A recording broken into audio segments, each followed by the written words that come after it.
Tropicana Field, the site for the opener for the Rays and the Yankees in the 2012 season.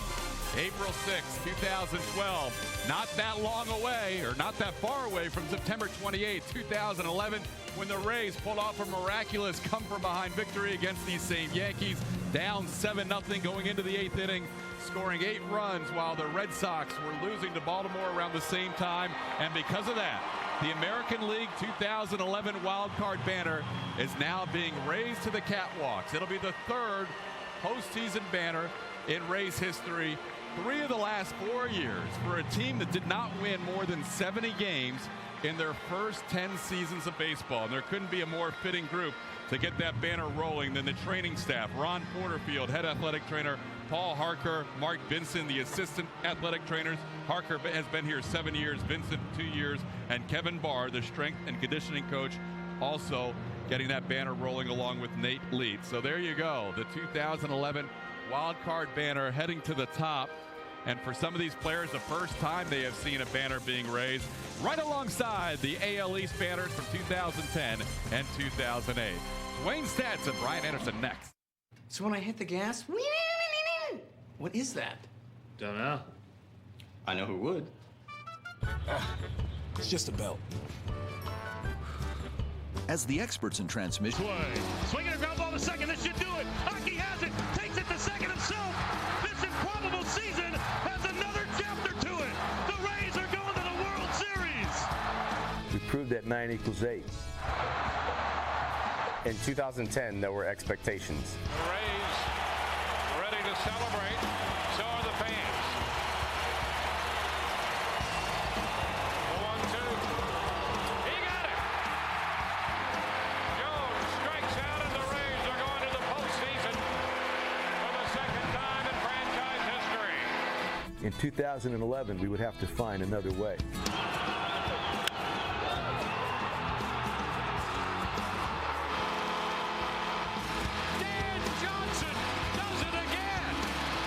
Hitting a walk-off home run on the season's last day to reach the postseason. 2-2,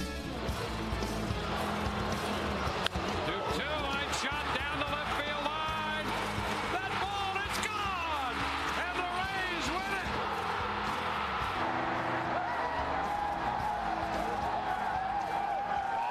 What will happen this season?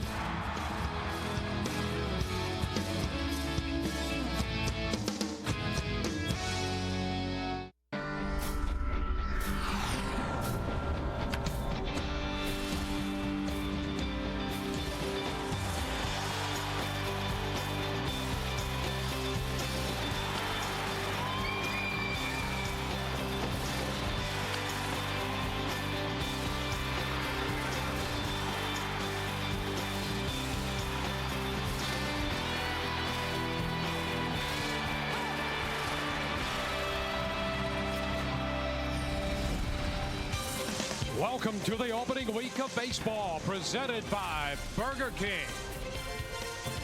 With the memory of game 162 still fresh in our minds, this afternoon we start a new journey of 162 games in the regular season as we begin 2012. The Tampa Bay Rays meet the New York Yankees. Hi again, everyone. Welcome inside Tropicana Field with Brian Anderson. I'm Dwayne Stats. So good to have you with us. Well, the Rays have increased expectations, and if they're to fulfill those dreams, BA, they're going to have an MVP year from Evan Longoria. Evan Longoria is the leader of this team, and if the Rays have aspirations of playing deep into October, they are going to need a complete season from Evan. We all know what he can do defensively. Not many third basemen in the game can make all the plays like Evan can. Offensively, if you're Evan Longoria, you're thinking pick up where you left off. You look at his season last year, 31 home runs, 17 of those 31 home runs and 46 of the 99 RBIs came in the month of August and September when it was crunch time for this Rays team. So here you are, opening day, Evan Longoria, he's happy, he's healthy, and he is raring to go. Madden has said he is a guy who does not run away from the moment, and if things go as planned, there will be plenty of moments to embrace this year for Evan Longoria and for the Rays. Let's take a look at the starting lineup. New York will lead off with Derek Jeter. Curtis Granderson will hit second, followed by Robinson Cano. Alex Rodriguez, the cleanup man, hitting in front of Mark Teixeira and Nick Swisher. Raul Ibanez is the DH with Russell Martin behind the plate. Brett Gardner, the left fielder, will hit ninth. James Shields on the hill for the Rays, and today's first pitch presented by Pinch a Penny. Shields a 16-game winner last year, and the first pitch of this season is a ball just a bit down and in. Shields, the model of consistency in 2011 for the Rays, leading the major leagues with 11 complete games. Jeter fouls it away, and the count 1-1.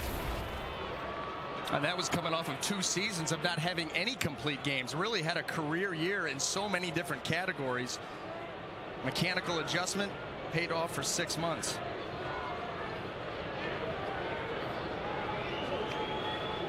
Rays in their 15th opening day game. They've divided the first 14 right down the middle, 7-7. A pitch close. The changeup taken for ball 2, and it's 2-1.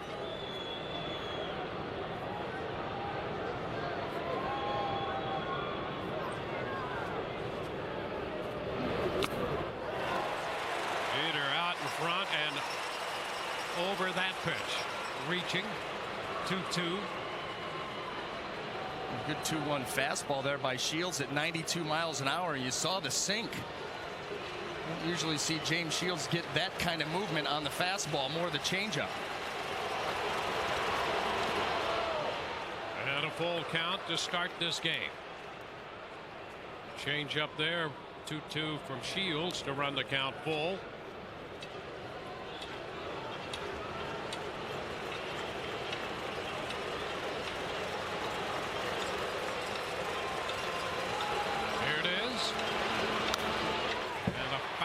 Just a piece of that.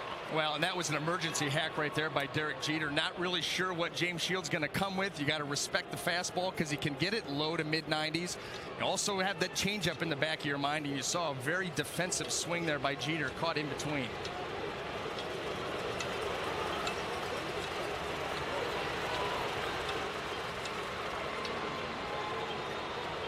Jeter lifetime hitting over 300 against Shields.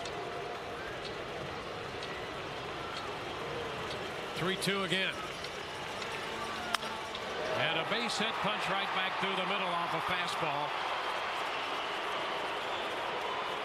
So Jeter is aboard. Hard to imagine coming off last year, Brian, that Shields only won 16 games. Yeah, really incredible. I mean, 249 in the third innings, all career highs with the strikeouts, 4 shutouts, the 11 complete games. Only had 16 for his career, 11 coming last year, 1/3 of his starts.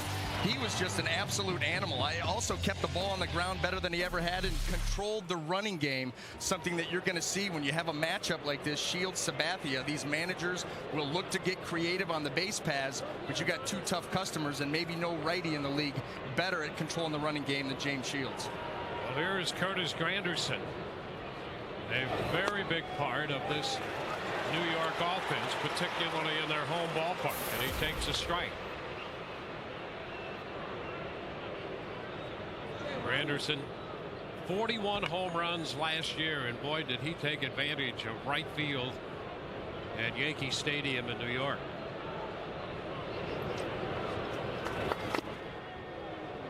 One ball, 1 strike. You know, he made a little bit of an adjustment in his batting stance, widened his legs out a little bit to try to give himself a little bit more leverage, be a little quieter through the swing. And you're right, 41 home runs, and we really saw him turn around some high-octane fastballs.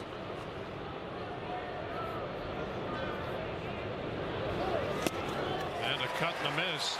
Well, Shields, through his career against Granderson, has used the changeup, and we see one here. I mean, look at that, just bottom out. I mean, Curtis Granderson did a nice job of staying quiet during that swing, but Shields sells that changeup so well. And he's used it to his advantage against Granderson, who just 3 out of 43 lifetime against Shields. A little little piece of that one. Another changeup. Still 1-2.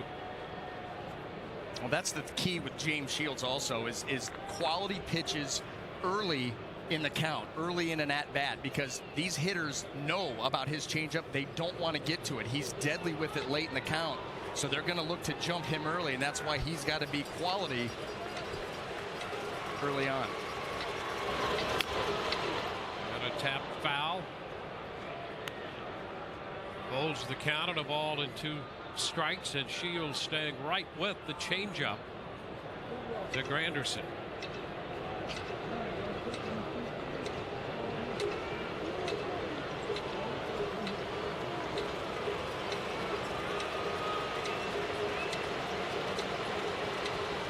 You got to make him prove to you that he can handle it.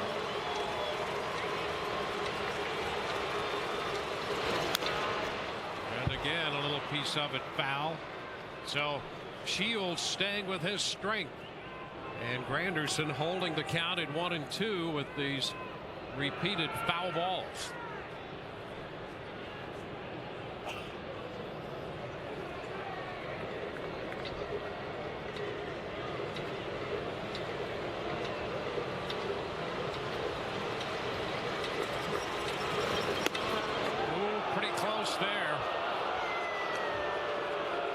Shields tried to slip a fastball on the corner. Yeah, and a good idea here too, coming in. That ball, that could have gone either way. Not the Rays way. And a foul ball one more time. So in the middle of a string of changeups, and we just saw another one there, that fastball was a great idea, particularly with Joe West behind the plate. He's a guy who's been around. He was a major league umpire when he was 23 years old in 1976, and he will widen the plate a little bit. 2-2 the count. Jeter back in. I also like the idea of him coming in. You know, obviously Granderson knows that the changeup's given him problems, so against Shields, he's looking for something out over the plate where he can extend his arms. So if you are going to throw the fastball to a good fastball hitter, try to surprise him inside.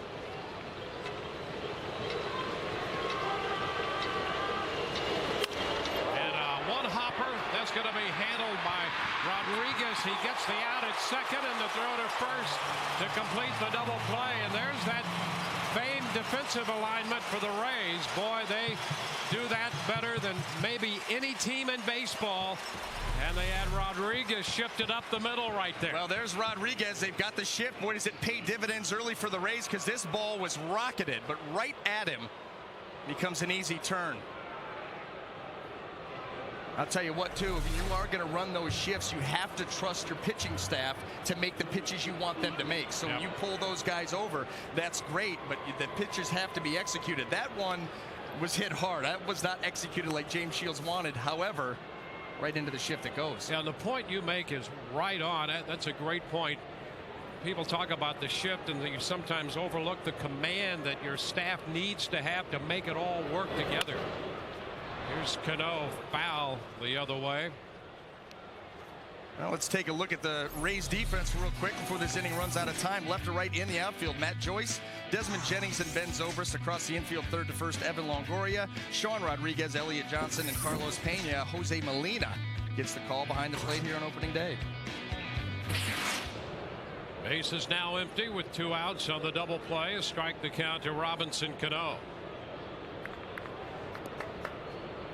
This New York lineup filled with tough outs. It's 1-1. They really make you work the count. You know, the best way I've heard them described as a lineup, and this goes back, you know, the last 8-10 years, is take and rake, and that's what they do. They work deep into the count, force you to make a mistake as a pitcher, and then they don't miss it.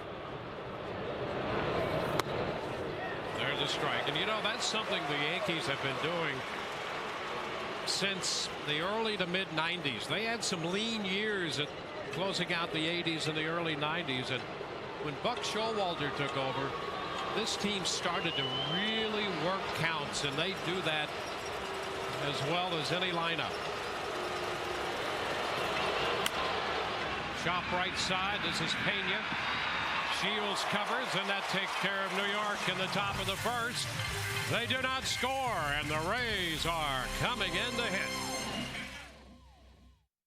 There are a lot of cars out there. Many of them claim to have great vision. Back at Tropicana Field, the Rays coming in to hit for the very first time in the new season. This is the way Joe Madden lines him up. Desmond Jennings with Upton out of the lineup. On the DL, Jennings leads off and plays center in front of Ben Zobrist and Evan Longoria. And Jeff Keppinger, for the first time ever in his career, is hitting cleanup. He is the DH. Sean Rodriguez follows him in front of Carlos Pena. Elliott Johnson in there hitting seventh in front of Jose Molina, and then Matt Joyce. Taking the mound this afternoon for the New York Yankees. Who else? CC Sabathia, to see the numbers from last year. 4th year with the Yankees, 4th opening day start for the Yankees, his 9th overall. He is used to this moment. Here's Desmond. Jennings takes the first pitch in there for a strike. Yeah, Sabathia in his time in the major leagues has been a workhorse, and he has continued that in a New York uniform. A little bit wide. 1-1.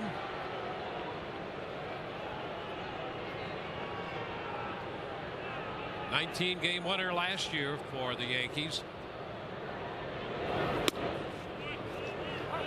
And he's ahead of Jennings. A ball and 2 strikes. Rays have had some success against Sabathia since he joined New York. Although the last time they faced him in September of last year, he pitched a pretty good game against him. They had a couple solo home runs off him and had a chance to get him early, as I recall, in that game, about the 2nd inning, and he got out of that and settled in and pitched well.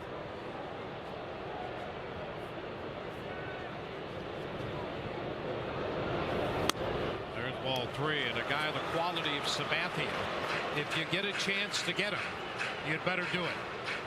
Yeah, because once he figures it out, his tires may wobble early on, but if he straightens them out, he is tough, and he pitches deep into games. All of the starts against the Rays last year into the 8th at least.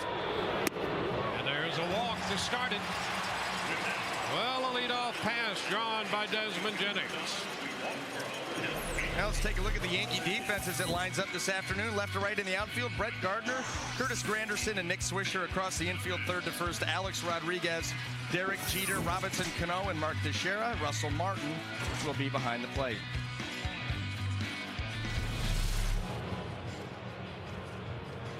Now Ben Zobrist, who starts the day in right field.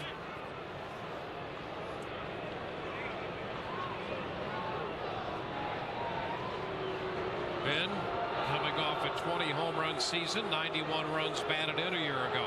And a shot to center field. Granderson going back. He reaches up to make the catch. And retreating to first is Jennings.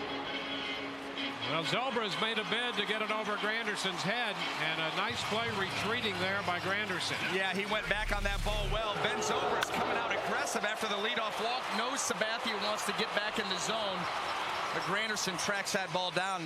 Sometimes those are the toughest ones too. The line drives right at you, but a nice job by Granderson. Yeah, any moment where your concentration falters or you make one slight move the wrong way and you're in trouble, and Granderson played it well. Now Evan Longoria takes the fastball inside. 1 ball and no strikes. And you saw on that pitch there, CC Sabathia with the slide step to home plate. One way that he tries to combat the running game that he knows the Rays love to employ. Pitch drops low. 2 balls, no strikes. Evan with 4 career home runs, 10 out of 30 lifetime against this left-hander.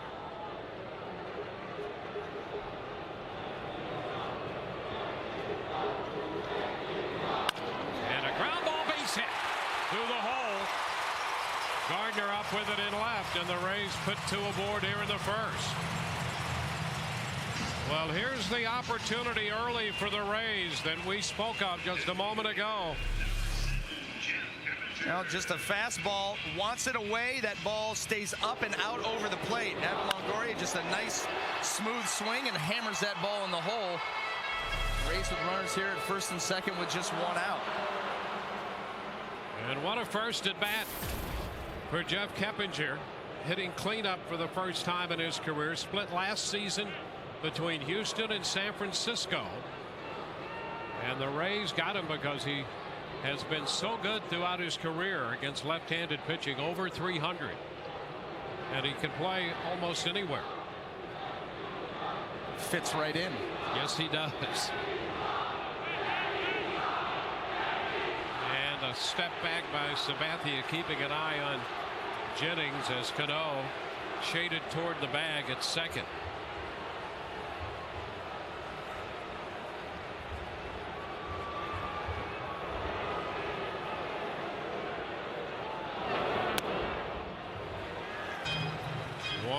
Keppinger throughout his career, if you put his slugging and on base percentage together against lefties, it's over 850.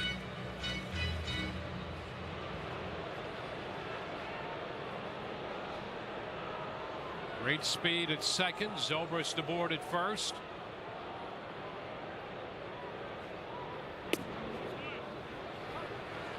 That's a strike. 1-1. And Keppinger has faced Sabathia before over in the National League, and he is 6 of 14 against him, although Joe Madden says that's not why he has him hitting cleanup. He just wanted a good contact guy behind Longoria. But I'm going to tell you, 6 out of 14 against this guy didn't hurt. Runners go. Little tap to deep short. Jeter's throw a little wide, and keeping his foot on the bag to Sheriff. So Jennings goes to third with Longoria moving into second. Well, the Rays getting a little action here. Desmond gets going. You see Alex Rodriguez going to cover third. Derek Jeter's got to retreat into the hole. And Mark Teixeira, who's so good down at first base, takes this wide throw. Makes it look easy. Well, Sean Rodriguez is going to be the hitter, and we mentioned the outing that Sabathia had against the Rays in September when he limited them to a couple of runs. 2 home runs in that game, and 1 was hit by Sean Rodriguez. And the Yankees are going to walk him intentionally here with the left-handed bat of Carlos Pena due next.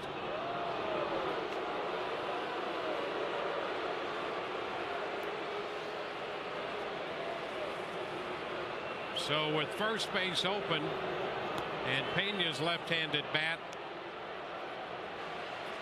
Sabathia and the Yankees would rather go that way, and the matchup has been very good for Sabathia against Pena throughout his career. In fact, it's 4 for 35 with 19 strikeouts. All it takes is one mistake. Nice welcome back moment here for Carlos Pena. That's exactly right. Pena, during the pregame introductions, got a rousing ovation upon his return. You can see his career with the Rays, 144 home runs. And the Rays fans are already standing as he is announced in his first plate appearance in the 2012 season. Well, these are the types of situations that Carlos was brought back for, to be a run producer. And here he gets an opportunity coming back to Tampa. Bases loaded, 2 outs against Sabathia. Big moment here early on, big opportunity. Well, he did not have good numbers in the spring, but Madden was saying he really liked where he was at the end of spring training. Thought he was swinging the bat and having very good at-bats. And he takes ball 1.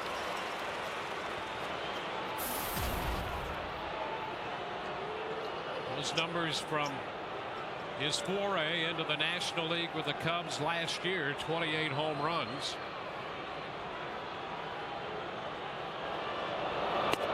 And the pitch away, Jennings had started down the line at third base with Rodriguez off the bag, and Jennings just trying to be a distraction over there.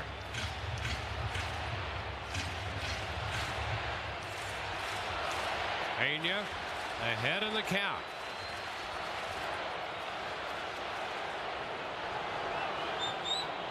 Here it is. And he takes a strike. Fastball in around 94. I'll tell you something else with Desmond Jennings as we look at this fastball from Sabathia. Wants that ball away, and once again missed his location. 2-0. Carlos takes it. Still has the count in his favor, but you'll see Desmond Jennings taking off like that, trying to time that pitcher up. Maybe not for anything in this situation, maybe for something down the road or even later in the year. Pitch away. So we go to 3-1. You know, in the last outing of the spring for Sabathia, he did fight himself with his command of the fastball. So 3-1 here, bases loaded. He does not look comfortable mechanically. It looks like his body, he's a big pitcher, 6'7", 290 pounds. It seems like he's drifting, heading a little bit towards third base, and sometimes he's pulling that fastball with him. 3-1, and it's foul. You know, we've seen him kind of drifting over there towards third base and leaving some balls up and out over the plate, and then also taking some fastballs with him. He's just a hair off mechanically.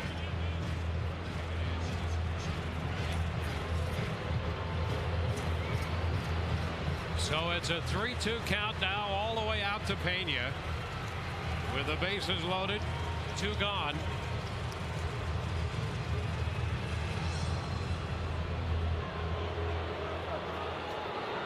Rays with a great opportunity. Can they cash in?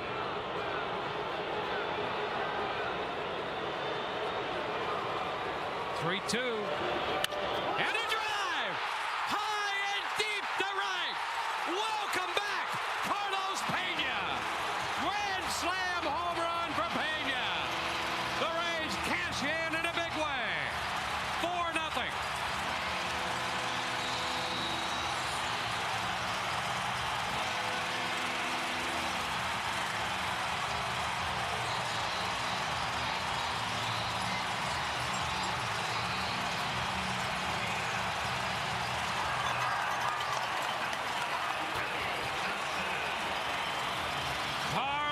Pena electrifies this Rays crowd. A grand slam home run.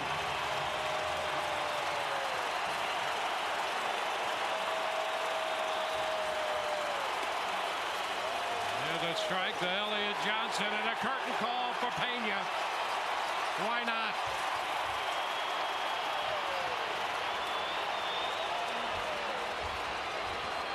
There was no doubt.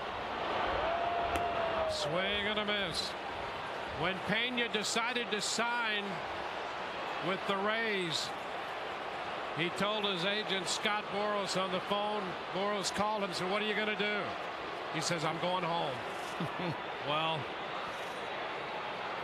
the Rays crowd here happy he's back. 1 ball, 2 strikes.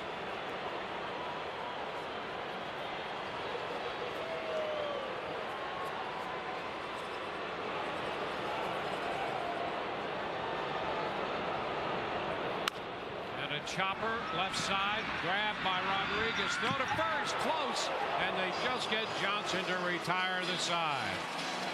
Carlos Pena comes through on a 3-2 pitch, bases loaded, he hits it out, and the Rays lead 4-0.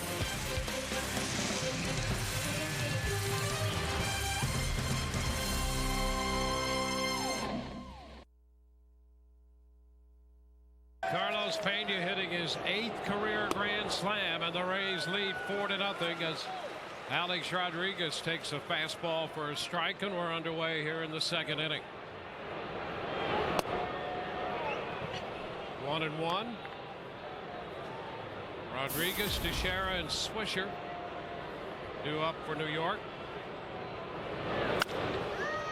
Shot to center field. Jennings on the move, can't get there. It's going to be an extra base hit for A-Rod, who's in at second with a stand-up double.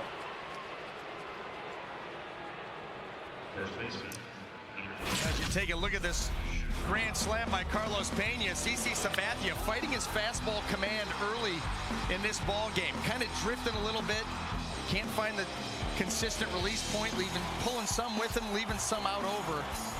Pena had seen a bunch of that at bat, and he got the one mistake and drove it out of the ballpark for a big early lead for the Rays. It'll be something to keep an eye on to see if Sabathia is able to find it. And now Teixeira's hit by the pitch. Following the Rodriguez double on the very next pitch, Teixeira hit. Now let's see right here. This ball looked like it had some cutting action. Yeah, look at that thing take off. Get Teixeira right in the thigh, and like you said, Dwayne, that comes after the double by Alex Rodriguez, a pitch that looked like it got in on him. It forced him to pull his hands through. And that shows you how strong Rodriguez is, because he was still able to get that ball deep out into left center field. Now the Yankees mount a little rally.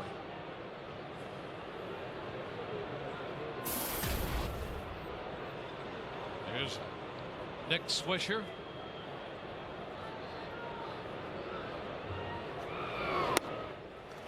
Strike one. He was out in front of the changeup.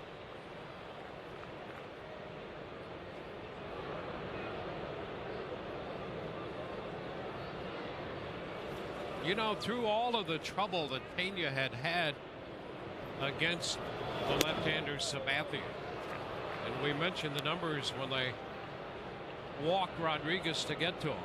He was 4 for 35. He's now 5 for 36, and 3 of those hits have been home runs.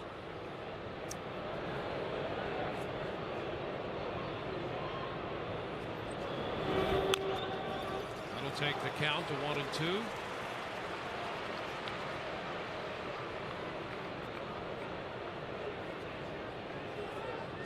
So the Rays with an early lead.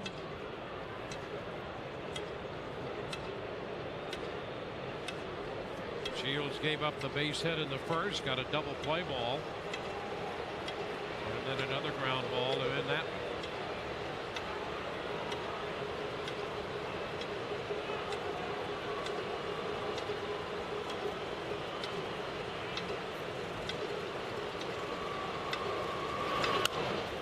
Tap right side. Pena's going to go to first with it. The runners advance.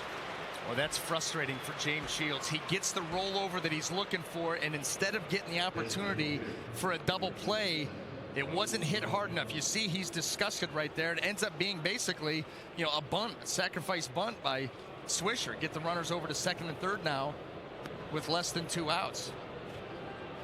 Well, you make the pitch that you want, you get the rollover, dying for that double play, then one more pitch you can get out of this inning, and instead, Yankees with a good scoring opportunity. Now they have Raul Ibanez, who spent last year with the Phillies, in to fill that left-handed DH role. Ground ball right side. Elliott Johnson picks it up on the flip to first. Rodriguez crosses the plate. So the advance on the ground ball by Swisher is converted into a run on another ground ball by Ibanez, and it's 4-1. Well, this ball, cutter here by Shields. Ball comes right in, gets onto the label of Ibanez, and just a routine ground ball.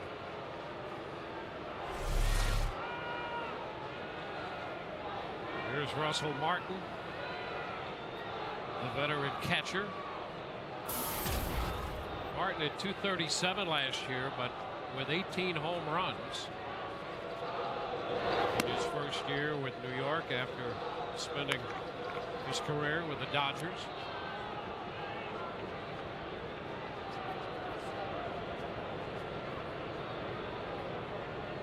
One and oh the count.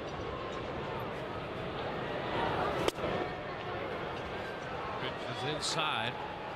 2-0.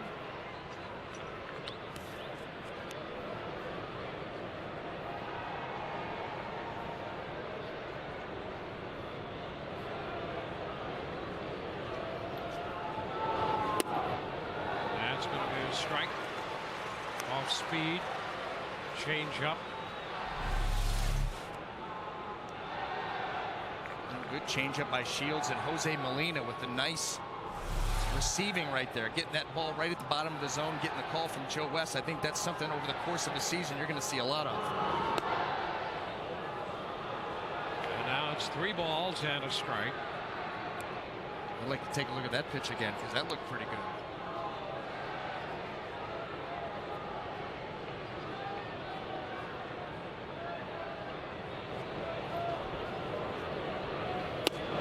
It's a strike. 3-1 fastball.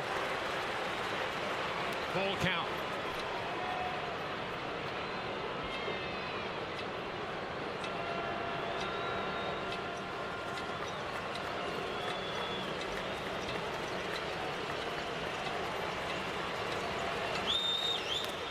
And it's ball 4, gets away.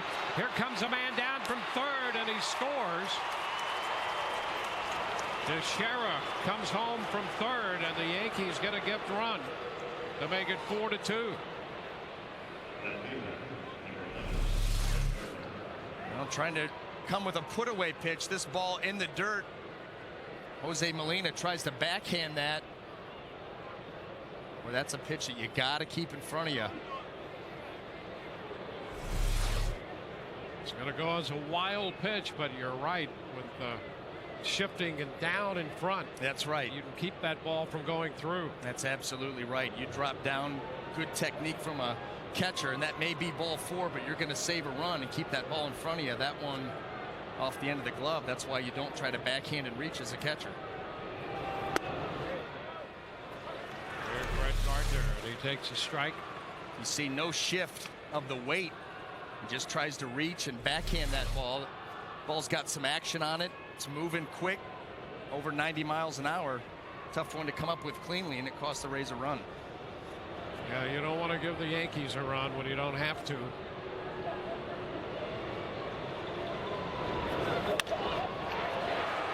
Shot the other way, and a base hit into left. Martin stops at second. Now, both of these pitchers right now just a little bit out of sync. We've seen James Shields hooking up with CC Sabathia before, just carving up the lineups. A little bit deeper counts. That ball up in the zone, you see that right at the letters of Gardner. He does what he's supposed to do with that pitch, take it the other way. One of those guys willing to use the whole field, and it's going to be whatever pitcher settles down first and finds it. Give his team the best chance to win. Yeah, and right now the Rays with a 2-run lead. You'd love to see them stop this right here. Today's Rays game presented in high definition, brought to you by H.H. Gregg. So before Shields faces Jeter, Jim Hickey out there to spend some time with his veteran right-hander. You know, and you can certainly understand it's all about, when you're starting opening day as a pitcher, controlling your emotions. You're going to be geeked up, jacked up, ready to go, facing your division rival, whether it's Sabathia or Shields. But you got to find a way to manage that, control it, get into the flow of the game.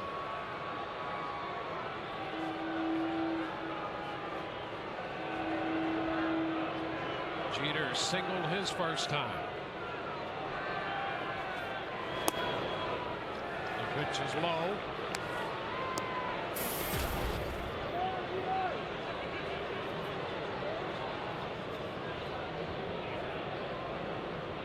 Jeter worked the full count in the first before he singled in the center.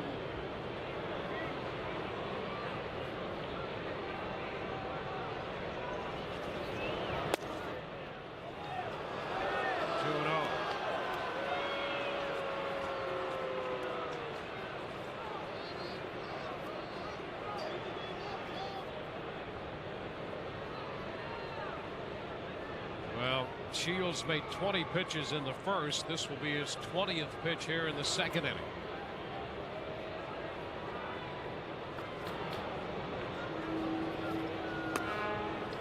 And he's behind 3-0. Well, usually a workload, your first start of the season is a little bit obviously going to be less than what you're allowed to run with as the season progresses. So James Shields building it up.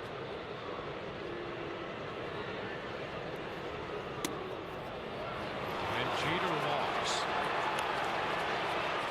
A 4-pitch walk. And now the Yankees have him loaded. This fastball here close, just a little bit below the zone, and Joe West, you know, Dwayne, you talked about how long he's been in the game.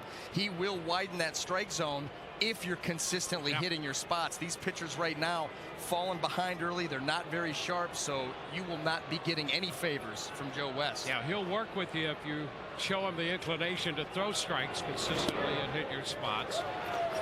And there's the first pitch strike on a curveball. Finally introduced that pitch that was so big for James Shields last year. Really kept teams from being aggressive on him early in the count. He was able to mix that in, became an effective weapon. And a cut and a miss. They followed the curve with a changeup. That's been a great pitch for him against Granderson. And you see it bottom out again. That's the James Shields A+ changeup.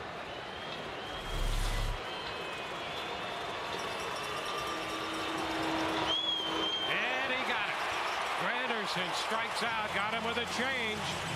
Yankees leave him loaded. Rays lead 4-2. Can't believe I bought a 6-inch Subway breakfast sub and got this one free. Really? Wow. You can buy one 6-inch sub and get another one free? Any 6-inch sub before 9 a.m. What? Oh, wait, you can get one 6-inch sub and get one free? Before 9 a.m. Buy one 6-inch sub and get one free. Before 9 a.m. Buy one 6-inch sub and get another one free before 9 a.m. All April long. Subway, eat fresh. If you subscribe to the crazy notion that the financial goals of a lifetime deserve more than a 10-minute chat, join the nearly 7 million investors who think like you do. FaceTime and Think Time make a difference. At Edward Jones, it's how we make sense of investing. This is Ben Zobrist of the Tampa Bay Rays. Metro PCS wants to send me to class again with the Take Zobrist to School contest. Parents, head to any Tampa Bay area Metro PCS store or guest services at Tropicana Field to sign up your student.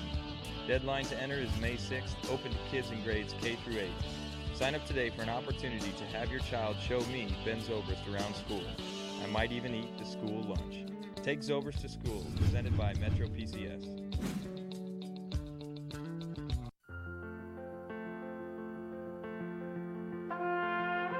Little ones, come out and play. Off with your shoes, run free.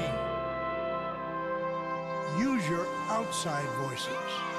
Go, build your monuments, unearth your treasures, for you are explorers, and youth is not to be squandered. Visit stpeteclearwater.com. Welcome to the opening week of baseball, presented by Burger King. From Tropicana Field, the Rays opening with this series against the New York Yankees. New York in tomorrow night, and then Sunday afternoon. 4-2, the Rays lead on the grand slam by Carlos Pena. Now Jose Molina leads off against Sabathia. And he takes the pitch for a ball.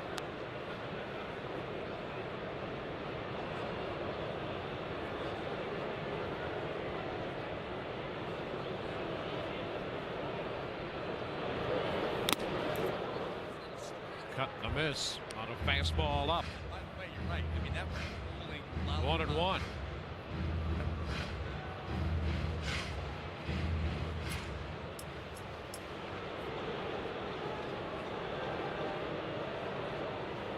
Six-year-old catcher Jose Molina.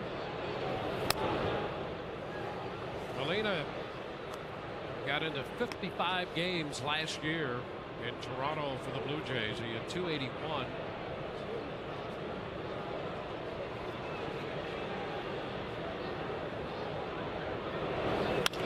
Ground ball. That's A-Rod with a lot of time. And so Molina's out of there, third to first. With us more this year and in charge of our social media, Laura McKeeman. Laura, nice to see you. Thank you, Dwayne. It's nice to see you too. And yes, we are gearing up our social media this year. We'll have much more of it, so make sure you follow us. It's at Sun Sports Rays and log on to Fox Sports Florida. Click on the Game Connect page right there on your front page. You can get your tweets, you can get your stats, your scores, and of course, you can interact with the broadcast team and have some of their wisdom imparted on you. Now, we're going to be doing this all season, so we want you to get involved. And Dwayne and BA, I heard you guys are going to start tweeting. Is that true? You know, you have great credibility, but when you started talking about our wisdom, you're stretching your credibility there a little bit. One strike count. That's inside. I tuned out. I tuned out at that point. Yeah. Wisdom? What wisdom? What? Me worry?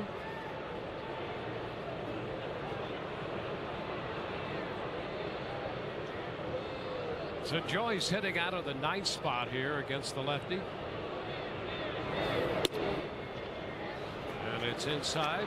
2 balls and a strike.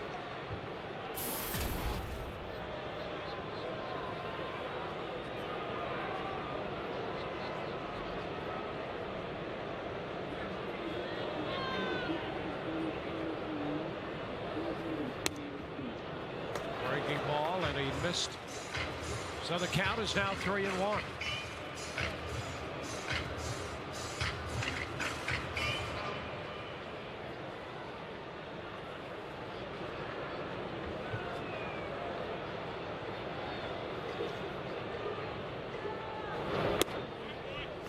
Full count.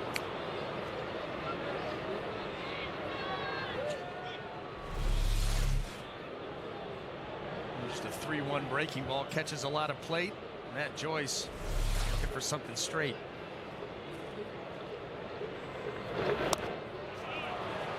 And he is out on strikes, still looking for something straight. Well, Matt Joyce still has that mindset of a guy in the middle of the order. 3-1 count, looking to drive a fastball, gets a breaking ball to get to 3-2. And then another one to finish him off. You see the transfer of weight just a tad early. Swing was off.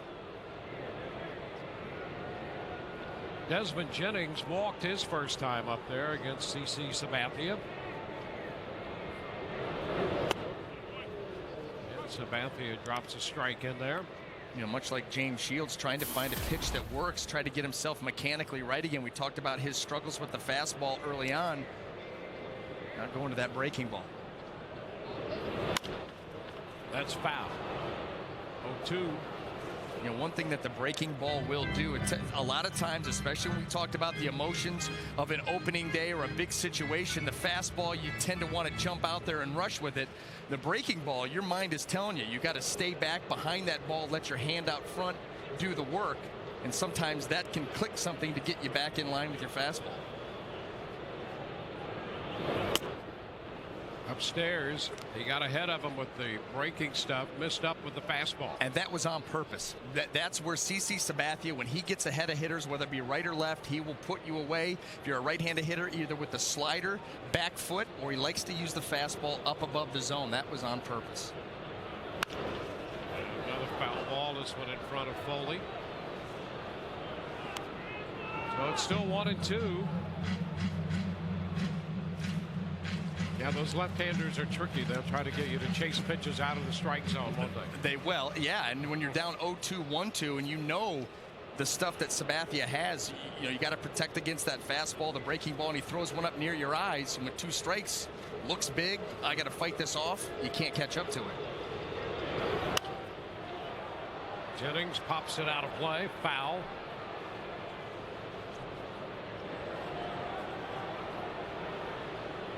Well, Desmond at 259 after coming to the big leagues last year. And in that partial season at 10 home runs with 20 stolen bases. A lot of promise in those numbers after showing a lot of promise through the minor leagues.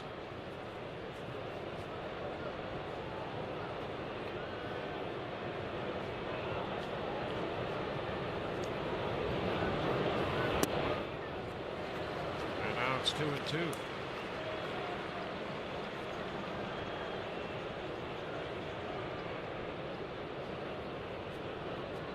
Well, both these pitchers have made a lot of pitches in the first couple innings. And right back at Sabathia. He knocks it down. The pickup and the throw is in time. And Jennings is out, pitcher first. 1, 2, 3, go the Rays. We've completed 2. Shields and Sabathia. And the Rays lead 4-2. There are a lot of cars out there. Many of them claim to have great this or great that. But what if you could put all of their collective greatness together? That would be one awesome car. The best-selling car in America, even. That would be the new Toyota Camry.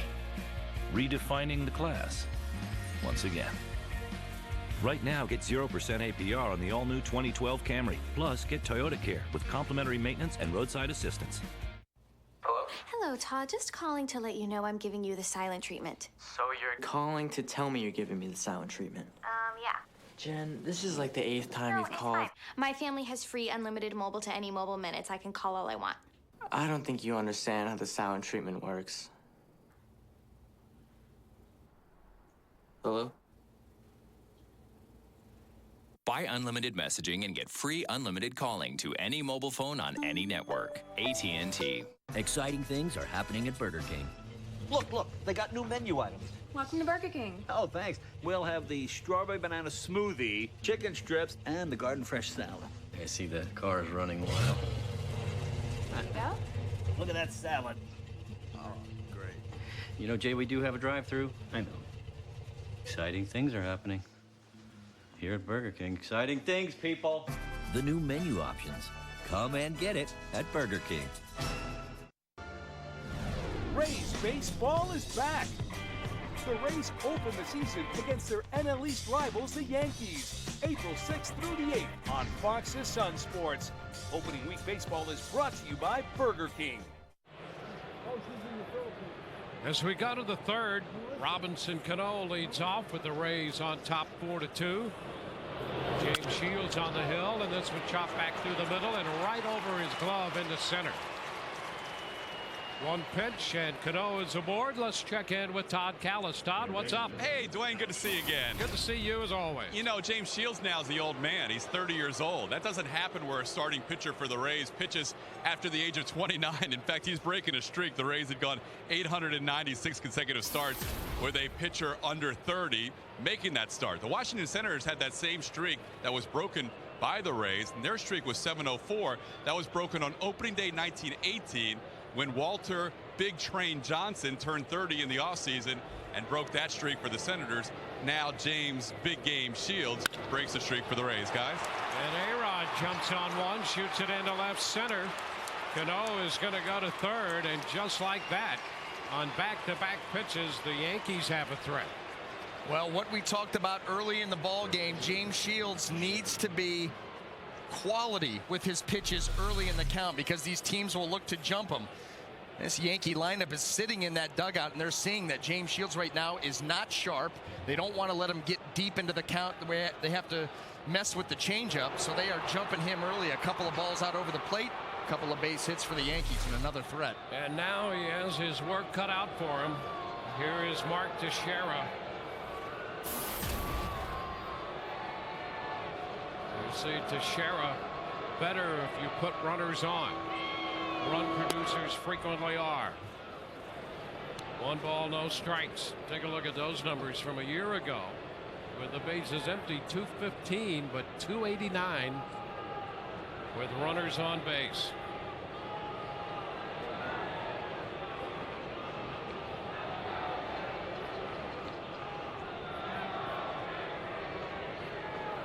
Rays have the infield shifted. 2-0. And not nearly as dramatic as they normally do.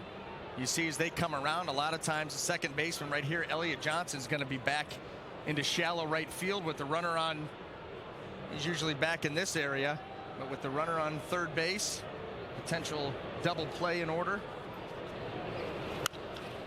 And a popper, short left. Rodriguez out, and Sean makes the catch. A very big out, and the right kind of out there. Huge out. Got Teixeira out in front. Gets what basically it amounts to an infield pop-up. And now with Nick Swisher coming up here, they're going to roll that shift over again on him. But you got the opportunity, a ground ball in the right spot. You can get out of this inning with no damage. Rodriguez directly back of the second base bag. Swisher grounded to first his first time. Now Sean takes a couple steps to his left.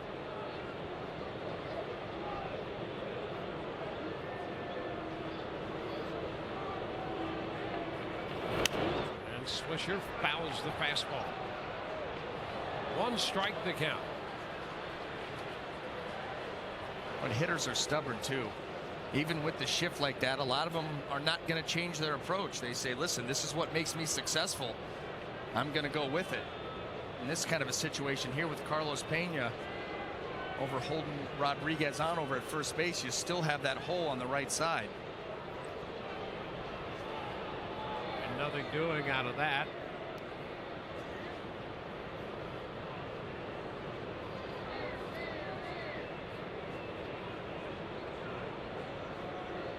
Rays have out-hit New York, or they've been out-hit by New York 5-2, and the Rays have outscored them 4-2. All of the runs on the Pena grand slam. A ball and 2 strikes, and Swisher hurt his right hand, maybe his wrist, swinging at that pitch. Yeah, awkward swing, and that's what that changeup will do. You see how far out in front he just lets the bat go. He's geared up for heater. Pitch can make you look foolish.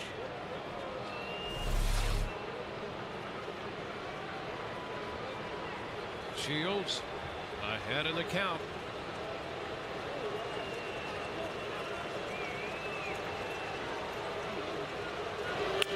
Ground ball right side. Pena will come to the plate. It's a tag play. Safe. He missed the tag. Cano scores. Rodriguez moves to second. Pena decided to come to the plate. And Cano coming down the line got away from the tag attempt by Molina. You see right here on contact. Robinson Cano is going, then he takes the slide wide, reaching back with that left hand, getting away from Molina. Nice scoop right there, but at that point Cano was already by him. So it's a fielder's choice and a run batted in. And now it's 4-3.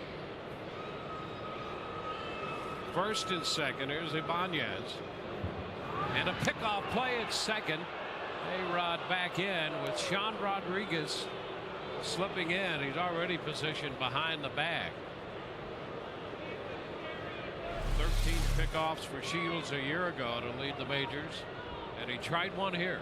Set up beautifully because of the positioning, like you said, Dwayne. Just didn't get him. Pitch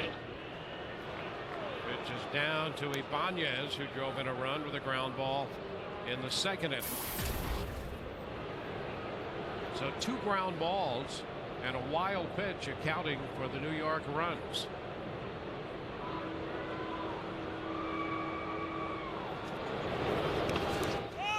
And this one blocked and then bouncing away, ricocheting off the hitter Ibanez. 2 balls, no strikes.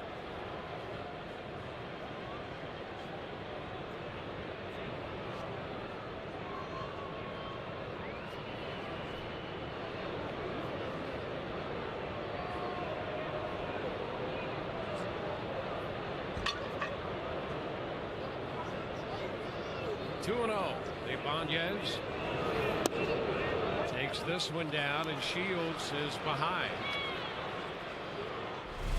Another look at this pitch. Well, 2-0. Raul Ibanez is not going to go after a borderline pitch with the count that far in his favor. And he takes the fastball. 3-1. 1 out, a run home. Runners at first and second. We're in the top of the third.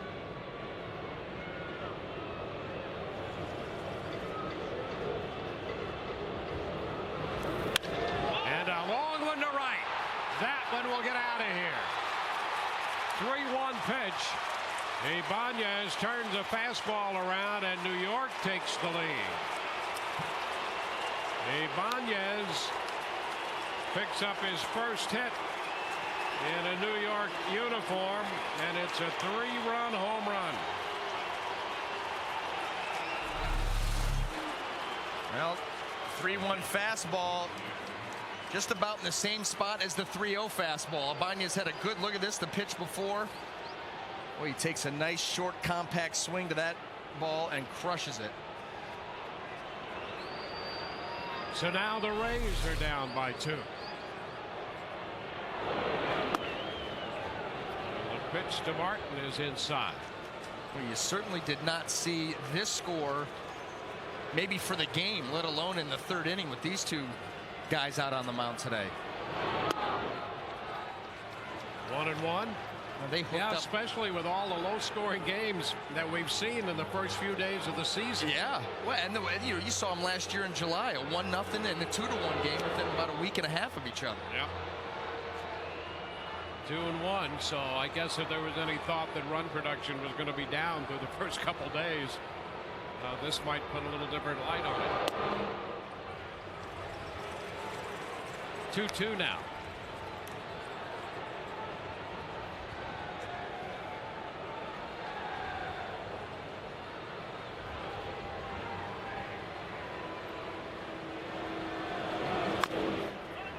Tapper right side.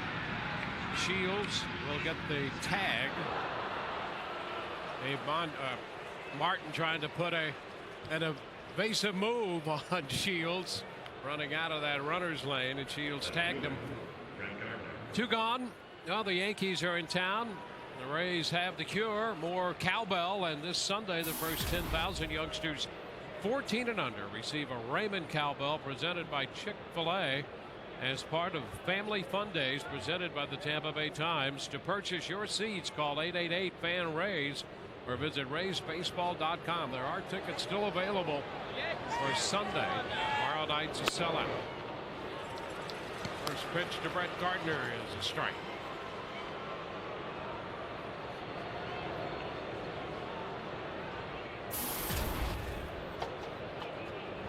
Two gone here. And a liner down to third off the glove of Longoria. Lost that one. He was all set to make a catch on that one. A little leap down there, and he appeared to lose it all of a sudden. You can see by his reaction. Well, watch, the jump is a little bit mistimed. You see he's already up there. That's all you got to do, just a little bit out of your rhythm, and instead of that ball going right into the webbing, clanks off the side, and another Yankee reaches base. You will not see that very often from that man right there. Wears gold. Yeah, they rule out a base hit, but that should have been out number 3. And Evan would be the first one to tell you that. I mean, that was a softly hit line drive, which is why you saw Evan a little bit off on his jump, expecting something a little bit harder. He just clanked it.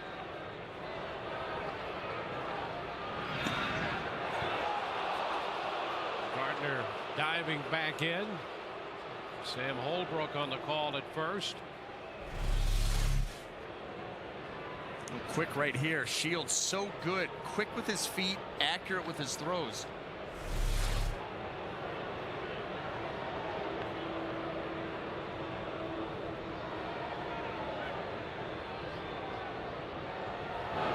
Gardner bluffing a little start that draws another peg.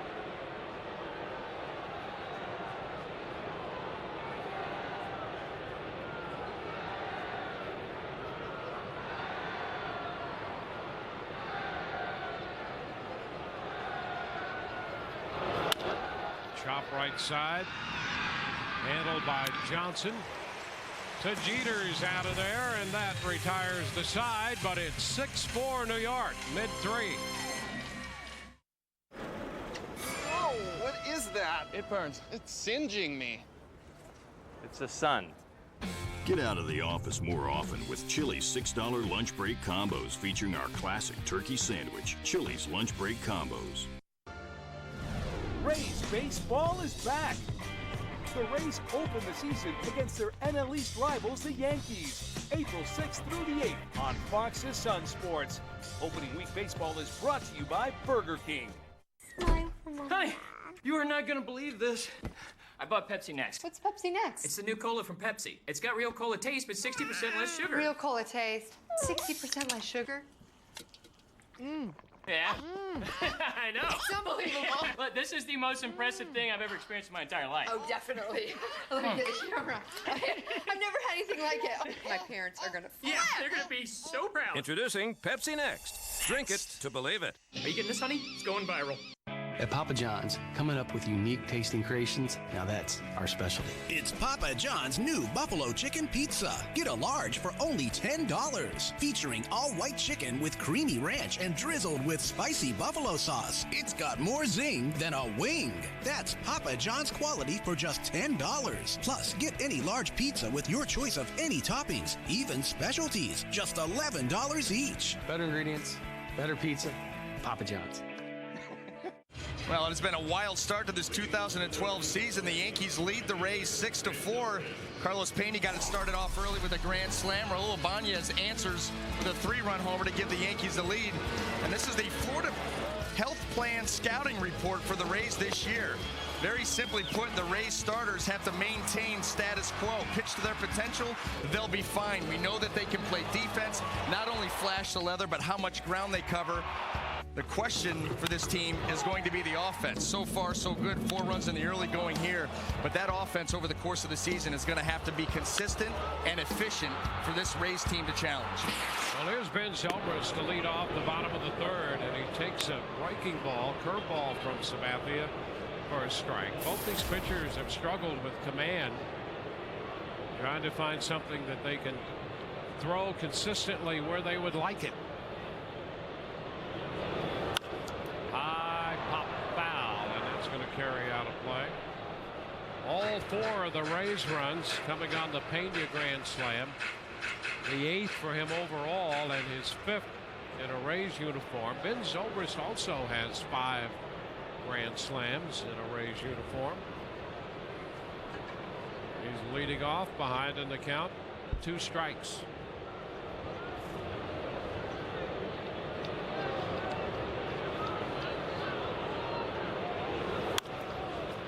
Pops this one foul. Longoria next, and then Keppinger. Any deeper, Sean Rodriguez.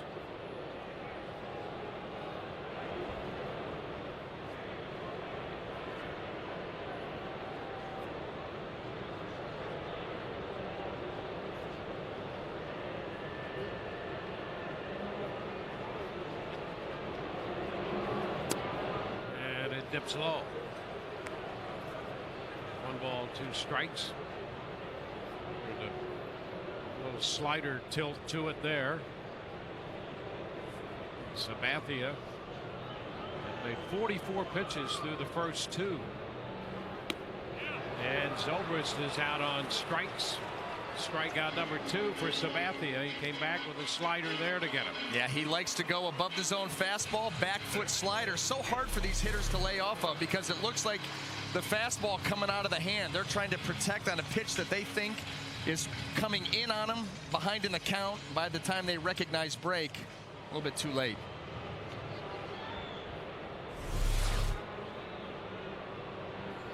Now it's Evan Longoria.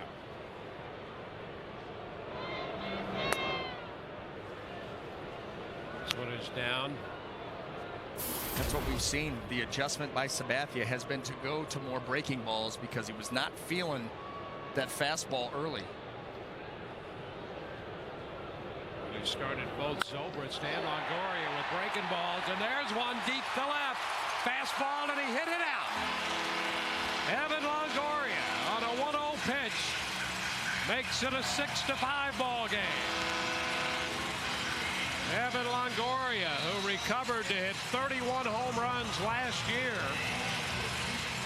belts one, his 2nd time up in this game, and the Rays are within a run.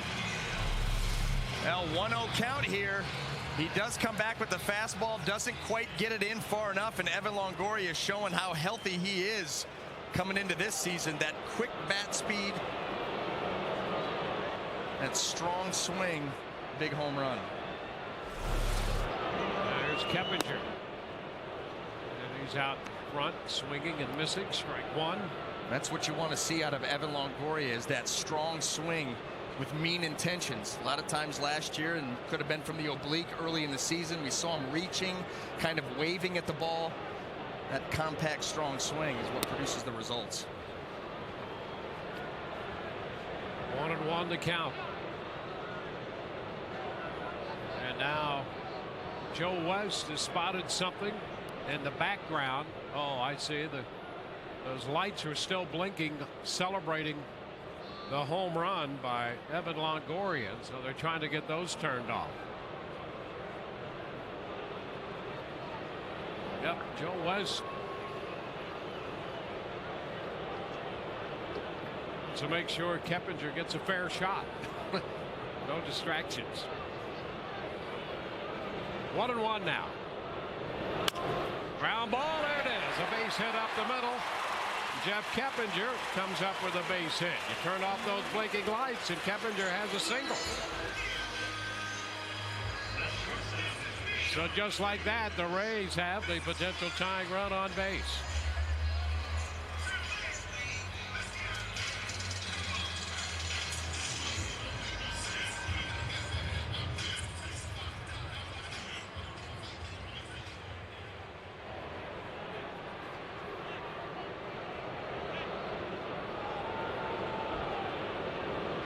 Rays have it 2 out off Sabathia. Sean Rodriguez. He shoots it into right. It's going to drop for a base hit. Keppinger into second base. Keppinger had to hang on for a moment to see if the ball was going to carry to Swisher. And from his angle at first, a little more difficult than for us up here. So he advances a base on the single the other way by Sean Rodriguez. Now that ball was off the end of Sean Rodriguez's bat. So it kind of floated out there into right field. Had nice trajectory, but Keppinger wondering if this ball is going to stay up. You see that right off the end of the bat, kind of flutters out there into right field. He's got to read that. Read the ball and Swisher.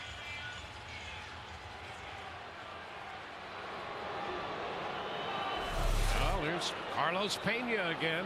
2 men on, 1 out.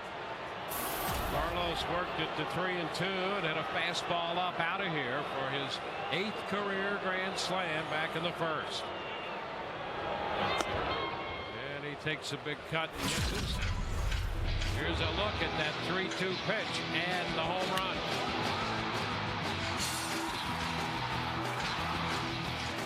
No doubt about that one when he hit it.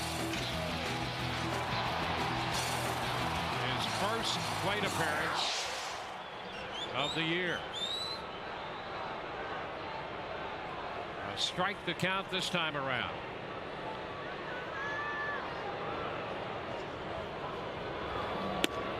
Got around his feet. 1-1.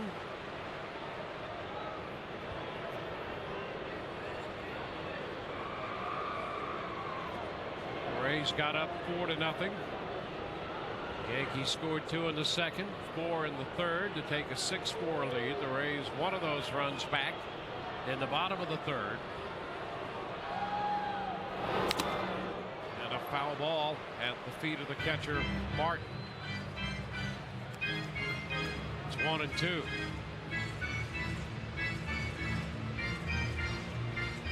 Well, after that first pitch slider with the swing and a miss, he tried to come in on Carlos Pena just to have him move his feet, see something close to him to go back out away. That slider hung. Carlos didn't take advantage of it, so look for CC Sabathia at this point to take another pitch further out, further away, and really make Carlos reach for it. And that's why it's important to come in around his feet, because he got away with a slider that hung. And if he's more comfortable, maybe you don't get away with that pitch. Absolutely right. Cut the miss, and he did. He went away with the slider. Strikes him out. 2 gone. That right there shows you why pitching in is so important. Making a hitter move his feet, getting him uncomfortable. He gets away with one slider, comes back with another a little bit further out. You see Carlos out in front over the top of that. Yeah, and when you hear people talk about the need to pitch in, that's why. You're not trying to hit guys, but you've got to give yourself a little margin. Down to third. Rodriguez to Cano on the ground ball hit by Elliott Johnson. So the Rays settle for a run on the home run by Evan Longoria. Evan 2 for 2 today with a couple runs scored, and the Rays are down 6-5 through 3.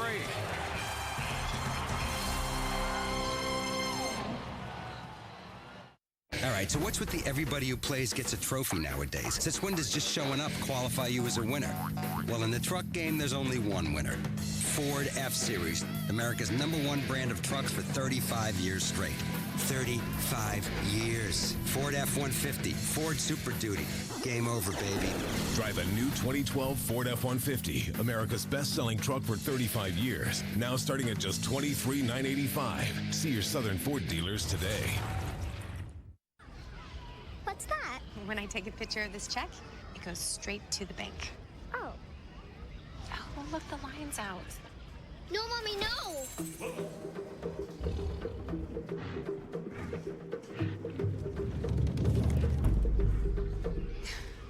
Don't worry, honey. It only works on checks. Deposit checks from your smartphone with Chase Quick Deposit. Just snap a picture, hit send, and done. Take a step forward and chase what matters.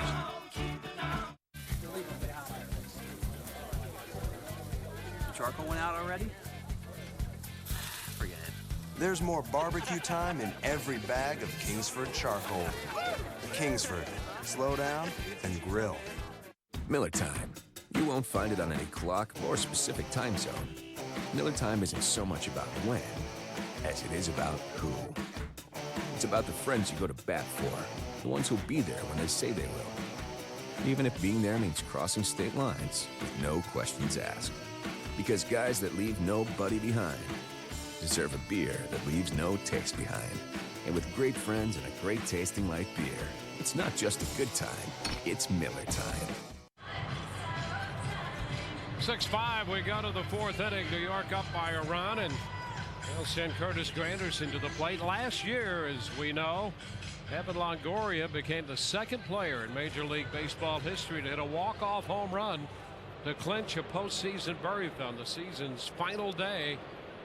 Who would the other player be? That's our AT&T trivia question. Curtis Granderson takes the pitch for a strike. Well, Shields back out there. Shields had made 65 pitches through the first 3. And the pitch down. See Granderson shorting on the bat. Rays have the shift on for him. Elliott Johnson over in the hole on the right side, and Sean Rodriguez to the first base side of the bag at second. And a ground ball hit right to Sean. That'll take care of Granderson. Well, the second time the shift has paid off. The first time he hit it right to Rodriguez, who turned it into a double play ball. Method to the madness. Well, the Rays shift more than anybody. And when you break out what they have done in terms of runs saved and you translate that into wins, the Rays were somewhere in the mid-80s in runs saved. And you figure about 8 runs per win. So that's 8 wins. You know, about 10 runs or 10 outs per win. 10 runs per win. That's a base hit for Cano. So they're somewhere in the neighborhood of 8 extra wins a year because of that differential. You know, this is just a reminder as you enjoy a cold one to look forward to Miller Time later in today's game, brought to you by Miller Lite. And Dwayne, when you talk about the shifts that they employ, all they're doing is taking spray charts and saying if a guy's hitting 70% of the balls on the ground in this portion of the field, well, I'm going to put more fielders there. Yep. I mean, it's really not. It's not brain science. I mean, every team has these printouts. Or brain surgery, mind you. Yeah, well, maybe I need some. Well, surgery is a sort of science anyway, so you were on the right track. Well, look at the shift they have here. A little modified shift on Rodriguez. Yep. You very rarely see that with a right-handed hitter. You know, and this is something we can talk about throughout the year. And there is a little bit of a discussion to be had shifting with runners on. It's one thing to shift with the bases empty, and it's pretty clear that it's a lot more effective that way. The block by Molina. 2-1, and a discussion to be had about using the shift with runners on in certain situations. So that'll be something that we'll try to perfect over late night discussions when we're refueling before we actually bring that to the air.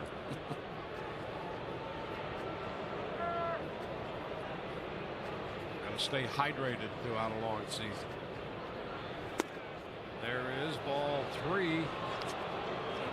Well, 3-1.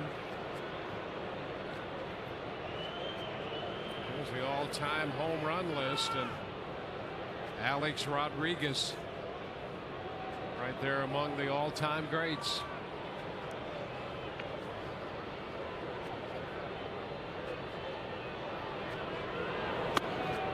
Inside. 2 men on now. That pushes Cano up to second base. Rodriguez on for the 3rd time today, and a lot more base runners than you're accustomed to see with Shields doing the pitching. Yeah, just has not been sharp. And you know what we haven't seen out of James Shields, something that was so effective for him last year, is the lack of the curveball. You're talking about in the mid-70s in pitch count so far, and we've seen, I mean, a handful at most, 1 or 2 maybe, of the curveball. That really became a good weapon for him last year.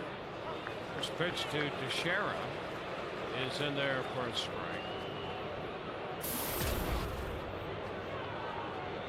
Yeah, that curveball, you're right. I mean, he threw at least a little over 20% of his pitches were curveballs. That has not been the breakout today. No, and you know, we talked about what pitcher settles down first, and really neither one of them really has, but Sabathia started to slow things down a little bit when he started to go to the breaking ball. Just tried to switch things up a little bit, buy him some time with his 3rd pitch to hopefully get on track and get into a good rhythm. James Shields still fighting himself out there a little bit.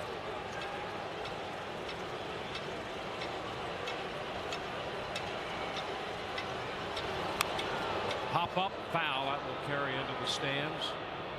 Teixeira is still alive with a 2-strike count. Joe Girardi, the skipper of the New York Yankees.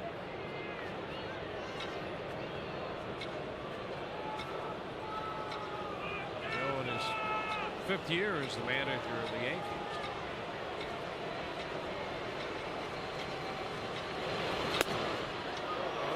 Up a little bit.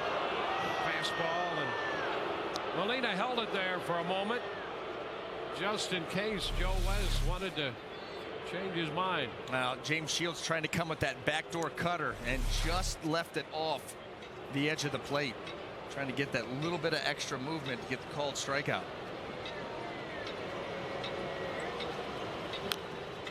Just a little piece of that one staying alive.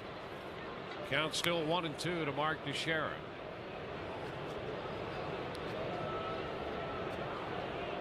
Six 8-0 for New York, 5-5-0 for the Rays.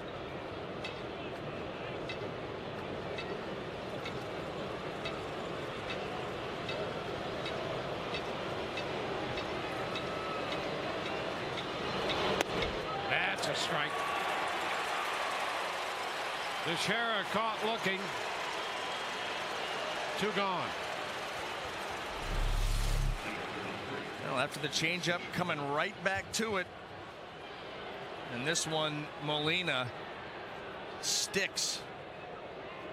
And may have been just off, but you know what? You get down to 2 strikes. And I think Teixeira, well, you see him, he read his lips right there. He said, same pitch, Joe, and it certainly did. But we talked about Joe West. You start to hit a particular spot, maybe he gives you an inch or 2. Swish here, fouling 1, strike 1. Yeah, and that's exactly right. If you show some consistency, you're going to get that pitch more than not. And that just, Joe came up when the umpires were National League umpires and American League umpires. Now they're all together. And the National League umpires had a tendency to be a little more liberal when it came to the strike zone. Tough flag, no play. A full swing on that changeup, and Swisher just got a little piece of it fair and out in front of the plate, third base side for the infield hit.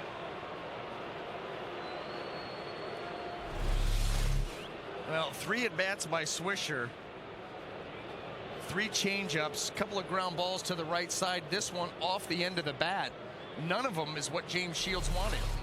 First one he didn't hit hard enough to turn 2. The second one, Carlos Pena had to come off, make a tough play, tough throw to the plate, didn't get an out, and then right there, the weakest contact of them all, and it's a base hit. And here's Ibanez with the bases loaded. He takes a pitch down, and it was Ibanez who hit a 3-1 fastball into the seats and right in the third.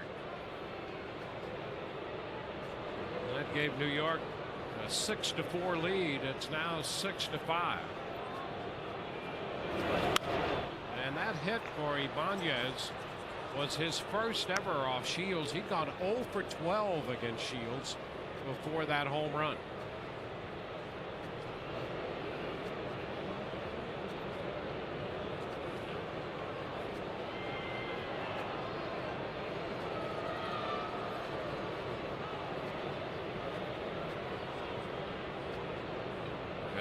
Third, he's single. Rodriguez at second, he walked.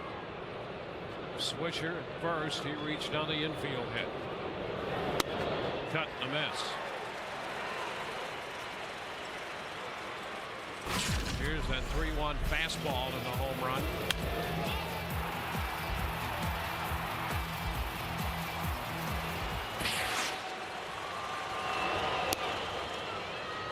Two and two.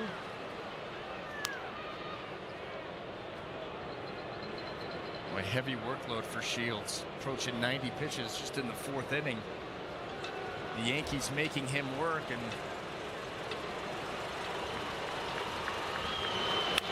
ground ball, shortstop. John Rod's throw to first to Pena. Ibanez out of there. Yankees leave him loaded for the second time. 6-5 New York. Car problems can be a real negative, but at Tires Plus, we'll turn them into something truly positive. With guaranteed low prices on all the best tire brands, plus total car care services. Think green this month with Tires Plus. Right now, get a $70 American Express reward card or Amazon Kindle Touch by mail when you buy 4 select Bridgestone tires. And register for a chance to win a 2012 Nissan Leaf. See store for details. Tires Plus. The plus is in everything we do. NBA League Pass is now only $49. Order now from DirecTV to follow your favorite players and your favorite team on your choice of screens. Watch on TV, online, or on your mobile device. One price gets you the most NBA games, plus free mobile access, anytime, anywhere. I told you, MVP time! This is NBA League Pass. To order for only $49, call 1-800-GET-SPORTS or visit directv.com/NBA. Want to save money on your next car? Go shopping with VX.com. Beauty, it's priced to sell it only $20,400. Of course, the Carfax report says this vehicle was owned by Jason here. What do you have to say, Jason? I had an accident. Was structural damage and airbag deployment? How about 18.5? And you might want to think about slowing down a little, young man. Carfax reports at VX.com. We'll save you money.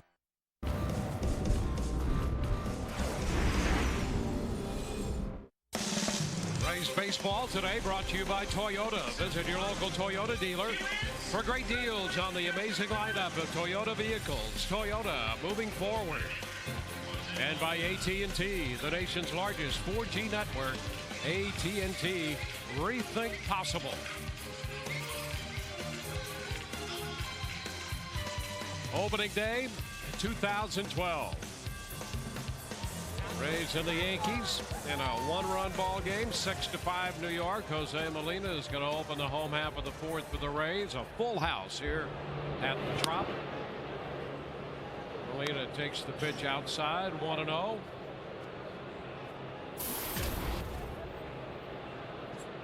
Molina, Joyce, and Jennings due up.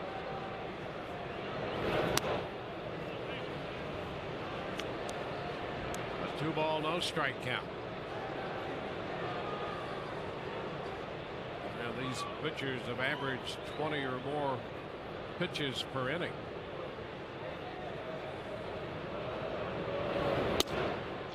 This one outside, and it's 3-0 now to Molina. Shields has made 87 pitches through 4. Sabathia had made 60 through 3. That's 3-1 now. And neither one of these starting pitchers has been very sharp.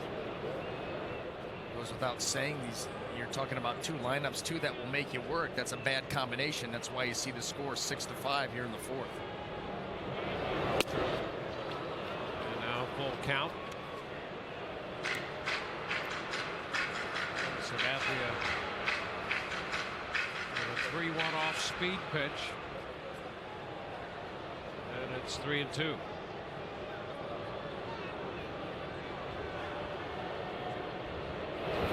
Ball 4. Now the Rays put the leadoff man on. Let's see if we can get the answer to the Rays trivia question for the day.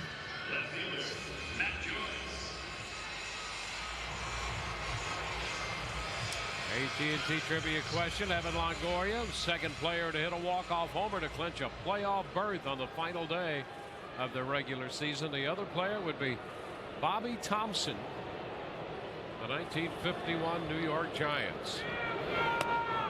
Wave and a miss by Matt Joyce. Strike one. A shot heard round the world.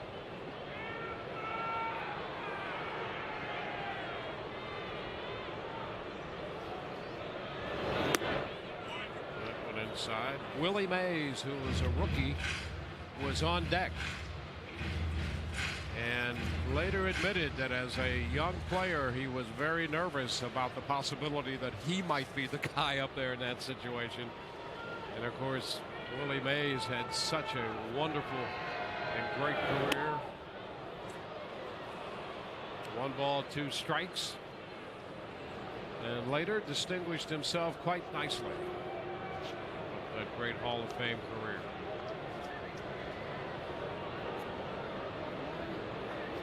Two great comebacks in baseball history. The Rays last year and the 51 Giants.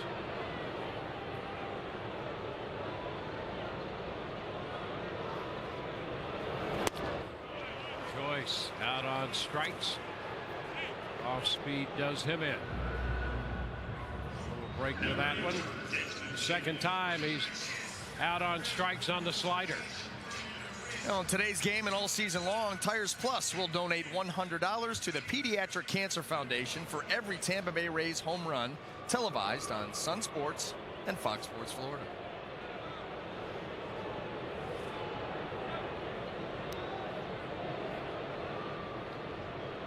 Now Desmond Jennings. Desmond started the Rays offensive side of this game with a walk in the first. Scored on the grand slam home run. Out pitcher first in the second inning. Pops it up. Short right. Long run. Swisher, come on. And he got it. Throw back to first. Skips past Teixeira, but it's backed up by Martin. Swisher had a long way to go for that one. Coming in and got there just in time. Well, that ball hung up there for a long time, and you see Swisher deep, coming in, making the nice sliding catch and almost catching Jose Molina out in no man's land. In fact, if the scoop is made there by Teixeira, this inning is over. Nice catch, great effort.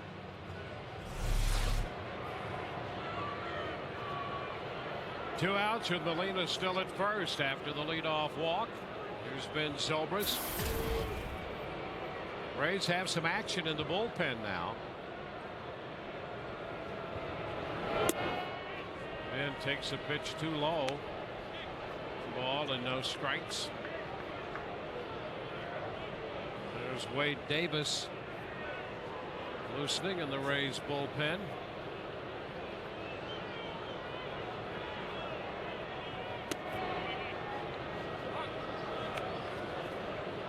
One and one.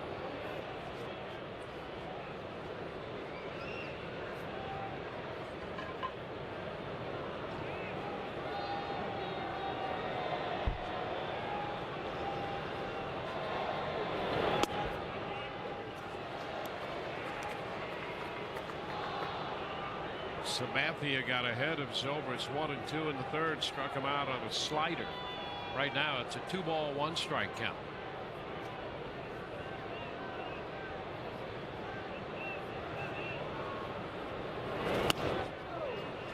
2-2.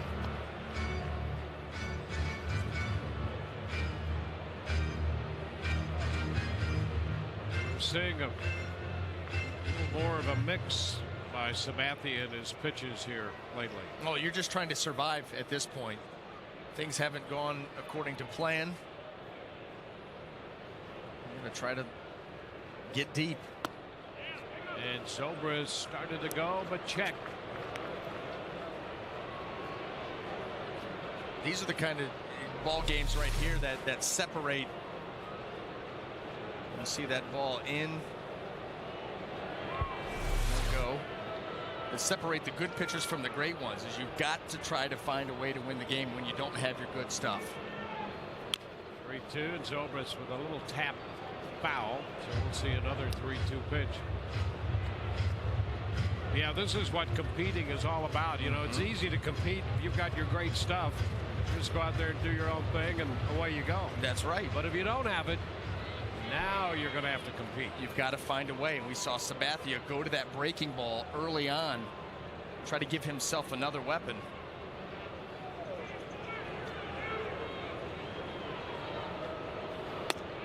And strike 3 call on the outside corner. Zobrist caught looking. Fastball away. So we have completed 4. It's 6-5 New York. How does this family increase energy efficiency without sacrificing comfort? Simple. They use natural gas everywhere they can. Since natural gas conserves energy and can reduce greenhouse gases by up to 70%, they've joined the nearly 2 million Floridians who enjoy it every day. Growing a cleaner, greener future for the ones who matter most. Go to peoplesgas.com/enjoy and see if you qualify for up to $1,750 in rebates. Tico Peoples Gas wants you to live clean and green with natural gas. When it comes to patient care, we think about treatment and recovery. How losing weight through bariatric surgery means gaining more energy. How treatment at our Children's Medical Center means hope for the whole family. And how reversing the effects of a stroke means moving forward with special plans. At Tampa General Hospital, our award-winning care treats the illness and restores the spirit. Tampa General Hospital, trusted for our expertise, chosen for our care. Our house is the one all the neighborhood kids want to hang out at. All the kids. They just love my sandwiches. No. We have Fios, so our internet connection isn't shared by hundreds of homes like theirs are with cable. So our internet is always fast, even when a lot of people are on it. Dig through the basement for some sleeping bags. Help me. Welcome to America's fastest, most consistent, most reliable internet. Welcome to Life on Fios.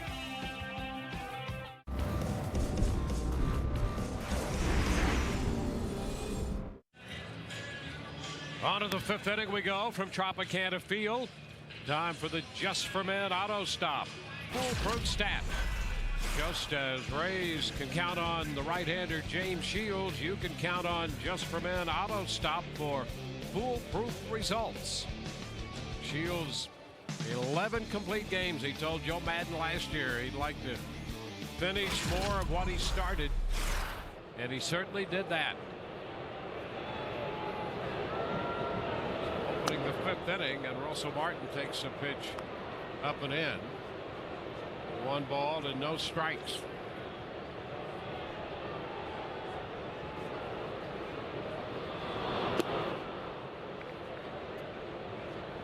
Martin, then Gardner and Jeter.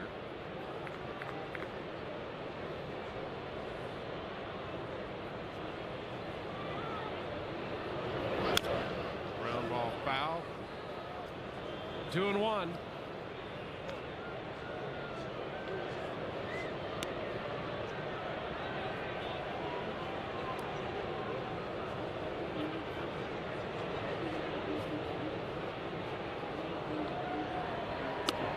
That's a strike. Squares the count at 2-2. Couple of walks, couple strikeouts for Shields. Goes for 6 runs, 9 hits.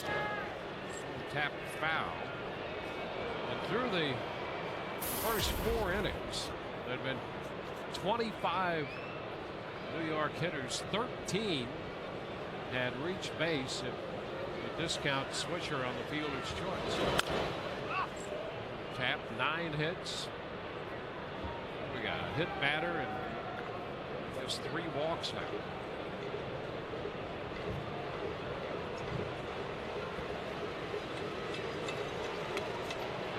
Swing and a miss. Martin out on strikes. Put out goes to Pena. And we'll check in with Todd again. Todd? Dwayne, let's look at the text poll question today, our first of the new year, and it is, how do you think the Rays will fare in 2012? Do you think they will, TB1, win the division, TB2 finishes the first wild card, TB3 finish with that second wild card new this year, or TB4 miss the playoffs entirely? You can text your votes to 789-789 standard message and data rate supply, gentlemen. Thank you very much. Well, this entire American League East is going to be tough. Again, maybe tougher than ever. Brett Gardner.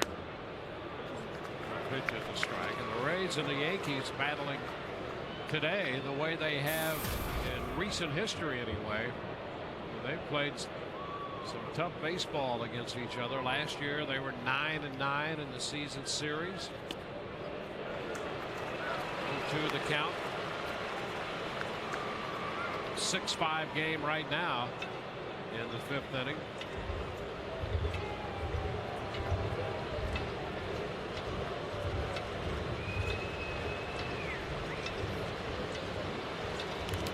A good cut, little piece of it foul.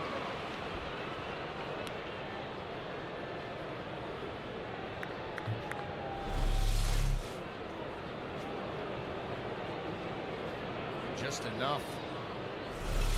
J.P. Howell has joined Wade Davis in the bullpen.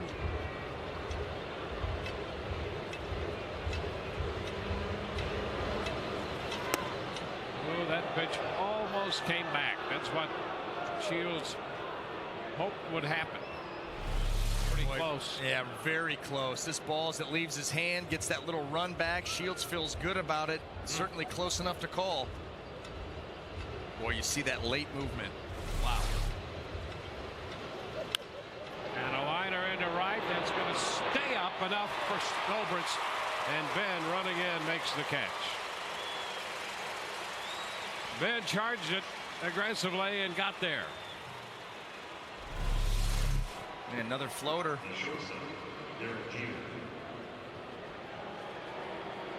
Eyes never leave the baseball.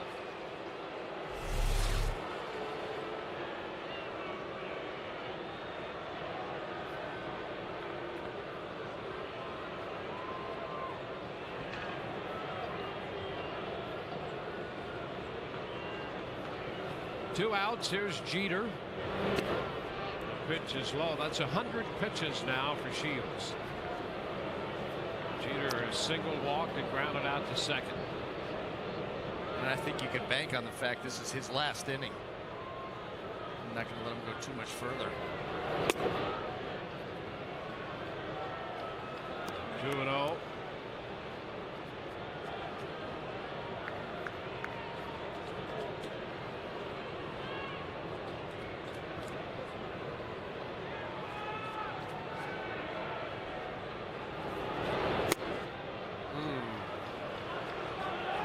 Missed by much. 3-0.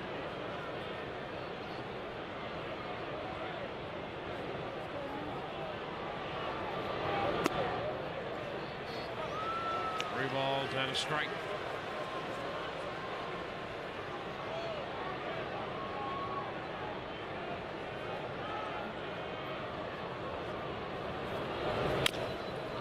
Tap that'll be charged by Sean Rodriguez. Tough play, got it.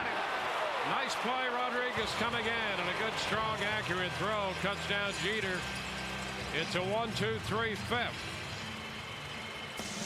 Bottom half of inning 5 coming, and the Rays are down 6-5. Today, with the swipe of a comb, the last gray-haired man on Earth disappeared. This is how the gray era met its end.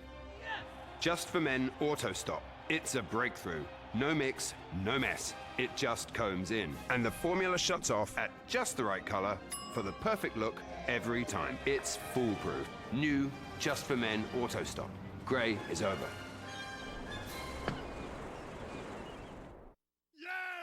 Reeling in big fish is nothing new in Florida. But now, you can reel in big cash with the new Guy Harvey Scratch-Off game from the Florida Lottery. Scratch one of 6 Collector Series tickets featuring Florida marine wildlife for a chance at over $11 million in instant cash prizes. Plus, enter your non-winning tickets in the Sportsman's Paradise Second Chance Drawing at FLALottery.com, where you could win a fishing trip of a lifetime. Play the new Guy Harvey Scratch-Off game today, and you just might land a winner. Charcoal went out already? Forget it. There's more barbecue time in every bag of Kingsford charcoal. Kingsford. Slow down and grill. Evan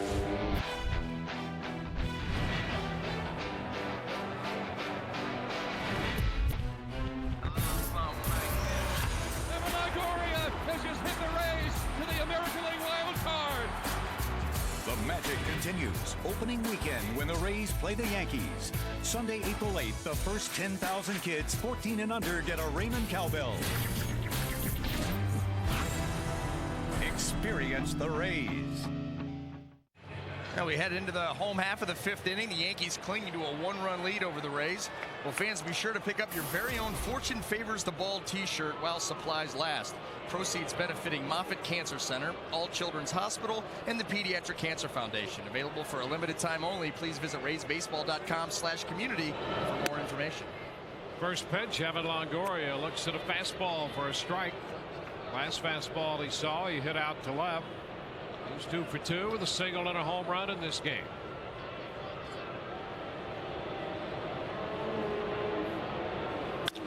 And a liner into center field, base hit. Longoria 3 for 3. He lines his fastball. He has 3 hits all off the fastball.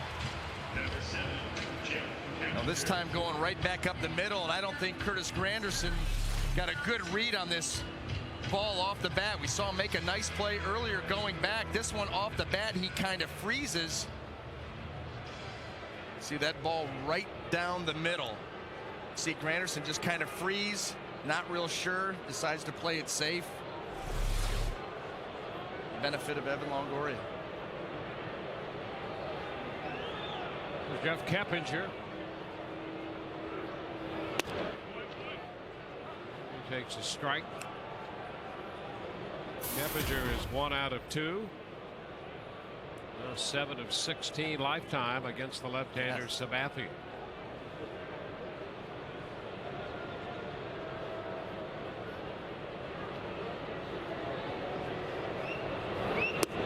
Sabathia started this day. He's ahead of Keppinger now, 0-2. He started this day in the first by throwing more non-strikes than strikes. He made 27 pitches in the first.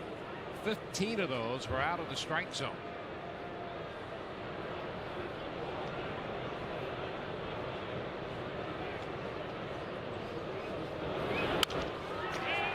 Fly ball short center, base hit. Longoria with a good read on his way to third. He'll make it without a play. Longoria hustles to third on the base hit by Keppinger. First and third with nobody out. Now, that was a great read by Evan Longoria. This ball gets in on Keppinger. He reads it. You see barely any hesitation at all. That's the only thing that's going to allow him to get to third base on that ball. Right here, watch. Read, quick read, and then he sells out. Anything less than that, they probably get him. So some aggressive base running, a page out of what Joe Madden wants his base runners to do. Rays very good, first to third. There's an example. Here's Sean Rodriguez. That's a strike. Sean walked intentionally in the first, singled in the third. So now it's the Rays who threaten.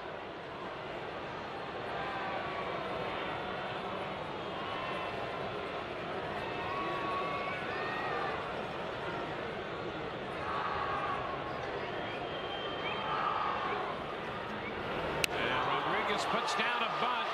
Martin will go to first. Up to second base goes Keppinger. Well, the bunt was deadened so much that at the very least he advances a man up to second, but they're the situation. We've seen the Rays produce runs in that situation. Yeah, just not far enough out in front of the plate, and really Russell Martin, see right here, this is it, just not far enough. Easy play. Russell Martin had a shot at second base, but Derek Jeter was not able to get to the bag. And that's too easy. Russell Martin out there to grab that. If Evan Longoria sells out, easy out for the Yankees. That could still work out here. Just one out, runners on second and third now. At least get this game tied up. Yeah, Sean advanced a runner, but he's not happy that he didn't get a guy home from third. Now here's Carlos Pena.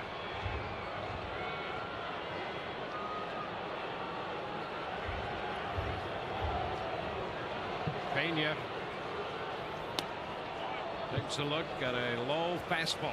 Well, that's one of the reasons why it's the safety squeeze in that situation with first and third. You give Evan Longoria the opportunity to read that.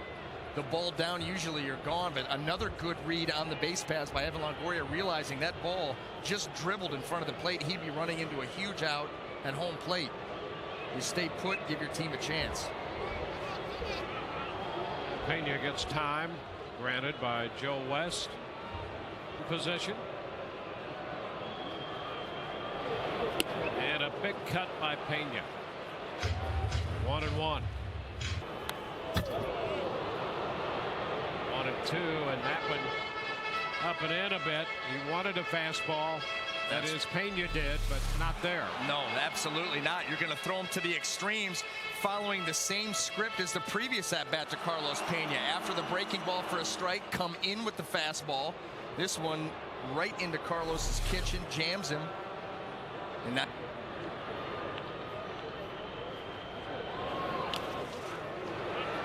Too far down and away.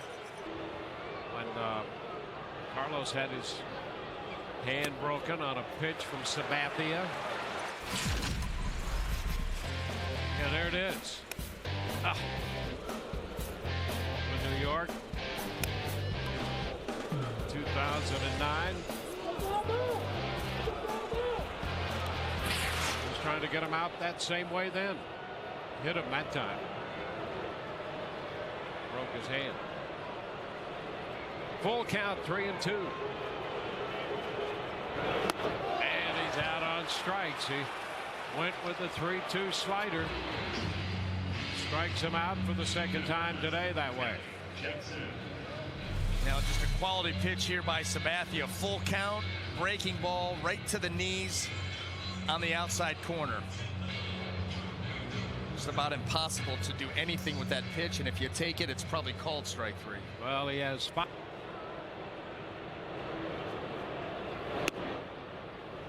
Elliott takes a fastball away. Bottom of the fifth, a one-run game.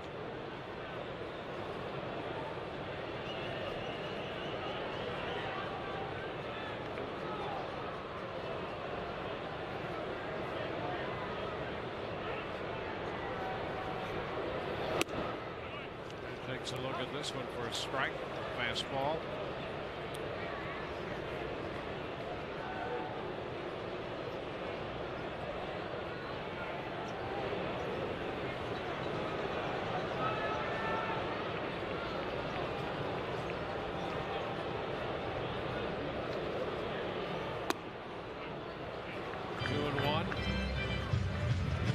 Yankees led 4-0, then 4-2, then fell behind 6-4. Pulled to within a run in the third on the Longoria home run to make it 6-5, and that's where we stand in the fifth.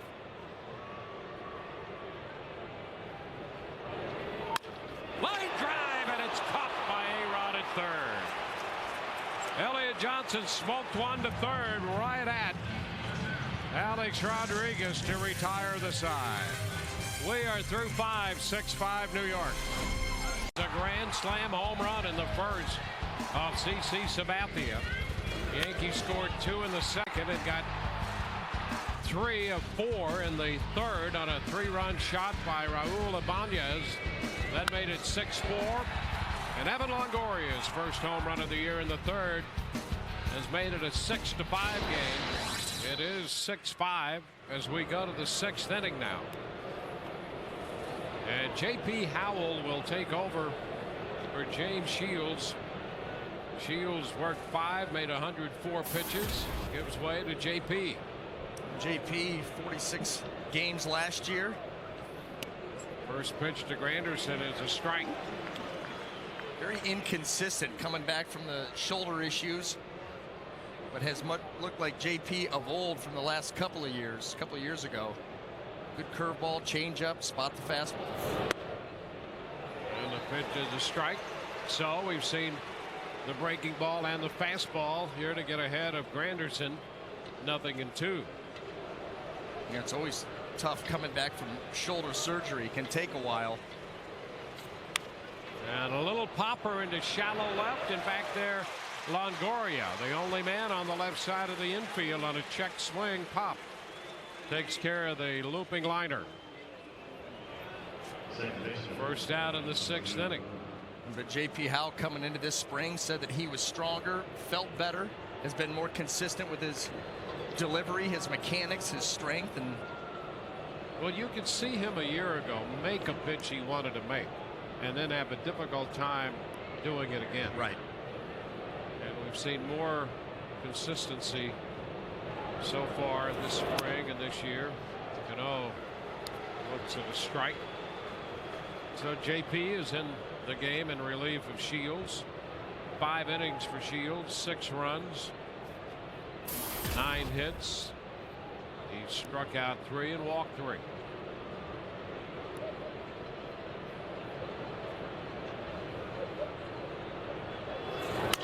Cano pops it up.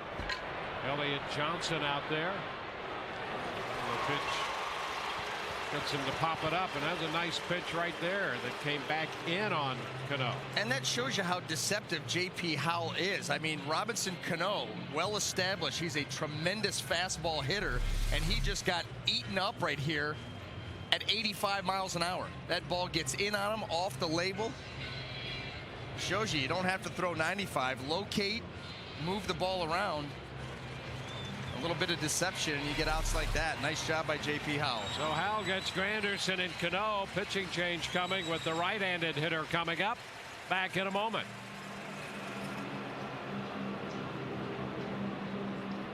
There are a lot of cars out there. Many of them claim to have great this or great that. But what if you could put all of their collective greatness together? That would be one awesome car. The best-selling car in America, even. That would be the new Toyota Camry. Redefining the class once again. Right now, get 0% APR on the all-new 2012 Camry. Plus, get Toyota Care with complimentary maintenance and roadside assistance.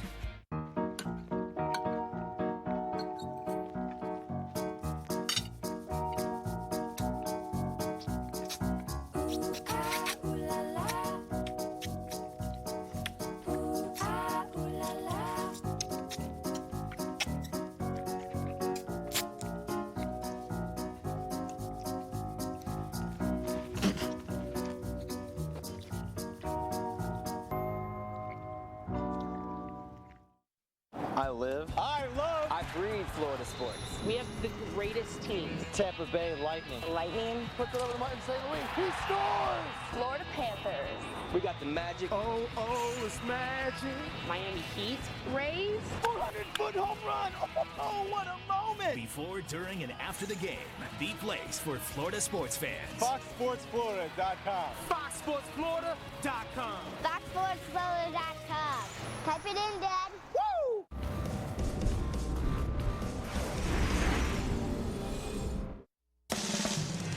Rays baseball brought to you by Buddy's Home Furnishings, Checkers, Feast On, and by Tampa Bay Radiation Oncology. When cancer strikes, strike back with CyberKnife and Tampa Bay Radiation Oncology.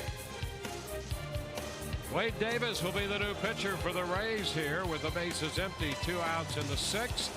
He's on to face Alex Rodriguez. And the pitch is inside. Well, encouraging outing there by J.P. Howell because he threw quality pitches. He made only 5 pitches, but boy, they were impressive. And a pop-up by A-Rod. Sean Rod waits and takes care of that one. 1, 2, 3, bottom of the 6th coming. 6-5 New York. If you subscribe to the crazy notion that the financial goals of a lifetime deserve more than a 10-minute chat. If you have the nerve to believe your call is important to us, it should actually be the truth. If you believe your financial advisor should listen as much as he speaks. Join the nearly 7 million investors who think like you do. FaceTime and Think Time make a difference. Join us. At Edward Jones, it's how we make sense of investing.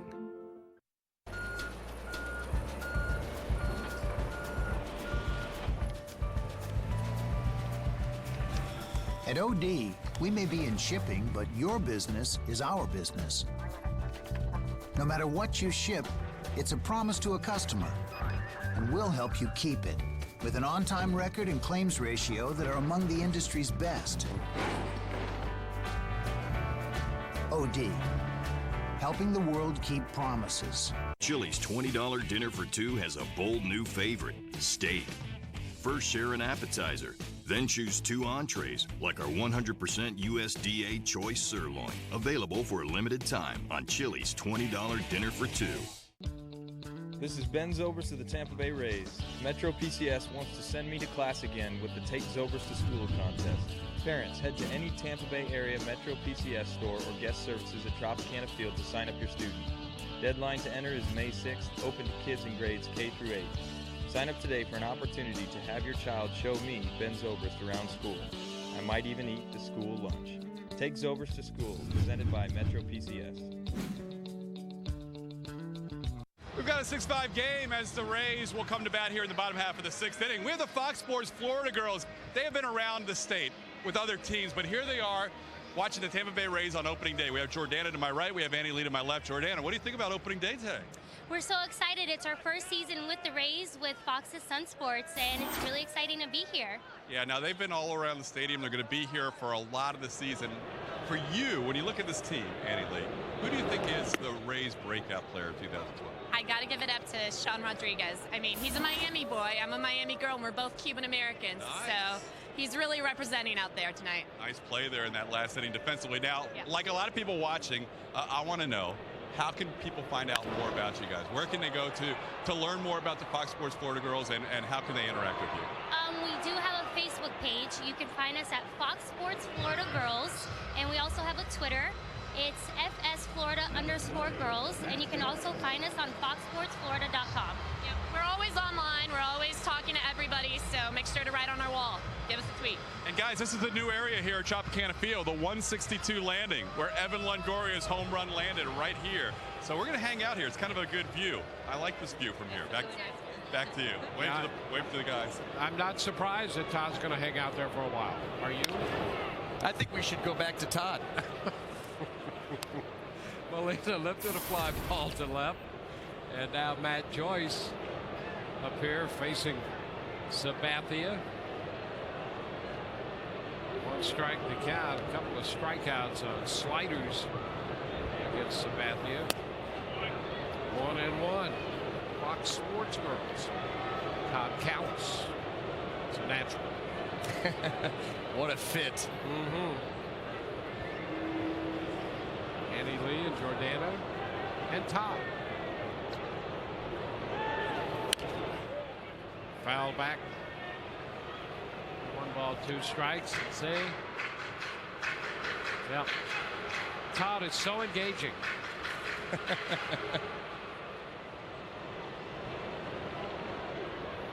Nonchalant, yet charming.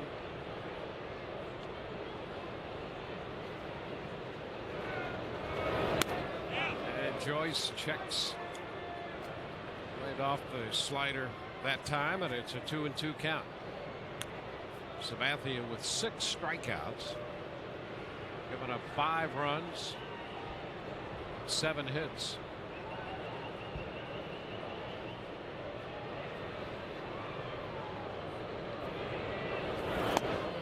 Cut the miss, so he comes back with a fastball, and Joyce is out on strikes for the 3rd time.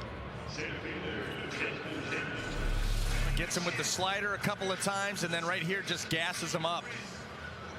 93 miles an hour, well placed.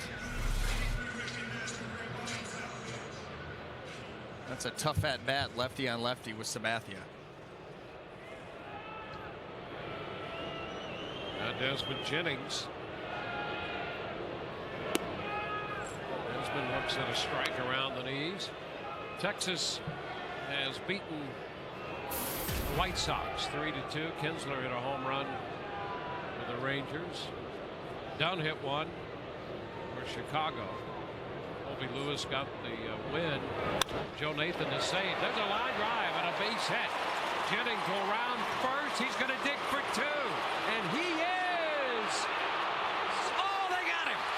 Jennings went in head first. And Cano put the tag on him. Oh, it was close down there at second base, and Andy Fletcher made the call. We'll take another look. That's the 3rd out. Very close. Oh, 6-5, New York. Help, I need somebody. Help, not just anybody. Help, you know I need someone. Help is here. H.H. Gregg is the fastest growing appliance and electronics retailer in America. Let our smarter associates show you why. With the latest appliances and electronics at the guaranteed lowest prices. Bigger selection, lower prices, smarter associates. H.H. Gregg. We help.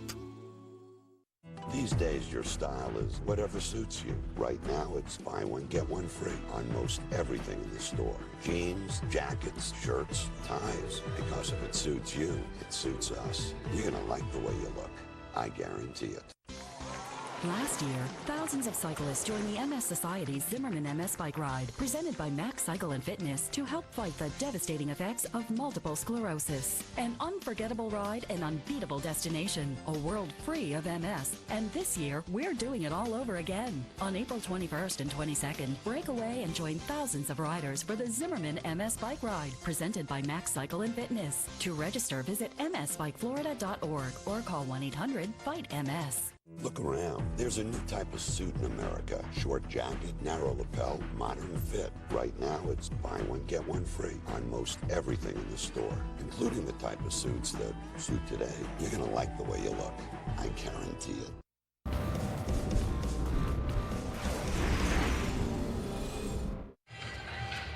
Well, as we head into the top of the 7th inning, the Yankees still lead the Rays 6-5. Well, you can get in on the action with exclusive on-field seating in the Papa John's bullpen box. Available dates are going fast, so act now to make your group reservation behind the Rays bullpen by calling 855-GROUP-TB, or you can go online at raysbaseball.com. And there's a true baseball experience going on for you right down there now. Wade Davis on the hill in relief for the Rays, their 3rd pitcher. You got Rodriguez to end the 6th. Starts Teixeira here in the 7th inning. 1 ball, no strikes. 1-1. A new role here for Wade Davis. starting off a season by going to the bullpen, and the biggest adjustment that he's going to face is going out there and being mentally ready to go. And a situation like this will lock you in quick. Pitch is up, 2-1. The Rays with the extreme shift on now. Elliott Johnson in shallow right field.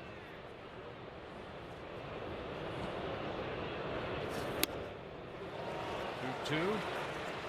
Davis quick with that fastball. That registered 91, but boy, it seemed quicker, didn't it? Well, you know what? It did because of the swing by Teixeira. That ball jumped on him. I absolutely agree. That looked a little harder. Full count. You know, usually a hitter's swing will let you know. And a lot of times you match it up with the radar gun. That time it didn't mesh.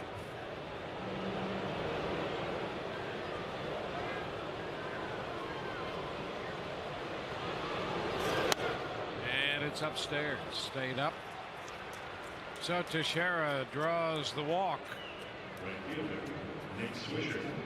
Well, this game right now, a one-run ball game being contested inning by inning and hitter by hitter, pitch by pitch, and that's pretty much the way things have been between the Rays and the Yankees over their last 24 games. 12-12. The Rays have actually outscored New York 107-105, and look at the team ERAs. Well, they've gone 12-12 in their last 24 matchups.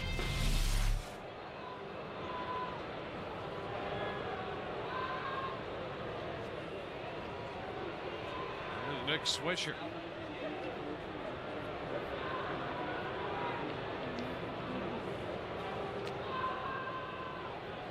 Swisher had an infield hit his last night. Pitch is down.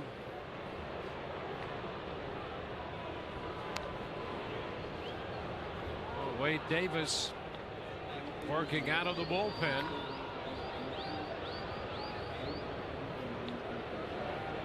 He was 11-10 in 29 starts last year for the Rays.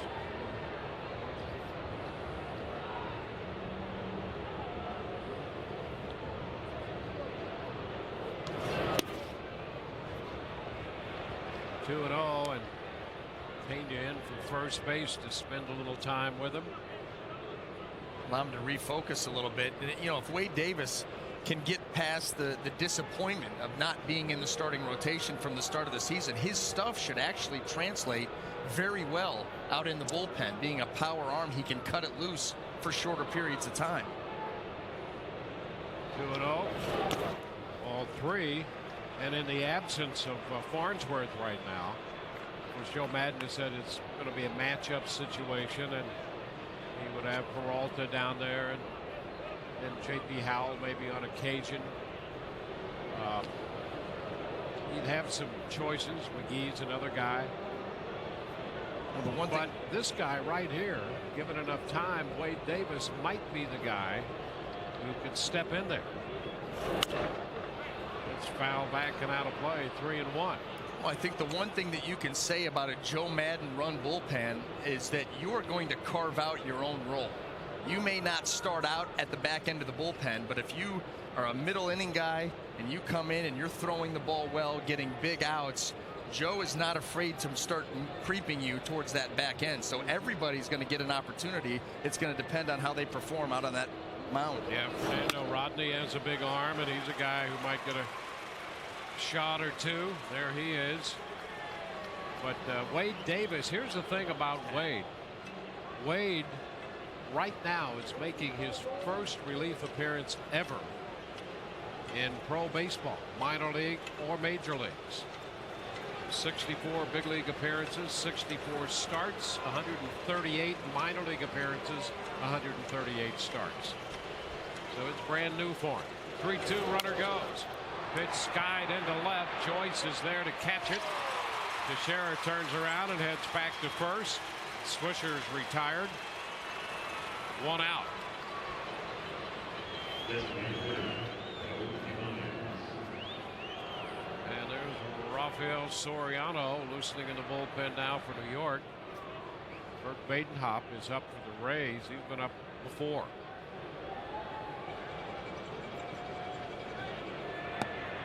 Ibanez, the DH, and Jake McGee has just joined Badenhop down there, and you see he's starting to get loose.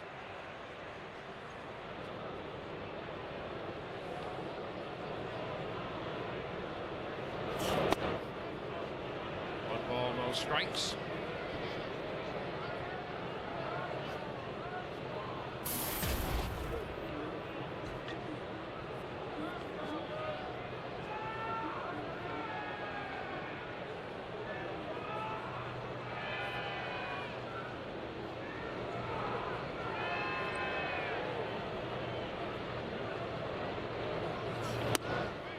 Strike. 1-1. You know, there have been some guys back and forth between the bullpen and the rotation. Ken Forsch did it in Houston. John Smoltz did a pretty good job of that.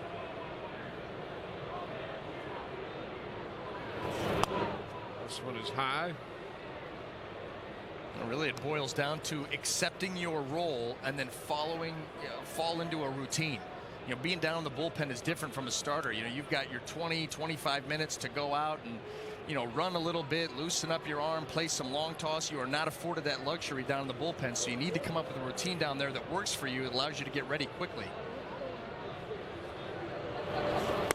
Cut and a miss on a fastball.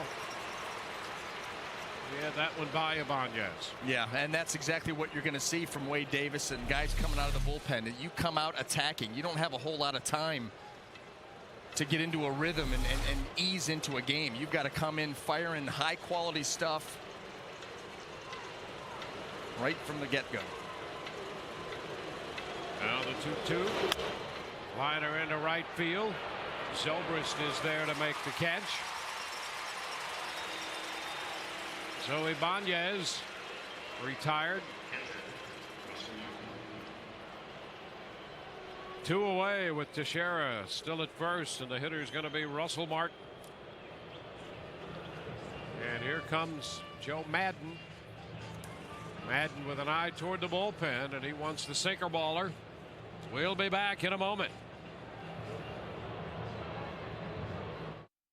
If you missed the start of The Ultimate Fighter on FX, you missed a surprise knockout from an underdog, a relentless battle between top contenders, a test of will, a perfect punch, and a rivalry ignited. You're a bull-faced liar. Don't miss another moment. The Ultimate Fighter, tonight at 10, live on FX. Do you think you have what it takes to win a $5 million recording contract? Then bring it. No pressure. Auditions for the X Factor's new season are happening now across the country. To find an audition city near you, go to thexfactorusa.com for more information. May 5th, heavyweights Pat Barry and LeVar Johnson go head-to-head. Then Palhares battles Belcher. Koscheck takes on Hendricks. And Nate Diaz faces Jim Miller. 4 huge fights. Live, free, and only on Fox. Rays baseball is back. The Rays open the season against their NL East rivals, the Yankees, April 6th through the 8th on Fox's Sun Sports. Opening week baseball is brought to you by Burger King. 4 driving legends who only know one speed, all out. Monday, they each have their own team, and they're searching for someone who can survive the most adrenaline-rushing competition of the year. It's an all-new episode of Octane Academy, Monday, 11 Eastern, 8 Pacific, only on Fuel TV.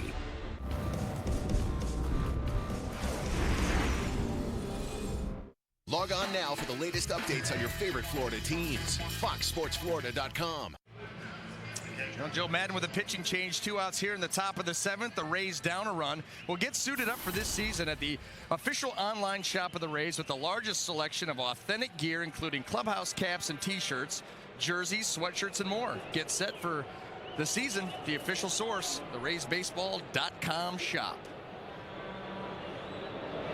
Badenhop gets a ground ball to third, and Longoria has trouble with it, will not make a play. Well, Badenhop threw the ground ball, and that's what the Rays hope that he'll do a lot of this year. And that'll be an error charged to Longoria. Well, we saw the line drive earlier in the game where Evan Longoria mistimed his jump and the ball clanked off the glove, and this was a nice candy hop there, backhand, but up nice and high there, thigh high, just not able to make the play. Another clank.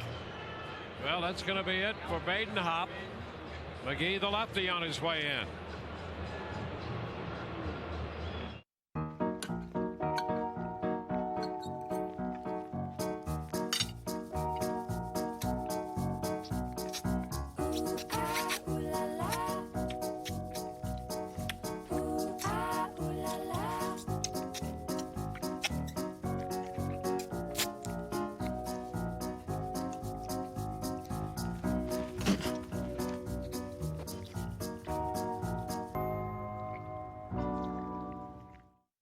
I live. I love. I breathe Florida sports. We have the greatest teams. Tampa Bay Lightning. Lightning. Puts it over the Martin St. Louis. He scores! Florida Panthers. We got the Magic. Oh, it's magic.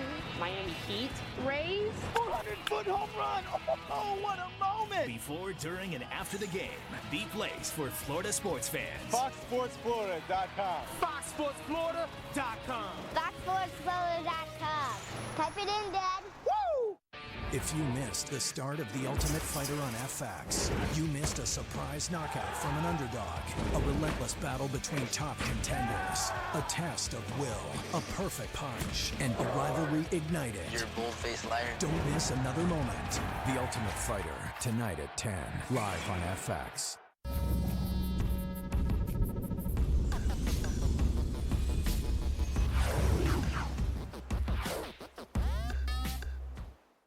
Log on now for the latest updates on your favorite Florida teams. FoxSportsFlorida.com. Another pitching change for the Rays. Down by a run, 2 outs here in the top of the 7th inning. Well, this week, Fox Saturday Baseball returns as the Red Sox head to Detroit to take on Prince Fielder and the Tigers, or the defending World Series champion Cardinals head to Milwaukee to take on reigning NL MVP Ryan Braun and the Brewers. Fox Saturday Baseball returns this week at 3:30 Eastern, 2:30 Central, beginning with our all-new pregame show that covers all the big stories and gets you ready for the first pitch on Fox. Check local listings for the game and start time in your area. Well, the Rays want the 25-year-old left-hander Jake McGee in here to face Brett Gardner's left-handed bat. He is pitcher number 5. Badenhop made one pitch and got the ground ball, but it was misplayed by Longoria. And you see the numbers last year for McGee.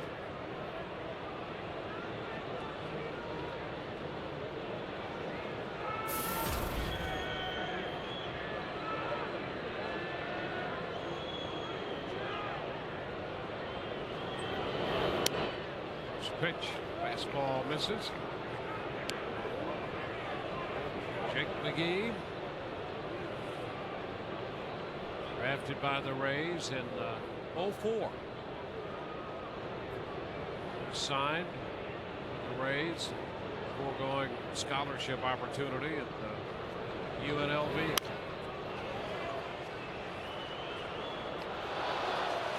One and one to count.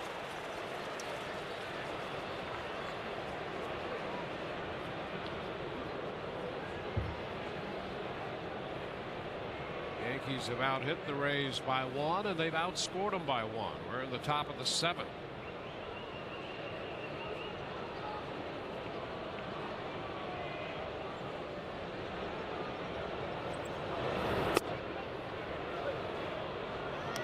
Two balls and a strike.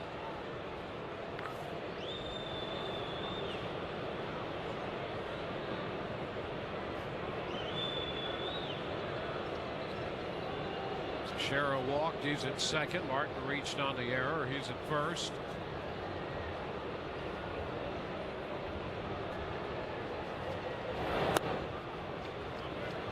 McGee is behind. It's now 3 balls and a strike.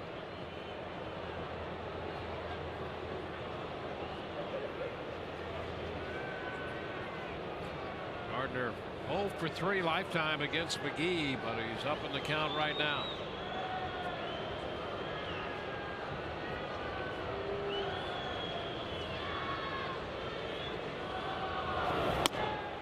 Walked him. So McGee gives up the pass. That's going to load the bases. and get Jeter, the top of the order, to the plate.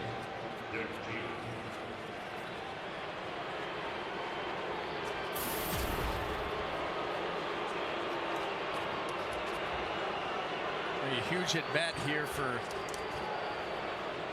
Jake McGee. You cannot let the Yankees extend this lead any further with what they have at the back end of that bullpen. You know they're wanting to go Soriano, Robertson, and then Rivera. Got to stop this right now. Jeter singled and walked, officially 1 for 3. Shoots it foul. Jeter up there looking fastball and got it. Was late. Fouled it up the right side.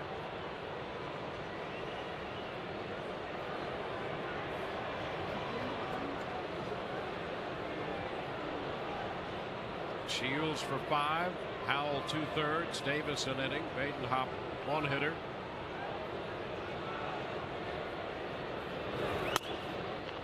Fastball up, mid-90s. 1-1. 2 fastballs have been 94 and 95 here to Jeter. And Jake McGee understands the magnitude of this situation, rearing back for a little bit extra.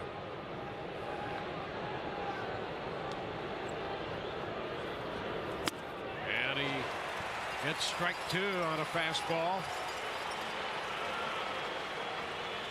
1-2. This wasn't the best location by Jake, but just overpowered him.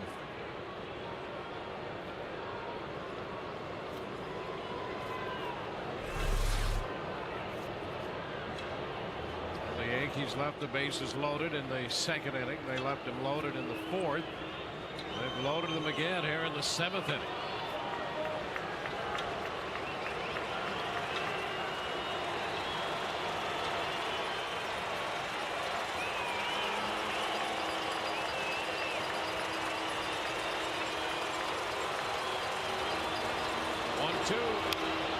Up the right side. That's going to veer foul, out of play.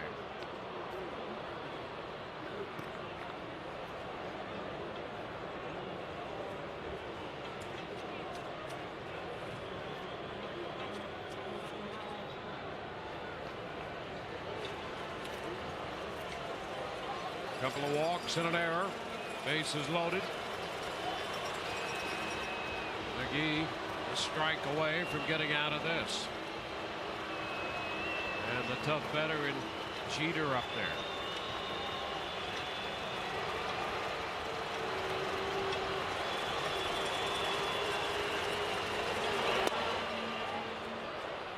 Two balls, 2 strikes.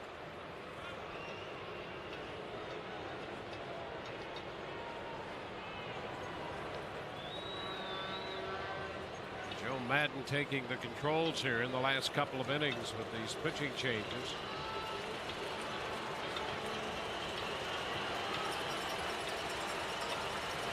Two now. Here it is.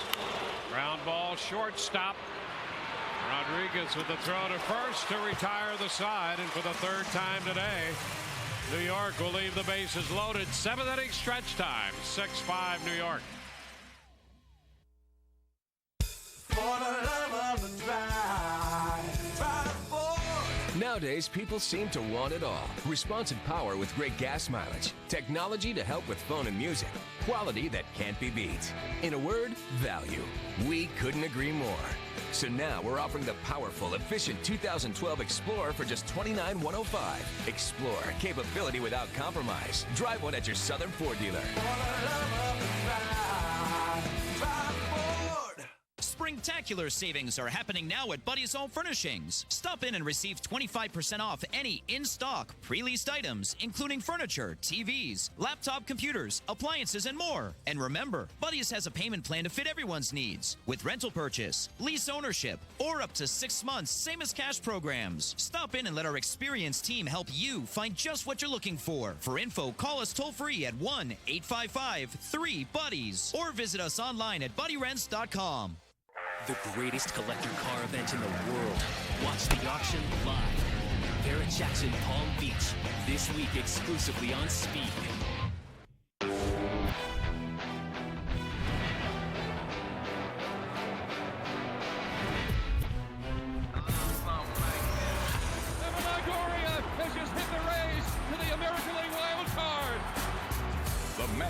continues opening weekend when the Rays play the Yankees. Sunday, April 8th, the first 10,000 kids 14 and under get a Raymond cowbell. Experience the Rays.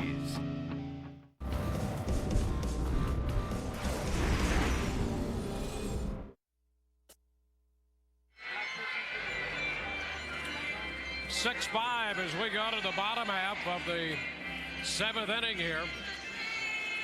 Rays open the scoring on the Carlos Pena grand slam in the first. The Yankees with 2 in the second and 4 in the third. A 3-run shot by Raul Ibanez gave them the lead, and the Rays got another run in the third on the home run by Longoria.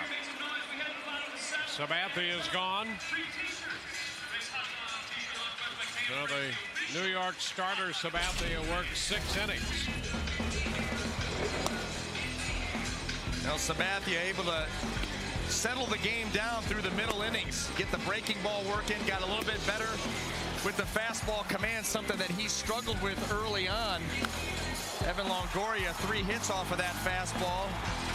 Obviously Carlos Pena with the big grand slam off the misplaced fastball, and this is what you see.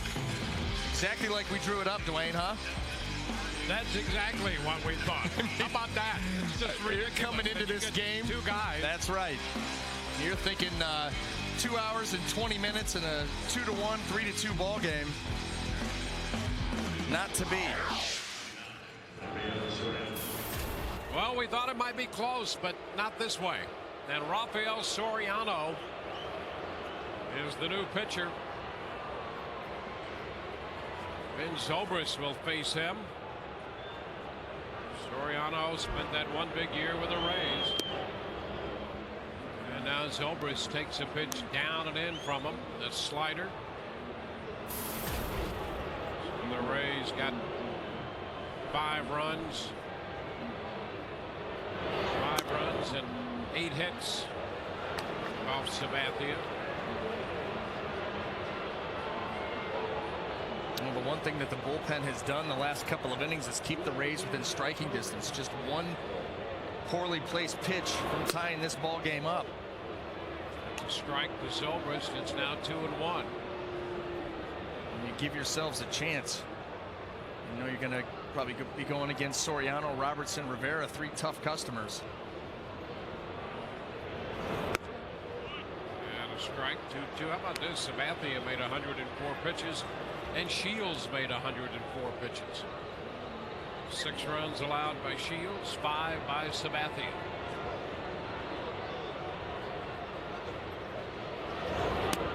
Zobrist tried to check.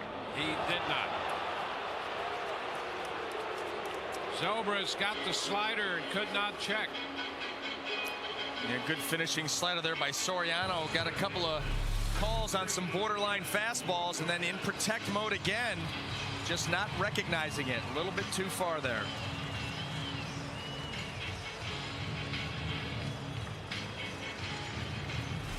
Now here's Evan Longoria.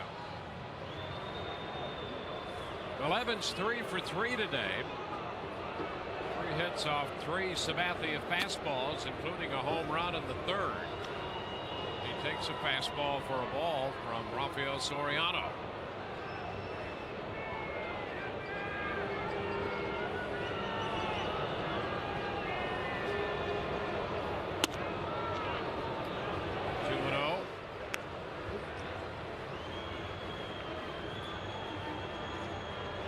Longoria batting with the bases empty and 1 out. Luke Scott, by the way, is on deck now. Keppinger started as the DH, and Scott is now on deck. It's low, 3-0.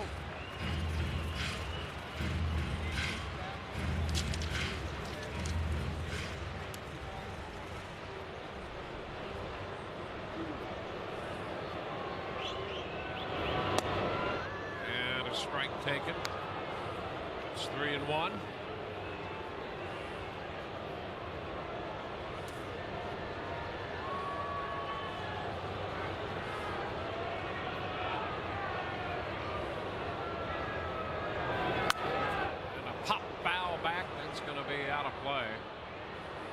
3-1 fastball, and Longoria tried to pull the trigger on it, fouled it back.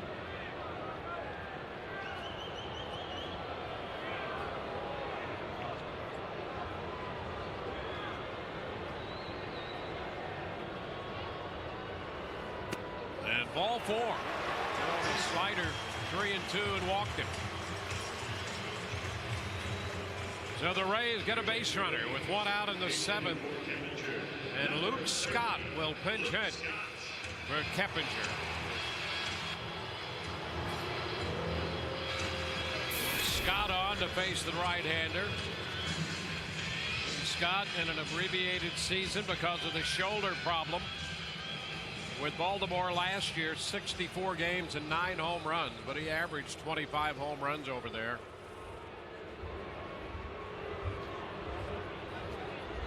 He is 1 of 5 lifetime against Soriano. The pitch is a strike. We have seen this strike zone from Joe West start to widen a little bit because that was pretty generous right there. It's getting late. 1 strike the count.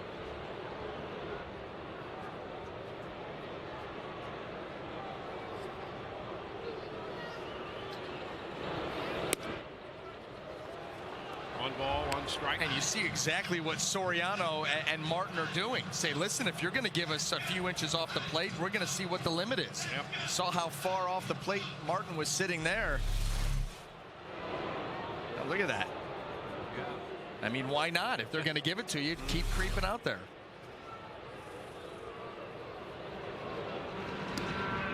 Longoria backhand at first.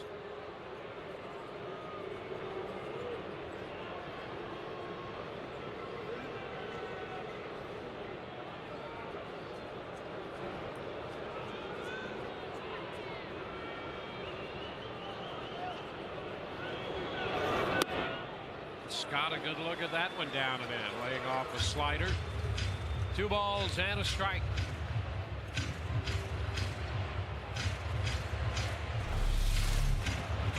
And here's the breaking ball.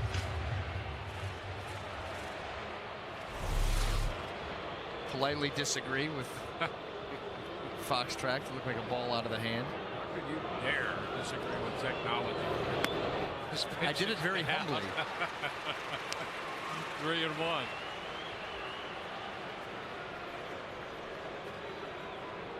Something to do with algorithms. Well, after my brain science comment, I can't really compute that. 3-1 the count. How about grooving a fastball here? And a foul ball back. He got a fastball, fouls it. It's 3-2. Luke Scott talked about during the course of spring training, coming back from that shoulder injury, wanted to be able to trust his hands. He thought that was the key to his swing, is to keep his body quiet, trust his hands to get through the zone. That pitch right there was a 3-1 fastball. Looked like he was just a little bit tardy on it. 3-2. And a ground ball to first. Teixeira steps on the bag. Tag play in order at second, and Jeter tags out Longoria on the 3-6 double play. We're going to go into the 8th. 6-5 New York.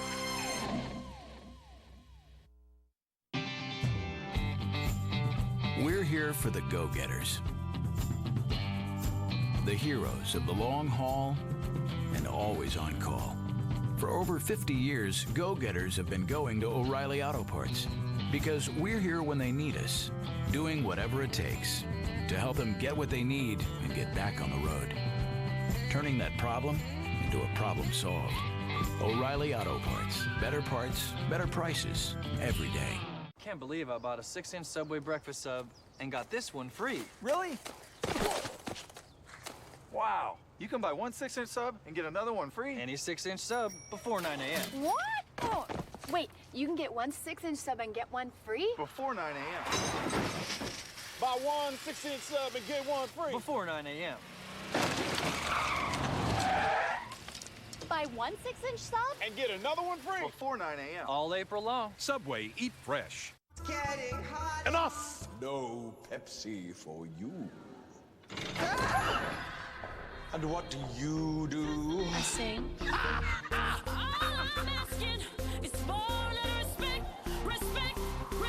Enough!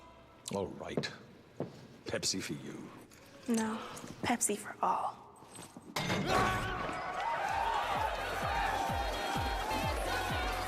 Yeah, boy!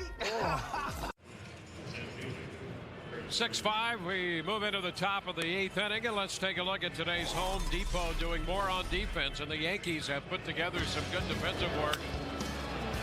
Jennings, this popper into shallow right, and Swisher made a fine play right there.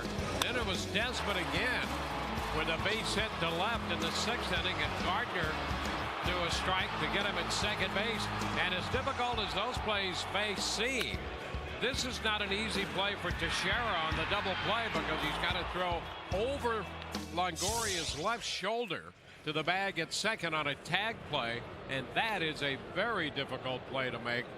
The Yankees have displayed some good defensive work here in this game this afternoon.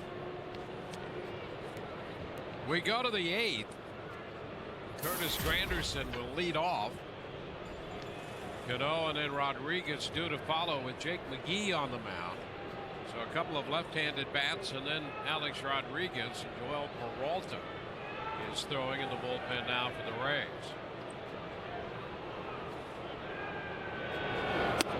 Granderson takes one inside. There's Peralta.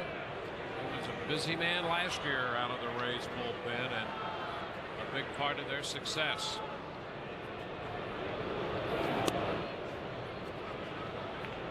2-0.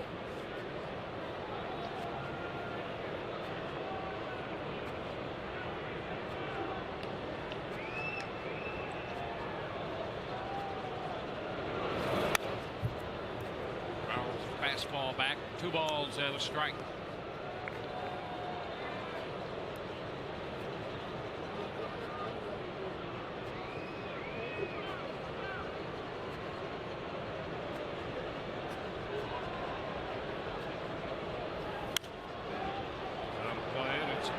Count.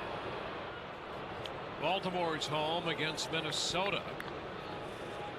Their opener, and the Orioles have a 4-2 lead. They led 4-0 going into the 9th.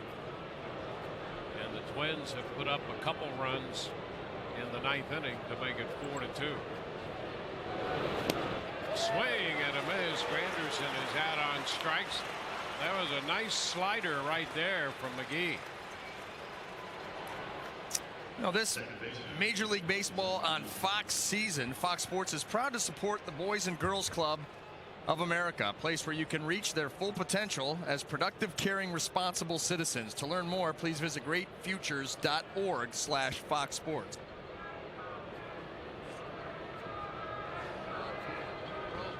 With Robinson Cano.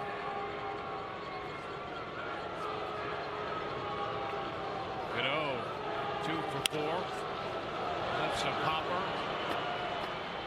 Jennings coming in now. Zobrist, and who's going to get it? Boy, they crisscross, and Zobrist over from right.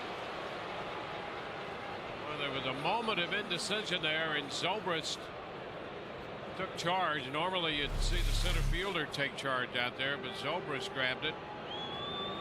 So 2 outs here in the 8th. There it is. You can see. Well, you don't want to give up on something like that and have that fall in. And Zobrist wound up making the catch. Pitching change now. The right-handed bat of Rodriguez. We'll be back in a moment. Do you think you have what it takes to win a $5 million recording contract? Then bring it. No pressure. Auditions for the X Factor's new season are happening now across the country. To find an audition city near you, go to thexfactorusa.com for more information. May 5th, heavyweights Pat Barry and LeVar Johnson go head-to-head. Then Palhares battles Belcher. Koscheck takes on Hendricks. And Nate Diaz faces Jim Miller. 4 huge fights. Live, free, and only on Fox. Rays baseball is back. The Rays open the season against their NL East rivals, the Yankees, April 6th through the 8th on Fox's Sun Sports. Opening week baseball is brought to you by Burger King.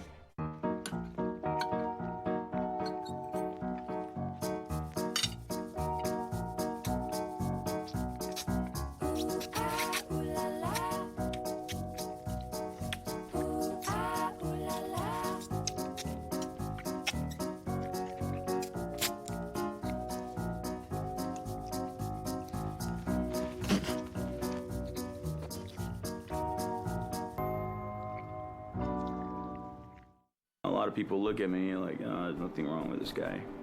TBI is real. Get educated. Don't brush us aside and don't count us out. Hear more of their stories at usoinvisiblewounds.org.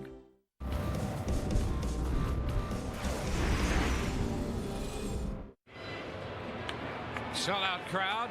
Opening day here. Tomorrow night, a sellout as well. Second game of the 3-game series against New York. A 1-run ball game here, and the Rays call upon Joel Peralta, pitcher number 6. Shields work the front 5, and Peralta's on to face Alex Rodriguez.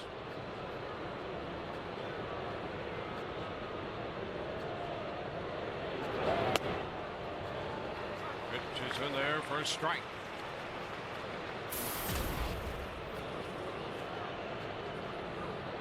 Rodriguez doubled and scored in the second, singled and scored in the third. He walked in the fourth and popped out to short his last time.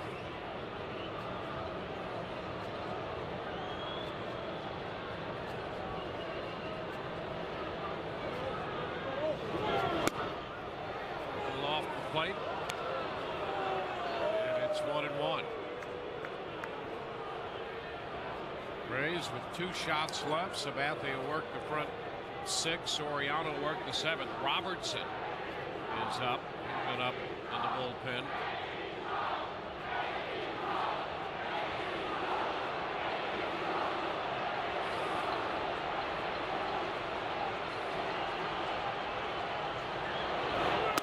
Cut and a miss. Got a fastball by him. And Peralta here coming with the heat. Keeping that ball in the outer half to get it over the top of the bat of Alex Rodriguez.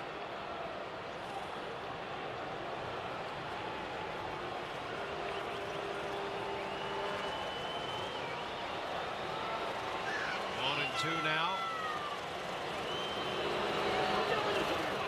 Into the dirt. 2 balls, 2 strikes.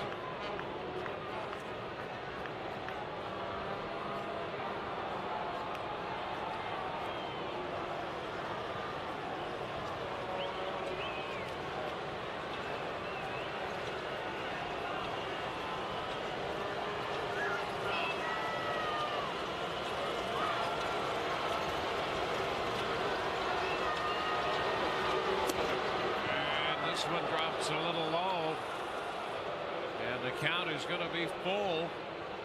A couple of split fingers back to back, and this one tantalizing. Boy, that's the one that he wanted to pitch before. Alex Rodriguez got a look at the one before further down. That one just off the plate. 3-2. Him, came back with another one. So Alex Rodriguez draws a walk. And now it'll be Teixeira. Well, Rodriguez had never gotten a hit off Peralta. He's 0 for 8, but Teixeira is 2 for 5 with a home run. So another challenge right here for Peralta and the Rays to get Teixeira.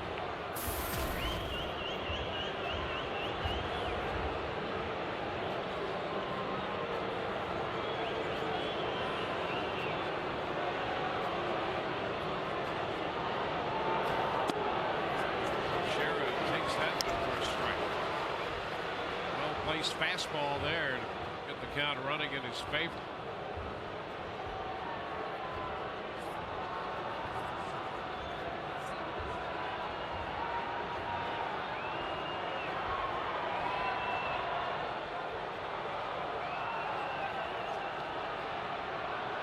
Rodriguez has walked. Is at first. This has been a 6-5 game since the third. Rays led 4-0, 4-2, trailed 6-4, now trails 6-5.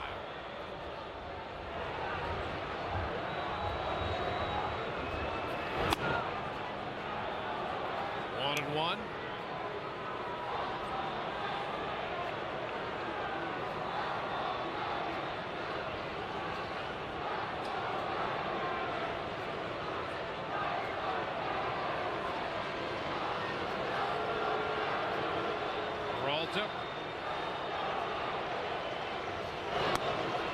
And he gets another strike.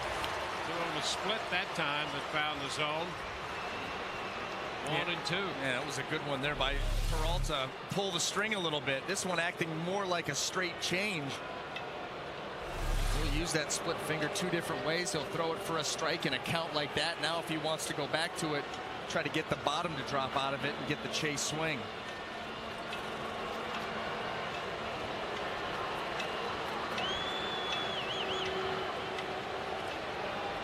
Big shift on for Teixeira. Man at first, 2 outs.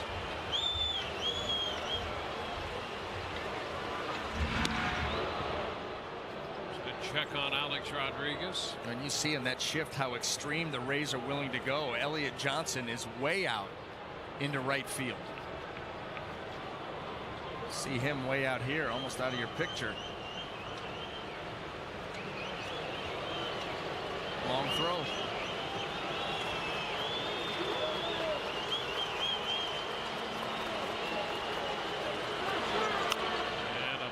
The other way, that's going to be foul and will wind up in the stands back to third.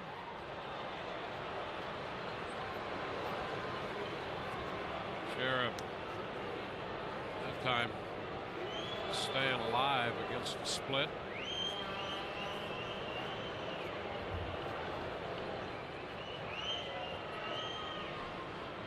With Price and Kuroda tomorrow night here. It's a 7:10 first pitch.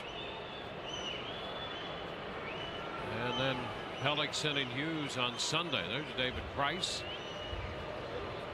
Yeah, we just saw that meeting there between Molina and Peralta, and usually when a meeting's called like that mid at bat, it's the pitcher doing all the talking to the catcher on what he wants to do. You can see Peralta's mouth move too much there. Molina telling him what he thinks they ought to do.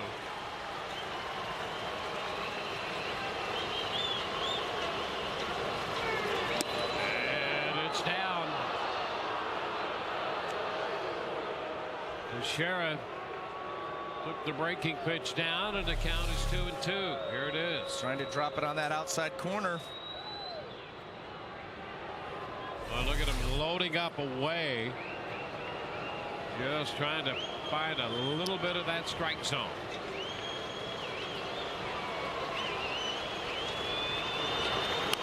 And a tap foul. Still 2-2.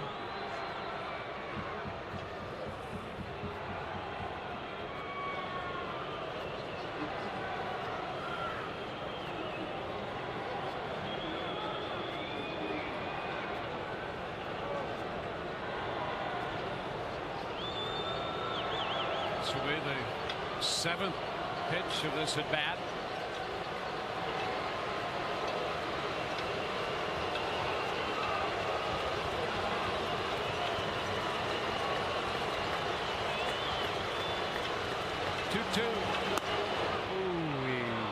Again, tried to find that breaking pitch on the outside part. A little wide out there, and the count is full. Just pulled off that curveball a little bit, left it up and away.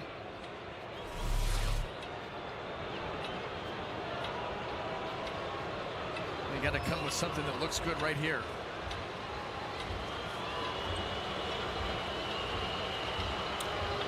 3-2. And a pop foul is going to carry out a play. A fastball there, 3-2.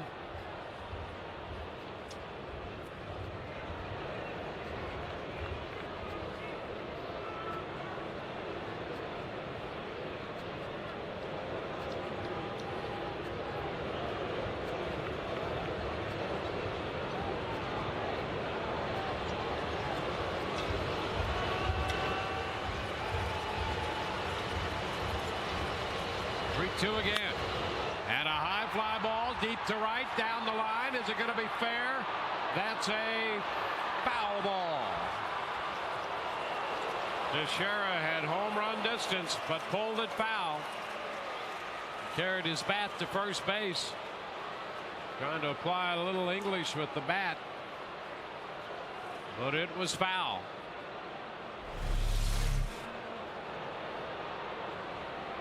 This ball definitely going to be deep enough.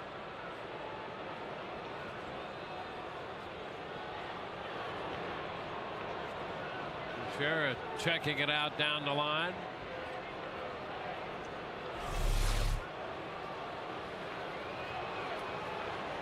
So we'll see it again.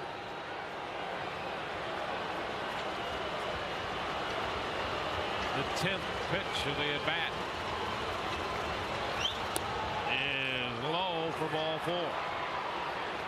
Well, Peralta very careful to Teixeira.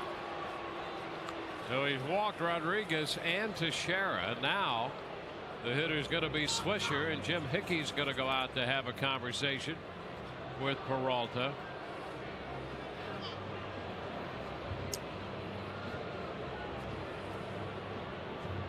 So the Rays talk it over.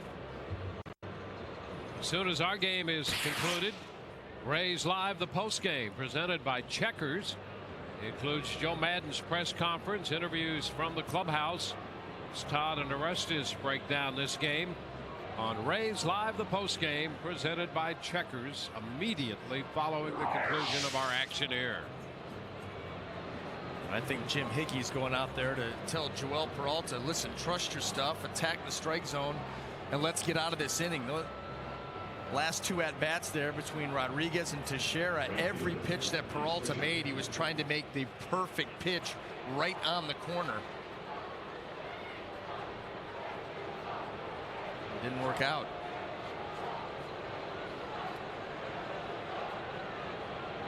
Two men on with 2 men out. Here's Nick Swisher.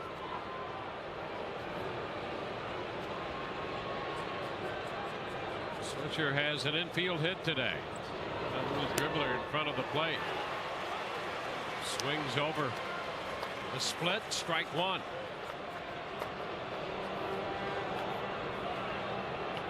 Swisher with that big swing, and Peralta in the past has taken advantage of that. Well, and Swisher's also looking at, okay, he's walked the last 2 hitters, got a visit by the pitching coach, probably telling him, let's get in the zone, attack this guy. Swisher's a good fastball hitter. He took a good swing at what he thought was a fastball there. That's why he came up empty. And that, you're right, Wayne, that's a good pitch for Peralta in this matchup because Swisher is a fastball hunter.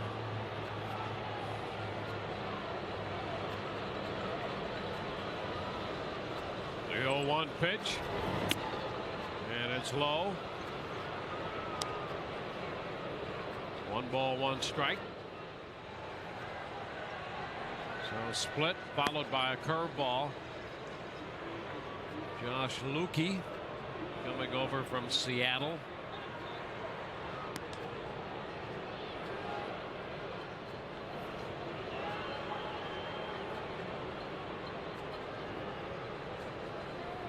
The 1-1 swing and a miss. That was a split that appeared to stay up. And it's 1-2. Let's take another look. Yes, this was a hanger. But you see how geared up for the fastball Swisher is. He saw that up in the zone. Last thought on his mind was that was a split finger or anything off speed. He came out of his shoes. 1 ball, 2 strikes.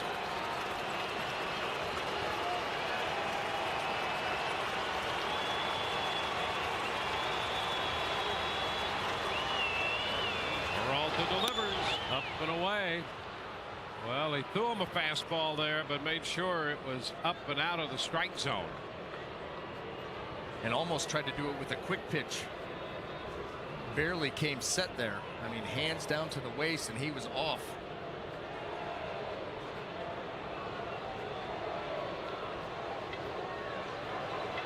Try to do anything you can to take the hitter out of his rhythm.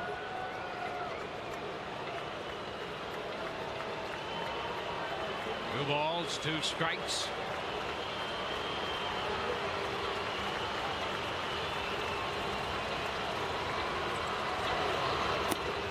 And it's down. So Swisher laid off, and the count is full.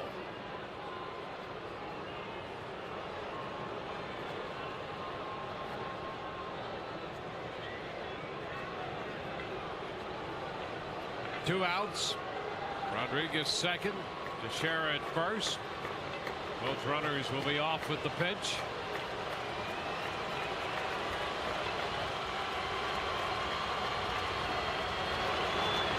And a tap foul.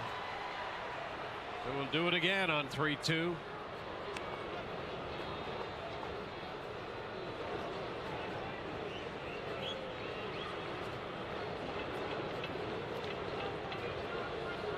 Not much margin for error with what the Yankees will give you late out of their bullpen. 1-run game right now.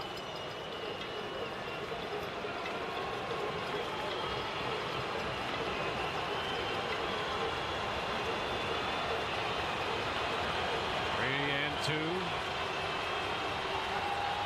For the second time, the 3-2 pitch. And he struck him out through a fastball. Fastball takes care of Swisher.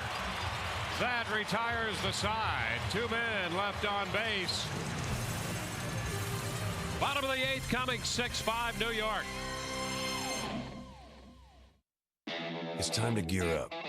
It's time to start your truck with your smartphone. It's time to use satellites instead of maps. It's time to stop making excuses why you don't have the best, the latest, the most up-to-date.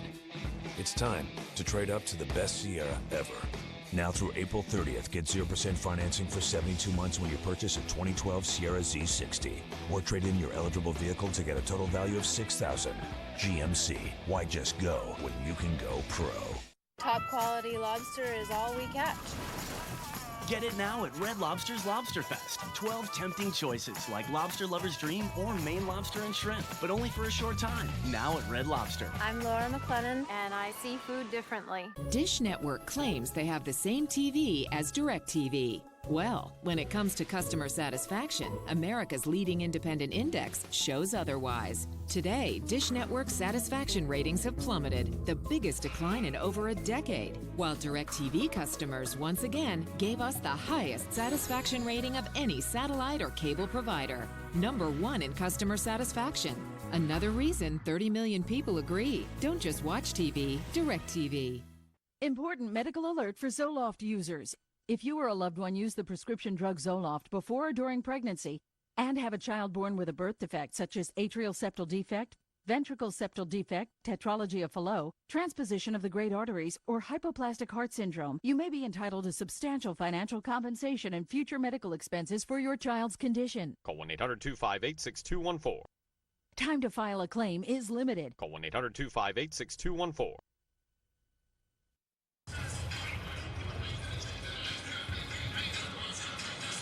Great expectations for the Rays this year. They're down by a run here as we go into the bottom of the 8th, 6-5 New York.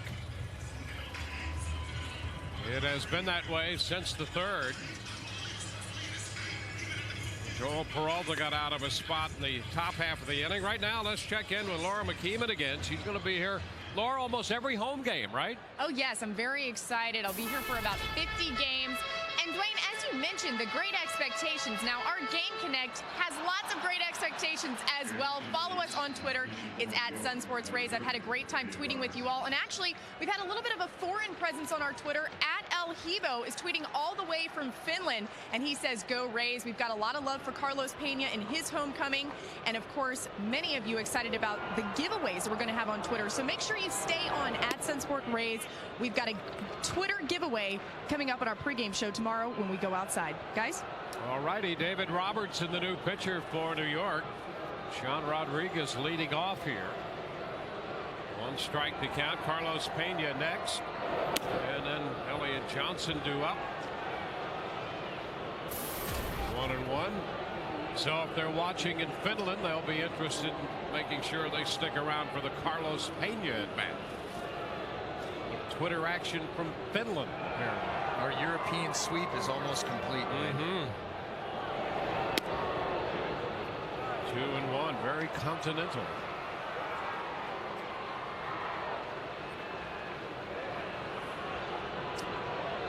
Rays need a couple runs against a tough New York bullpen. Rodriguez lifts a foul pop. It's out of play. We got a quick peek at David Robertson's numbers from last year. He's one of just 3 pitchers that have recorded 100 or more strikeouts in less than 70 innings to go with a 170 average.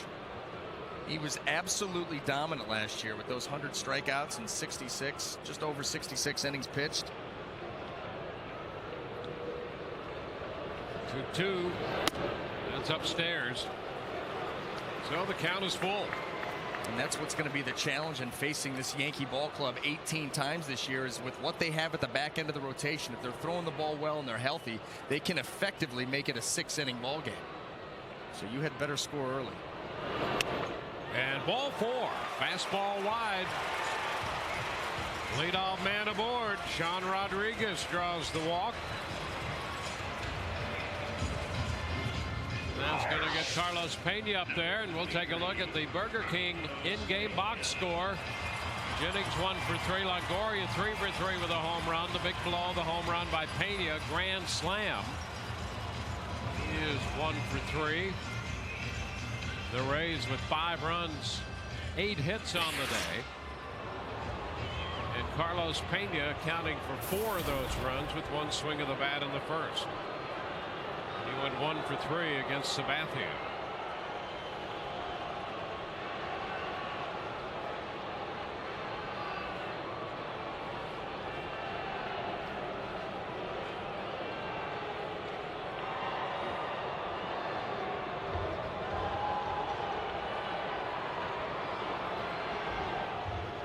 Now the pitch. Carlos takes it a bit high. 1-0.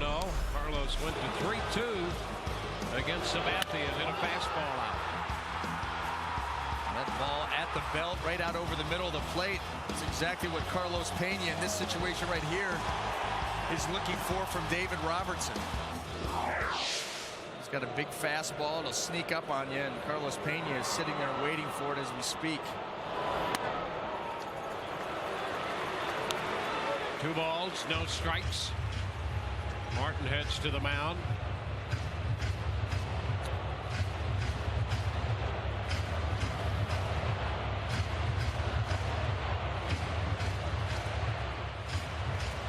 Robertson out of Alabama.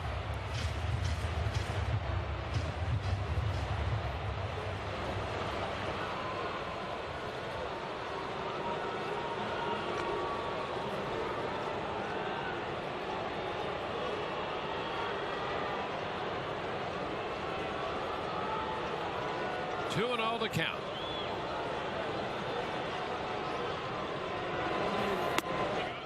And he gets a strike off the fastball.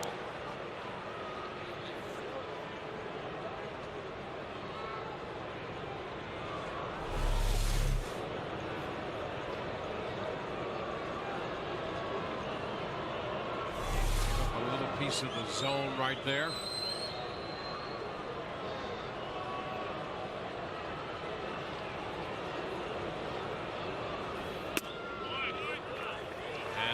Count's going to go to 3 balls and a strike. A little cut fastball here by Robertson. Looked like it was all over the zone. Yes, it was. It fooled Joe West. I mean, no question, that ball down the middle. You know, umpires got to stay with the pitch too, and sometimes they can assume, okay, fastball off the plate, that little late cutting action catches them by surprise. Runner goes, and a pitch hit on the ground through the left side. Rodriguez will go to third, and the Rays put men at first and third with nobody out. Pena 3-1, got one on the ground through the left side of the infield. Unselfish hitting right there by Carlos Pena. He's up in the count, 3-1.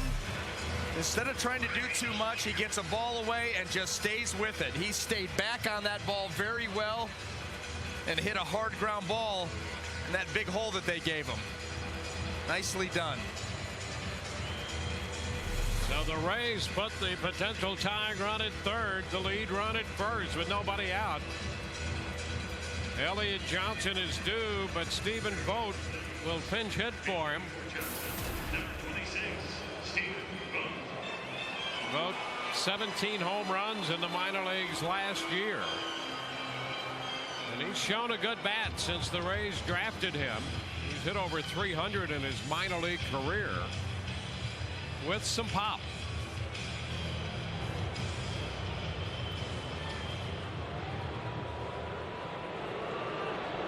So Vogt making his major league debut.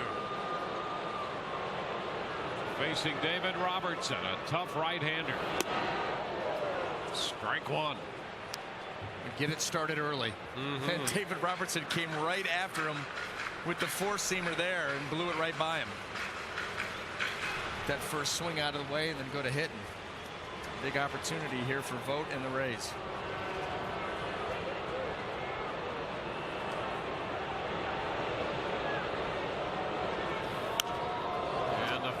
Ball back, that one cutting in on his hands. 2 strikes the count.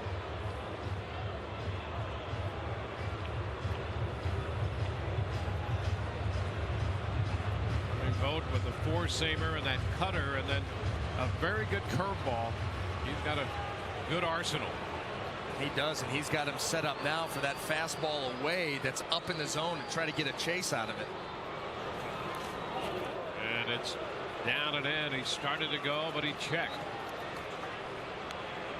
Now the way that he decides to go with the curveball there, and we see here from the side, definitely held up. But boy, after that first fastball that he threw by him and the kind of the uppercut swing that Vogt took, he was able to get it over the bat.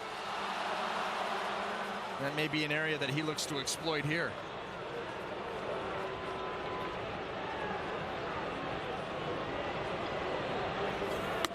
A swing and a miss. He went with that fastball up and got it by him.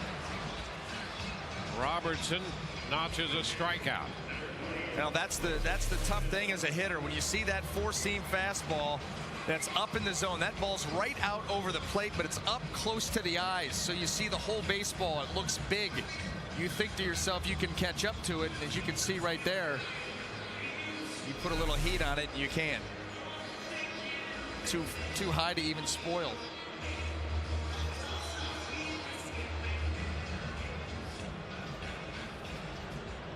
Well, Jose Molina will be the hitter. Sean Rodriguez third, Pena at first. First and third, one out. Wouldn't be beyond the Rays to try to put down a bunt to get the tying run home. First pitch taken for a strike, a fastball. This will have everything to do with how Joe Madden feels about Jose Molina and how he can handle the bat. He's got confidence in him. This is the perfect situation for it.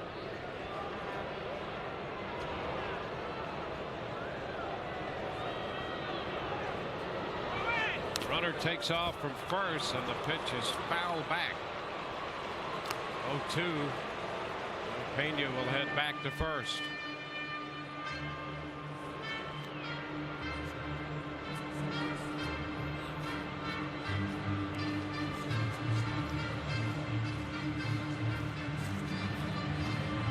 Rodriguez walked. He went to third on the base hit by Pena. Both pinch hitting is struck out. Now 2 strikes the count to Molina.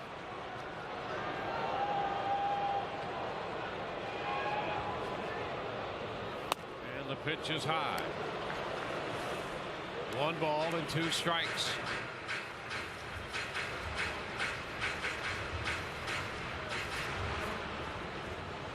Molina with a look at Foley. And what you'll see a lot of pitchers here do, you're ahead of Molina, you throw the fastball up near the eyes, he doesn't chase it, you come right back with the breaking ball. Let him see that ball out over the plate, bottom drops out.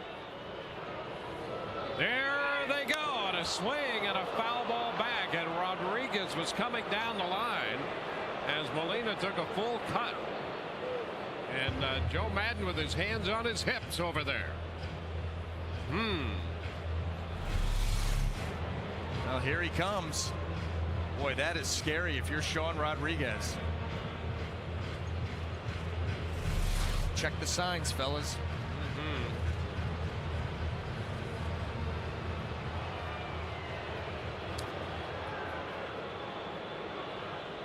So Molina took a full cut, 1-2, fouling it back.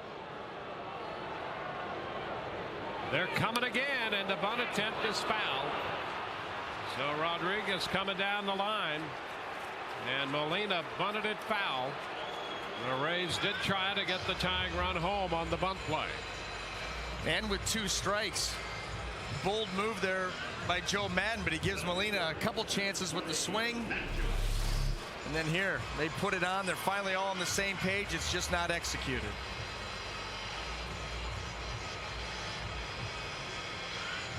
Sat back in the box, did not get the bat out in front of the plate, and was not in good position. He was reaching for that ball, and that ball caught a lot of plate.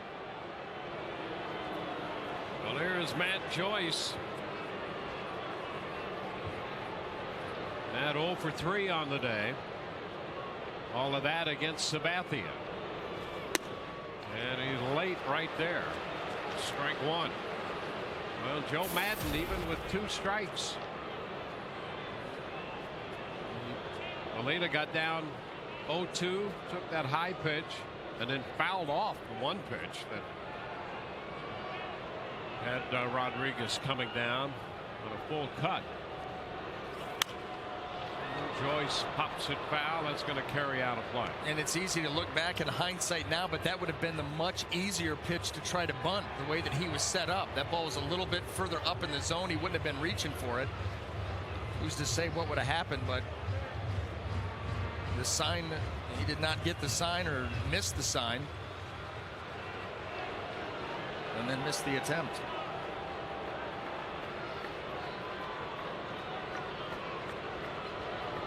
The 0-2 away. Fastball. 1 ball and 2 strikes.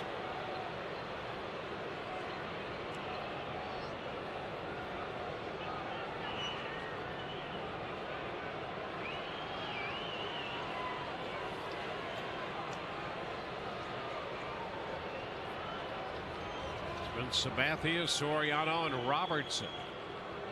Robertson has made 23 pitches here in the 8th.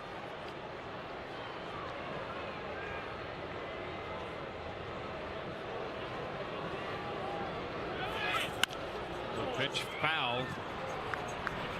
Pitch coming in on Joyce, and he managed to foul it away.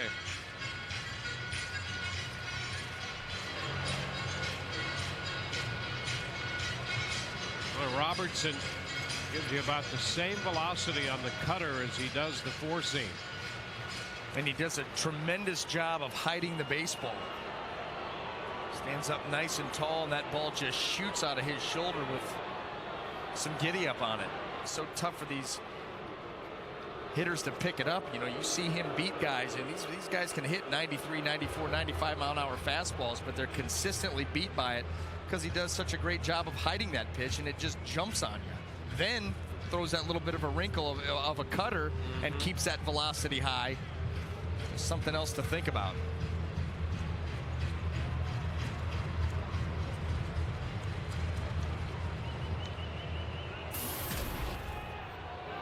We'll be with you tomorrow. The pregame comes your way at 6:30. Corona and Price, the pitching matchup. A 1-2 pitch again. And he's out of there on strikes. A little something extra on that one away and got him. Struck out the side, and we go to the ninth. It's 6-5 New York. This one's for all us lawnsmiths, grass gurus, doers. Here's to more Saturdays in the sun and budgets better spent. Here's to turning rookies into experts and shoppers into savers. Here's to picking up, trading up, mixing it up. To well-earned muddy boots and a lot more spring per dollar. More saving, more doing. That's the power of the Home Depot. Wipe out weeds for less with Bayer Advanced Durazone Weed and Grass Killer, now just $19.88. We found cancer. Let's consider your options. Doctor, tell me what you know about CyberKnife. Tampa Bay Radiation Oncology brought CyberKnife to the Bay Area. CyberKnife can successfully treat tumors anywhere on the body. With CyberKnife, there's no incision, no cutting, no anesthesia. Treatments usually last only a week or so. Most patients resume their normal activities almost immediately. When cancer strikes, strike back with CyberKnife. Available at Tampa Bay Radiation Oncology. I've been growing oranges my whole life, ever since I can remember. My name is Paul Fabry, and I grow oranges in Florida for Tropicana. My grandpa taught me that there's no orange like a Florida orange. They're grown in just the right soil with the perfect amount of sunshine. See? That's how you get that beautiful color and ripeness. Tropicana Pure Premium is made with 100% Florida oranges, because the best oranges make the best juice.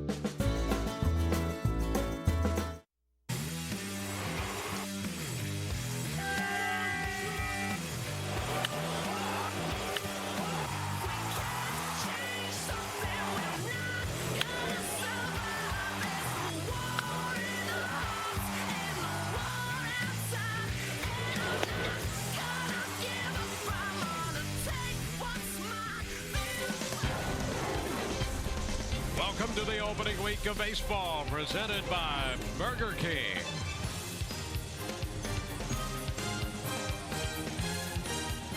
(6-5), we go to the ninth inning. Changes for the Rays. Fernando Rodney is the new pitcher. So the sixth bullpen entry following Shields. So 7 pitchers for the Rays.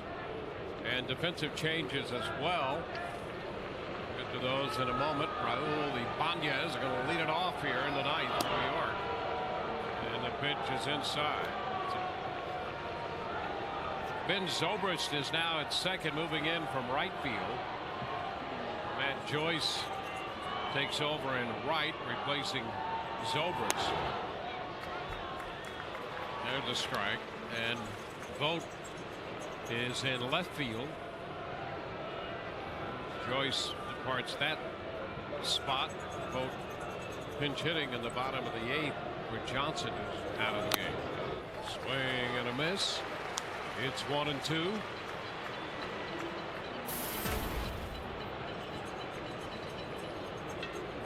Ibanez has driven in 4 runs today, one with a ground ball and the other a 3-run home run. 2-2.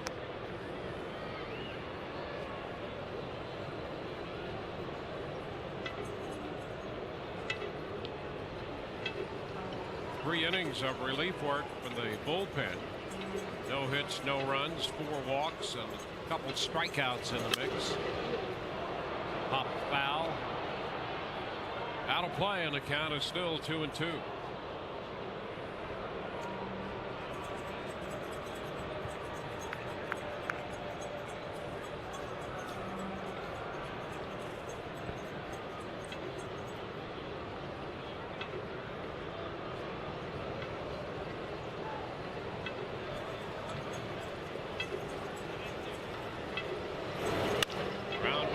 Over the mound. Rodriguez from shortstop. Ibanez is the first out of the ninth. That was almost a double clutch swing there by Ibanez on the changeup from Rodney.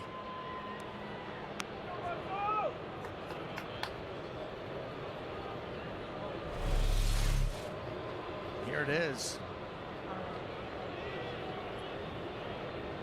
Kind of waiting back. Try to stay on that pitch and take it up the middle, but Sean Rodriguez able to cut it off and get the Rays their first out.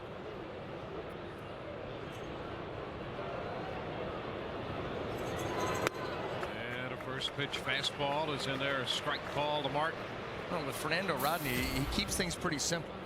Tilt the hat a little bit so you're not really sure where he's looking. And then pick the foot up and put it down. Give you the mid-90s gas, the changeup down the low 80s. Keeps it pretty simple. Yeah, the cap is a big part of the deception. Yeah.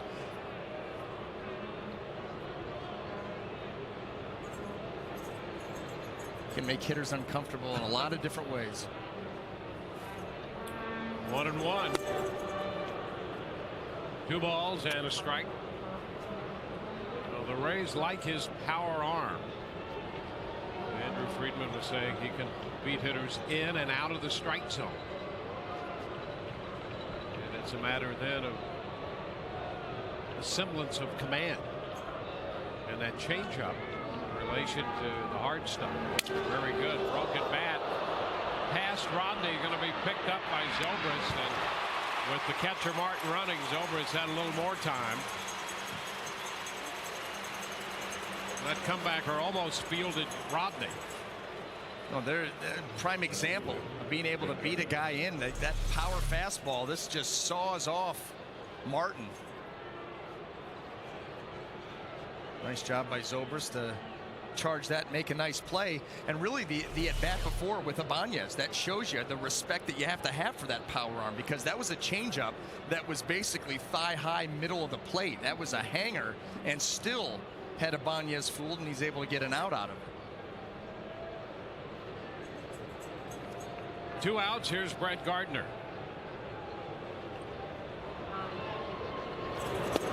Gardner rolling up on that pitch, but did not offer. I thought that looked like a strike on the pitch. Forget about whether he went or not. That ball looked like it was all over the plate. Let's take a look at the Fox track to begin with.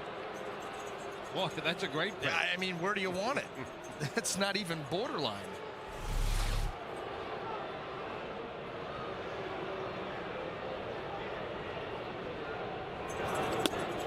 How about that one?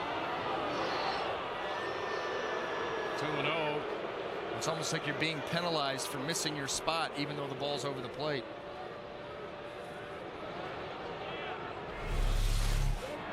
Take a look at that. Wow. It's 2-0. You couldn't prove that by Fox track. This is an instance that I would agree with Fox tracks. Those were absolutely 2 very good pitches. Count should be flipped. That's a good visit there to the mound. Fernando Rodney, you don't want to get him too riled up, because those were strikes. Calm him down, realize, listen, they didn't go your way. You got to forget that and move forward. Figure out a way from this count. Now it's 3-0 to Gardner. Rodney wants a new baseball and gets one from Joe West. Mariano Rivera right now standing in the bullpen for the Yankees.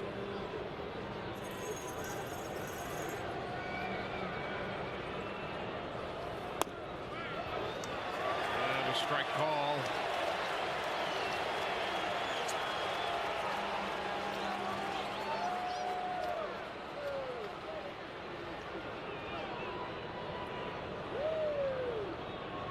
Rays due to have the top of the order up in the bottom of the 9th. And that's a strike.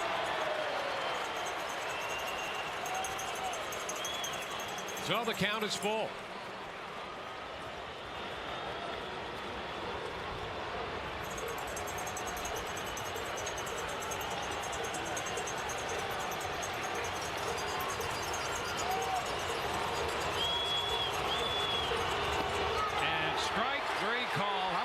For an at bat. Gardner called out on strikes. Rays will have Jennings Zobrist and Longoria doing the bottom of the ninth, down by 1.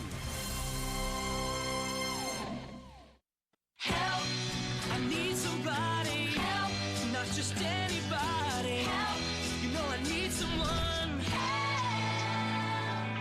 Help is here. H.H. Gregg is the fastest growing appliance and electronics retailer in America. Let our smarter associates show you why. With the latest appliances and electronics at the guaranteed lowest prices. Bigger selection, lower prices. Smarter associates. H.H. Gregg. We help. At Papa John's, coming up with unique tasting creations, now that's our specialty. It's Papa John's new Buffalo Chicken Pizza. Get a large for only $10. Featuring all-white chicken with creamy ranch and drizzled with spicy buffalo sauce. It's got more zing than a wing. That's Papa John's quality for just $10. Plus, get any large pizza with your choice of any toppings, even specialties, just $11 each. Better ingredients, better pizza, Papa John's. Your cheating heart will make you weak. Pepsi Max? Really? Bet you're wondering how they got all that Pepsi taste into a zero-calorie cola. Yeah. Dad, you have one Pepsi Max for life! Ah! I'm back, and you're my first guest. It's Rich. You're gonna be famous, kid. This copyrighted telecast is presented by authority of the Tampa Bay Rays and may not be reproduced or retransmitted in any form. And the accounts and descriptions of this game may not be disseminated without the express written consent of the Tampa Bay Rays. Back at Tropicana Field before a sellout crowd of 34,078. 6-5. New York leading the Rays. The Rays with the top of the order due up here in the bottom of the ninth inning against Mariano Rivera, 42-year-old right-hander. 44 of 49 last year. The all-time saves leader. They were saying this past January that he'd made a decision about whether he was going to retire or not. The decision's made. He's not telling anybody, though. So let's see what the Rays can do here in the bottom of the ninth. 603 career saves. 60 of those saves have come against this Tampa Bay Ray franchise. Desmond Jennings takes the pitch, and that's in there for a strike. Well, they'll get mostly that cutter. Get a fastball, but that cutter is all the difference. Absolutely deadly, and he's done it for this long and been that effective with, like you said, Dwayne, basically just one pitch, and everybody in the stadium knows that's what you're going to get. He will mix in a little two-seamer, a little fastball that runs here and there, but it is that cutter. The deception must be out of this world. 1 ball, 2 strikes. The one thing that Rivera does so well is he understands how to pitch, how to use that pitch, and he is deadly accurate with it.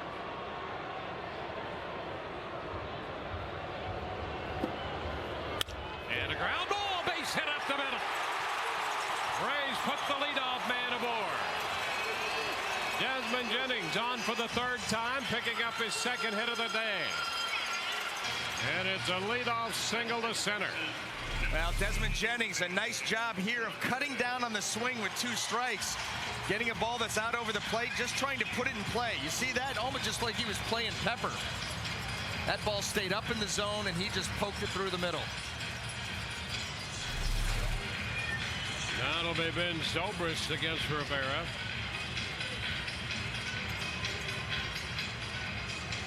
With Jennings aboard, Zobrist steps in. Ben is 2 for 2 lifetime against Mariano Rivera.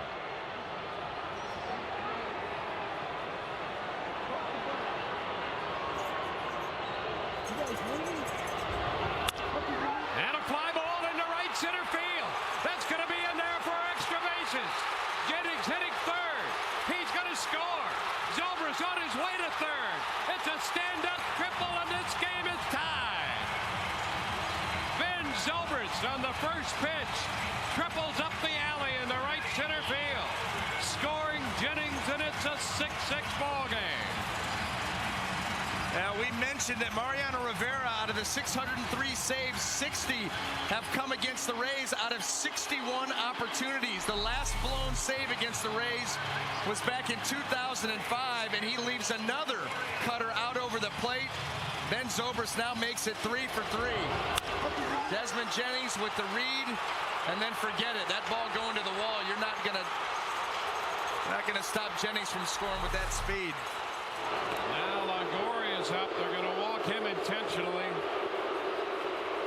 Of course, his run wouldn't mean anything. The Rays have just tied it against Rivera.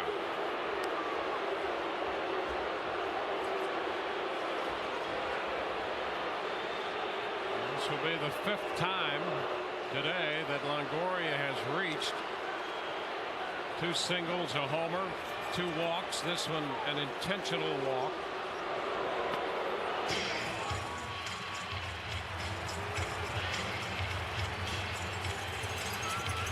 So Evan heads to first, and Luke Scott the hitter, and they'll walk him too. Yeah, give yourself an opportunity of force out at any bag. That's really your only option here with nobody out. Luke with a couple career hits, including a home run and 15 at bats, but they'll walk him as well.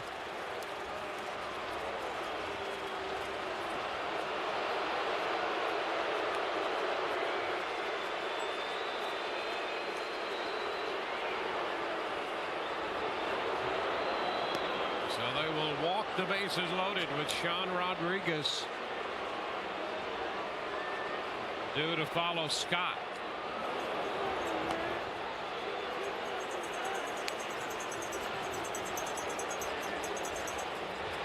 Jennings opened with a base hit, was promptly tripled home by Zobrist to tie the game. Scott heads to first. Longoria pushed up to second.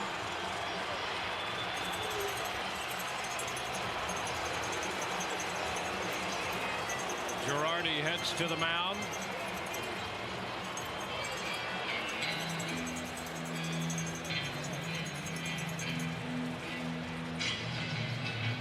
Maybe going with an extra infielder here. Yeah, they're bringing somebody in. Nick Swisher looks like. That's exactly what they're going to do. So the Rays trying to get to Rivera and end it here in the bottom of the 9th inning. That's Eduardo Nunez. So Nunez comes into the game.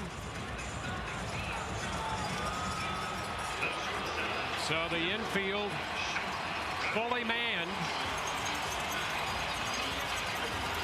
Nunez right there at second base. The infield close. 2 drawn-in outfielders. Sean Rodriguez in the batter's box. And the pitch is inside. Well, if you're Sean Rodriguez, you want to get something up in the zone, especially early in the count. Be patient. Rivera's missed up there a couple of times already. Get something to the outfield. End this game. And a pop-up foul. That's going to be out of play. The count is 1-1. So the Yankees have Rodriguez and Jeter close left side, and now Nunez has pulled in on the edge of the turf. Not exactly up the middle. Cano and Teixeira close right side. 1-1 to Sean Rodriguez. Ball 2. 2-1.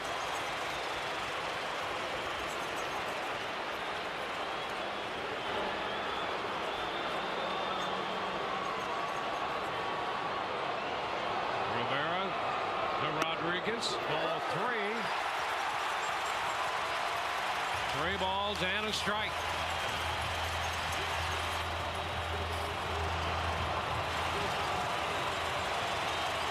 6-6 game. Bases loaded. 3-1 to Sean Rodriguez, and a big cut and a miss. The count is full. Boy, Sean Rodriguez knows missed opportunity there. Cut fastball all over the plate. High, maybe it had been ball 4. That ball was up near the letters. John 0 for 4 lifetime against Rivera. He's just looking for some good contact here. 3-2, and he strikes out. So Rivera comes back to strike out Sean Rodriguez. That's the first out of the inning. Well, here it is. Much to say about that. That ball all over the plate, little cut to it. Sean just missed it. Well, there is Carlos Pena, who hit the grand slam in the first. Had a base hit through the left side in the 8th. He's 2 for 4. And nothing of 11. As you see there, he was hit by a pitch once by Rivera.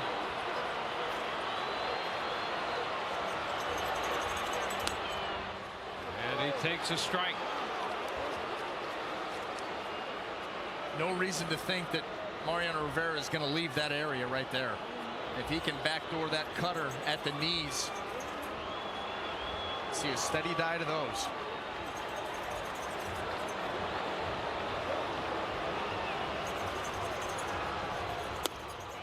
And he shot that same spot.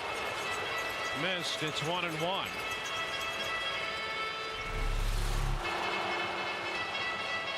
That's the more traditional fastball there. Slight tail.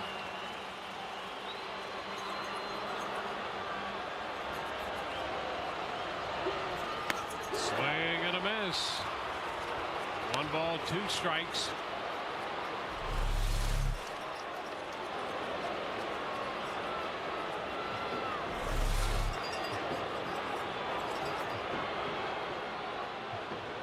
Nunez on the right side of second base here with Pena up there. All close on the infield. And a high fly ball back into left. Gardner's going to have to chase it. That ball is off the bottom of the wall, and the Rays win it.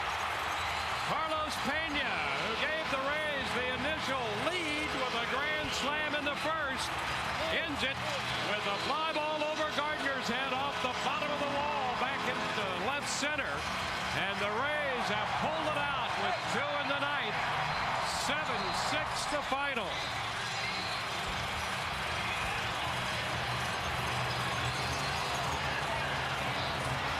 The Rays celebrate the season opener with a comeback victory.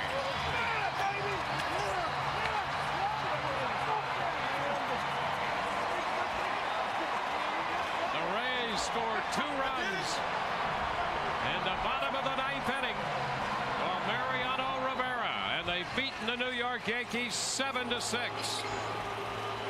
Jennings single, Keaton, a triple by Zobrist, and with the bases loaded and 1 out, Carlos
Call now for a quote. 1-877-361-0101. When my husband and I switched to Allstate, we had a monthly savings of $120. That's $1,400 a year. When I switched from my old insurance company to Allstate, I saved over $800. Well, you talk about starting the season with a bang. Matt Vasgersian in Studio 3. Ubaldo Jimenez already with one no-hitter under his belt. Is 6 innings into perhaps a second. His first start of 2012. He's in Cleveland hosting the Toronto Blue Jays. As soon as he goes back to work in the top of the 7th again, 6 no-hit innings under the belt of Ubaldo Jimenez. We're going to send you back out there to watch it live. He's going to face Kelly Johnson, Jose Bautista, and Adam Lynn, the 2, 3, 4 batters for the Tribe, or for the Blue Jays, rather, as Ubaldo Jimenez of the Indians is 3 innings away from a no-hitter on the first Saturday of the regular season. We're taking you out to Cleveland. Ubaldo Jimenez.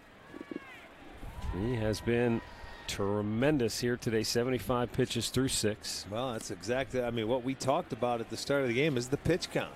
If he keeps it down, look at him. He's into the 7th inning now, and what, 78 pitches going? That's unbelievable. One Blue Jay has reached. Colby Rasmus with a 2-out walk in the 6th. But now he's 3-0 to Kelly Johnson.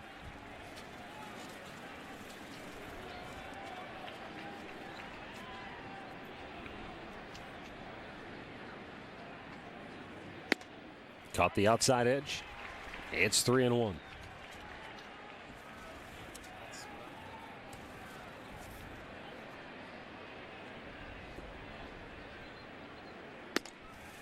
And he walked him. Second walk for Jimenez. And the Blue Jays get their leadoff man aboard for Jose Bautista, who is 0 for 2. No, that's sort of not the guy you want to walk. It's the guy right before this guy coming up.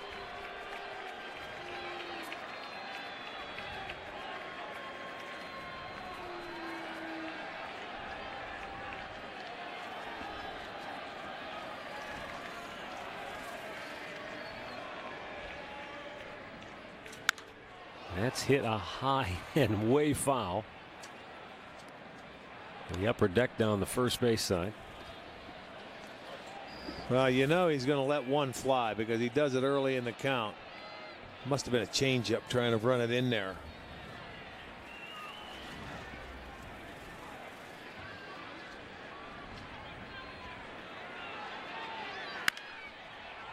Popped him in the air to right. Chu had trouble seeing it. Now Brantley's got to come in at the last minute and make the catch. And scampering back to first is Kelly Johnson. Chu just, I don't think he ever saw it, Rick. He was looking to Brantley to help him out from the get-go. Well, one of those things, but that sun's got to be right in his face. And that's why you have to stay with it. Good job by Michael just to stay with it. You realize that it's, you know, you're helping your partner out over there. It's tough for him to look up, and it's about as blue as you can get here in Cleveland. There's not a cloud in the sky to help you pick it up. Adam Lynn 0 for 2. Sometimes you need all the help you can get. And a strike is called.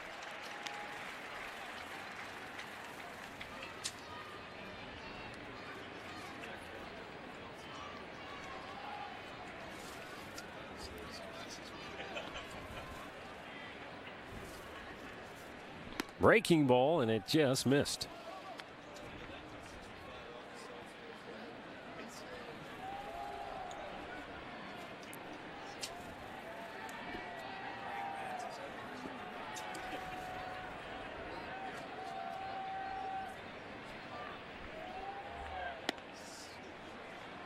Two and 1 the count on Adam Lynn.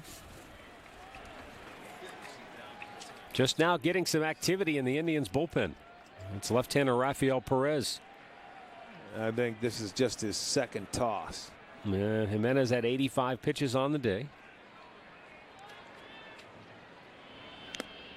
Good change. Sure was. Foul tipped into the glove. 2-1, your dead fastball count. And I mean, this is not only is the speed of the pitch very good, but the movement of this pitch going down. That's an excellent pitch and a 2-1 count to a good hitter.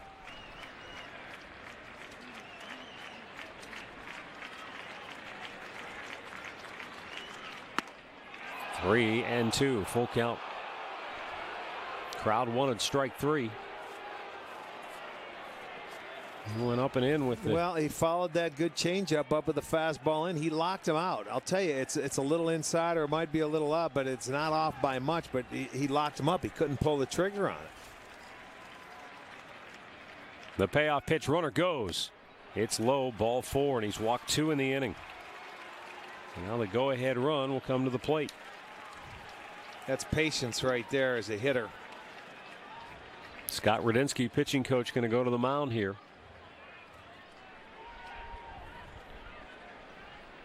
While they talk things over, we'll take a look at the AT&T trivia question. Last Indians pitcher to throw a shutout on opening day. I was thinking back to Bartolo Colon right around 02. I think you were right. How about that? It was a Sunday night game. He was matched up against Jared Washburn that game. Yeah. That's what, 10 years ago? 10 years. Uh-huh. And Bartolo Colon's still pitching. Yes, he is. With the Oakland A's now. Did you see his first game over in Japan? No.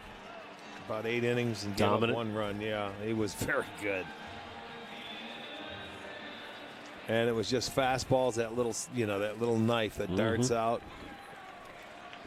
Edwin Encarnacion 0 for 2 today.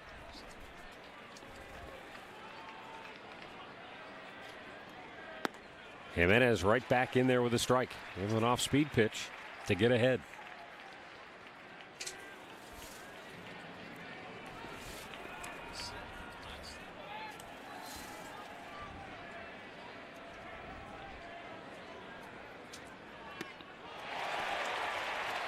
No balls and 2 strikes. Encarnacion almost like doing a double take back at Jimenez after swinging and missing at that pitch.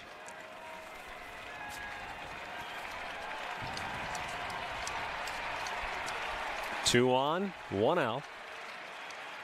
And the 0-2. Popped him up on the infield. Kipnis. Infield fly rule in effect. 2 down.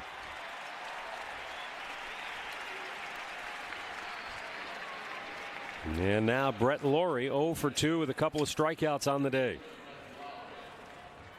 Well, whatever Scott Radinsky told him, he certainly listened. He came out and he came right back, was aggressive to get ahead in the count, and buried him early. He didn't fall behind or waste anything. He went right at him to get out number 2.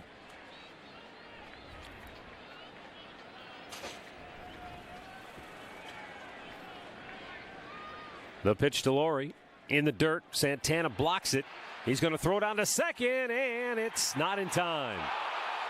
Close play, but Lynn just beat the tag of Kipnis. And now the Blue Jays have the tying run in scoring position. You know what? He made the right call of going to second base, of throwing through, because that guy on first has to wait and make sure that guy from second is going to go to third. But you'll see he does get the foot in right before the tag. Kipnis did everything he did in his power. It was bang, bang, awfully close. But now the tying runs in scoring position after the wild pitch. So now it's going to take a base hit. Smart play, because a lot of times, you'll go after that lead guy at third base. You're not going to have a chance. That guy on first base has to make sure that guy goes, so he's going to be about a step slower. 1-0 count to Laurie. And a liner to center, base hit, tie game. First hit of the game, knocks it up. 2 out, 2-run single by Brett Laurie. How about that? You talk about taking advantage of mistakes in a ball game. Both the innings where runs were scored by mistakes. The error by Toronto, then the home run, the 2 walks, wild pitch, and now the first base hit. Jimenez gives up. It was a fastball up out over the plate. Laurie just went ahead and slapped it the other way for a single. We got a brand new ball game. Both teams with 2 runs, both teams with 1 hit. And now Eric Thames 0 for 2. Swing and a miss.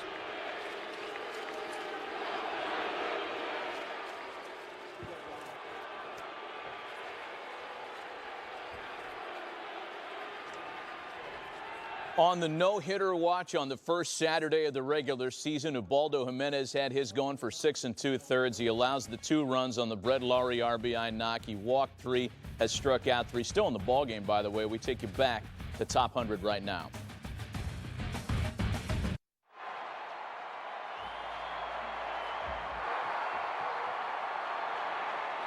Thank you very much, Mr. Rickey. I'm certainly delighted with my contract. There he goes. First pitch. Not in time. Catches, throws. He has got some range at second base. The pitcher can't get him out. Sandberg knew what he wanted to do with it, and he did it.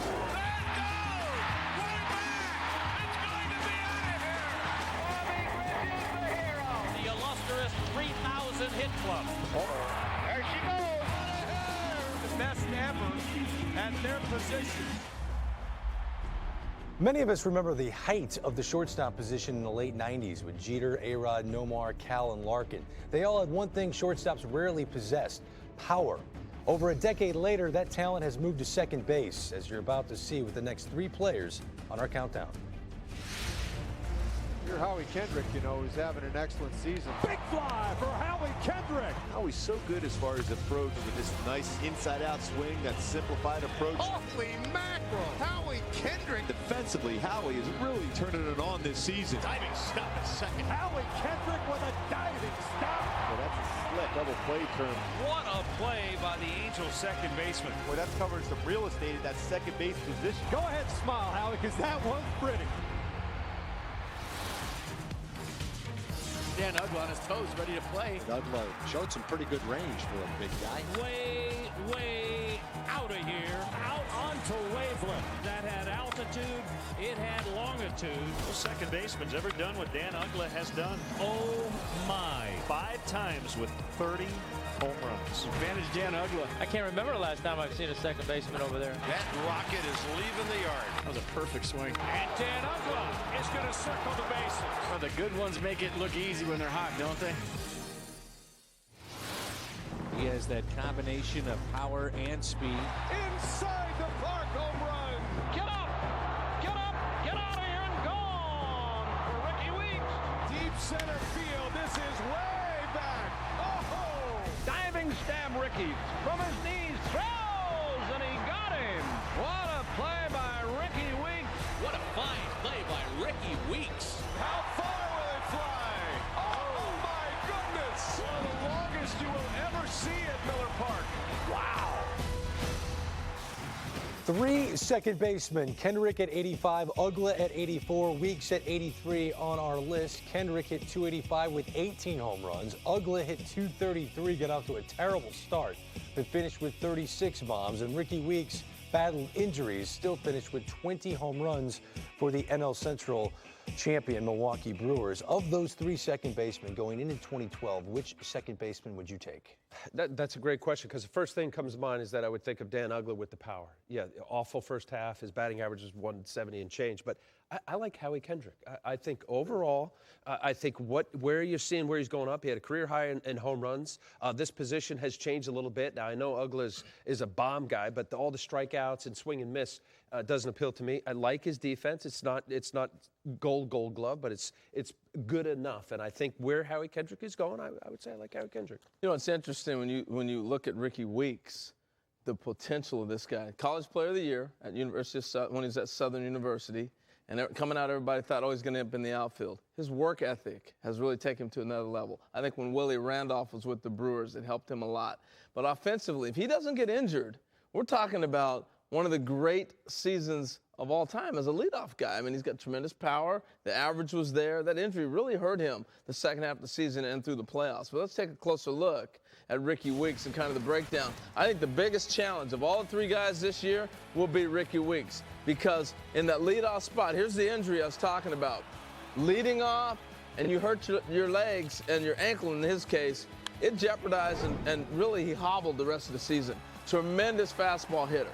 When you're a leadoff guy, you get a fastball.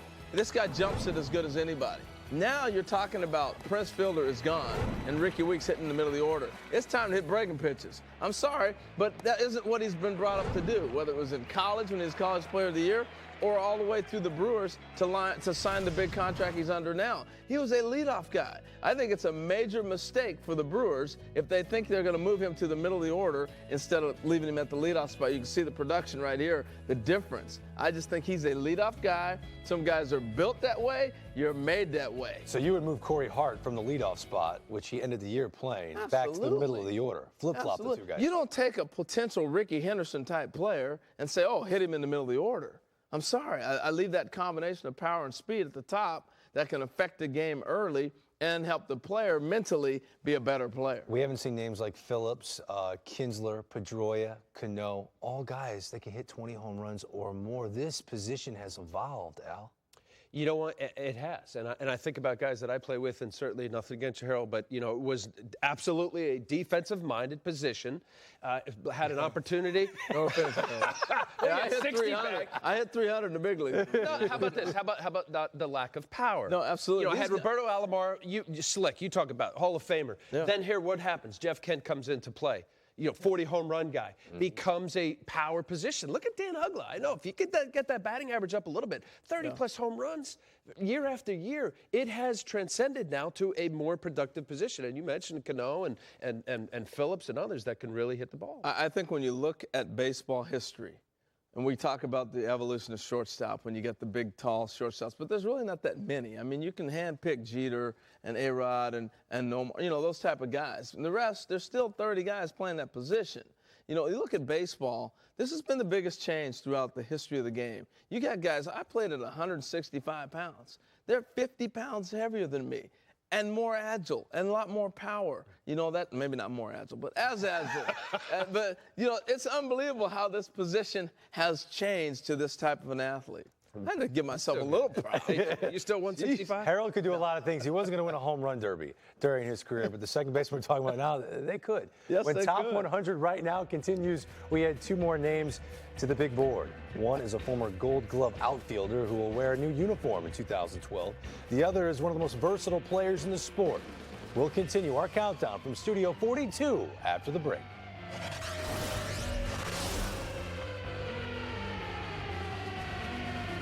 At Papa John's, coming up with unique tasting creations, now that's our specialty. It's Papa John's new Buffalo Chicken Pizza. Get a large for only $10. Featuring all-white chicken with creamy ranch and drizzled with spicy buffalo sauce. It's got more zing than a wing. That's Papa John's quality for just $10. Plus, get any large pizza with your choice of any toppings, even specialties, just $11 each. Better ingredients, better pizza, Papa John's.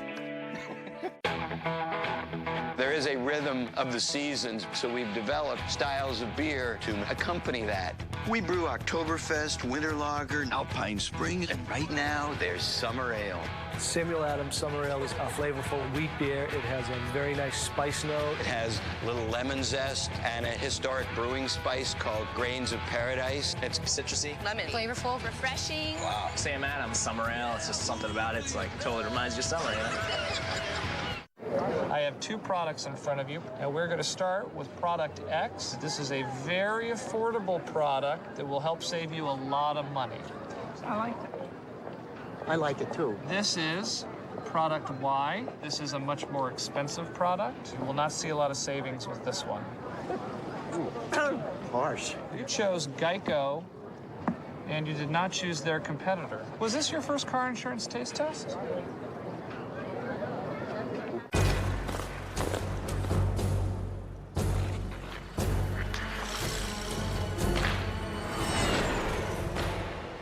Oh, shave. That's irritating.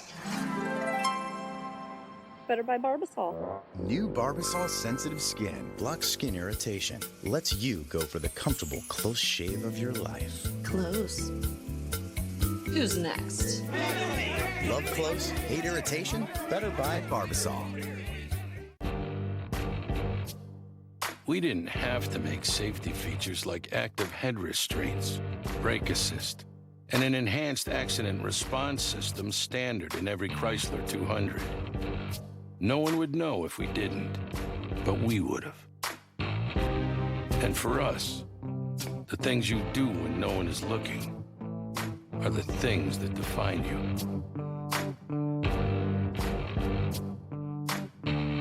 30 games from 30 clubs in 30 days continues Saturday with a rematch of last season's unforgettable Game 162 as the AL East champs return to Tampa to take on Longoria and the Rays. Catch Yankees, Rays, Saturday at 7 Eastern on MLB Network.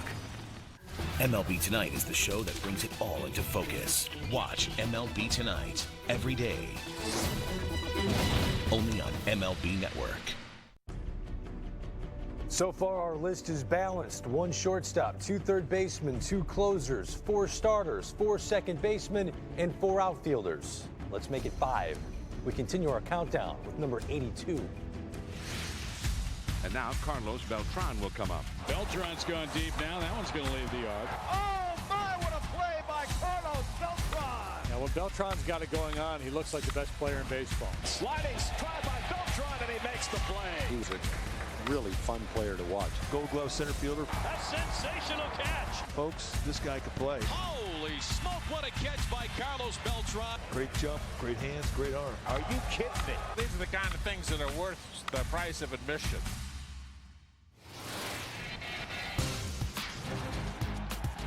Caught by Zobrist. An absolutely brilliant play. Versatile on both sides. Play the outfield, play the infield. He's also a switch hitter. See ya. Into the second deck. He hits this one deep to right field. It's an inside the park home run. Zobrist, a diving catch. It doesn't get much better on a dive. Home run for Ben Zobrist. Huge day for Ben Zobrist. I would say he's locked in. Ben Zobrist at 81, Carlos Beltran at 82 on our top 100 right now. Beltran not on the list last year, neither was Zobrist, but let's talk about Beltran for a second. Going to St. Louis, the defending world champion, there's talk he might play center field. Did you see enough last year that you think he deserves to be on this list this high? Yeah, 300. The fact that he was finally healthy 2 years prior to that, he had a lot of knee issues. I think it really came down to whether this guy would eventually become healthy. 140 plus games at 500 plus at bats showed that he was healthy. Now, center field, I don't know. You know, it is about his knees and as to whether he has the ability to even come close to covering the ground that a center fielder has to do. But I could see why there's some question as to whether he deserves to be on it, but based on last year and who he is, other than those last 2 years, Harold, you know, this guy, as we all know, this guy was a legitimate all-star player with the aberration of the injuries 2 years ago. Yeah, if you're looking at the list so far, you're a little bit surprised he's on there. You look at where Alex Rodriguez fell to, you look at the guys that are each row at 100. You know, for Beltran to be on the list at this point in time is an impressive thing, considering the injury, how far he's had to come back. He's moved out of center to right. This is all based on what he did last season. You know, I think he can still play some center field. It's about positioning yourself properly and being able to do that. He's been in the National League. He knows the hitters. And I think with that club, it's going to benefit the Cardinals to have him in center as opposed to in right field. I think he can still play center. And Ben Zobrist can play everywhere. We know that. He's a utility for this show because he does play second base, right field, first base, wherever you want to play him. The great Bill James, a great statistical mind, said if he could take any one player based on runs saved, he would take Ben Zobrist, number 1. Harold, how can he be this low at 81 if Bill James is saying he would take him number 1? Well, I'm not taking him number 1. Let's just get realistic here. But I am taking him on this list of top 100. This guy's a tremendous player all around. When you compute all the things that he can do, right field, left field, third base, second, short, what he's able to do on the diamond and affect the club is tremendous. And he's a switch hitter. I thought it was said perfectly in the piece. Now, number 1 player in the game I'm taking, I'm sorry, there's a lot more players I'm taking before I take Ben Zobrist. But for where he's at, I like him falling in here. He should definitely be in the top 100. And I think 81's a good spot for Ben Zobrist. Yes, 20 home runs. Come on, 90 plus RBI. This guy's a nice player. He is a nice player. And with a manager who's willing to do what he's done over the years, play him in all different positions, very valuable player. So 81's a good spot. That's Bill James said that. No. I'll get that. What about the list so far? Pretty good, right? I think it's good. There's a couple guys on there that should move right low. It's got people talking. Because you know what? If I'm sitting at home and I see each row come in at 100, I'm going, who's not going to make it? Oh, it's getting good. Once again, we just revealed the first A-Rod 20 at players 86. on our list of the best in baseball. We'll see you next time here in Studio 42 as we work our way to the #1 talent of America's pastime. For Al Leiter and Harold Reynolds, my name's Greg Amsinger. Thanks for watching Top 100 right now. Holy smokes, what a catch! He strikes out the side. Boy, that's covering some real estate in that second base position. Every day he makes you shake your head. Swing and a miss. He struck him out. Oh, what a throw by Jude! He's a terrific pitcher. He's a workhorse. He is on a mission tonight. A long home run. Big fly for Howie Kendrick. That had altitude. It had longitude. Inside the park home run. Oh, my, what a play by Goldcroft. What else can this guy do?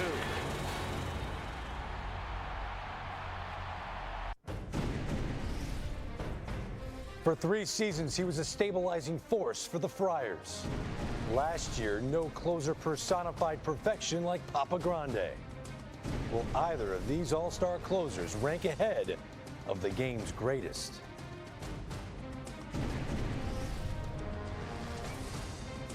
This list is much more than just ninth-inning stoppers. From 100 to #1, the countdown of baseball's best continues right now. Ranking. Adjective. To be senior or superior in rank. Rankings make it possible to evaluate complex information, and this is no exception. Oh, was that public enemy #1. Imagine the season starts tomorrow, and every player was up for grabs. Do you take the decorated proven vet? As clutch as it gets. Or the untested rising star? You think he's pumped right now? Do you take the Cy Young or the MVP? Oh, my goodness. There he goes again. This is no easy task. Ranking anything is always difficult. That's called Big League Baseball, folks. But we will separate the best from everyone else. Showtime. Oh, my. And rank. None of us can believe what's just happened. Talk about put a ribbon on the package. This is the top 100 right now.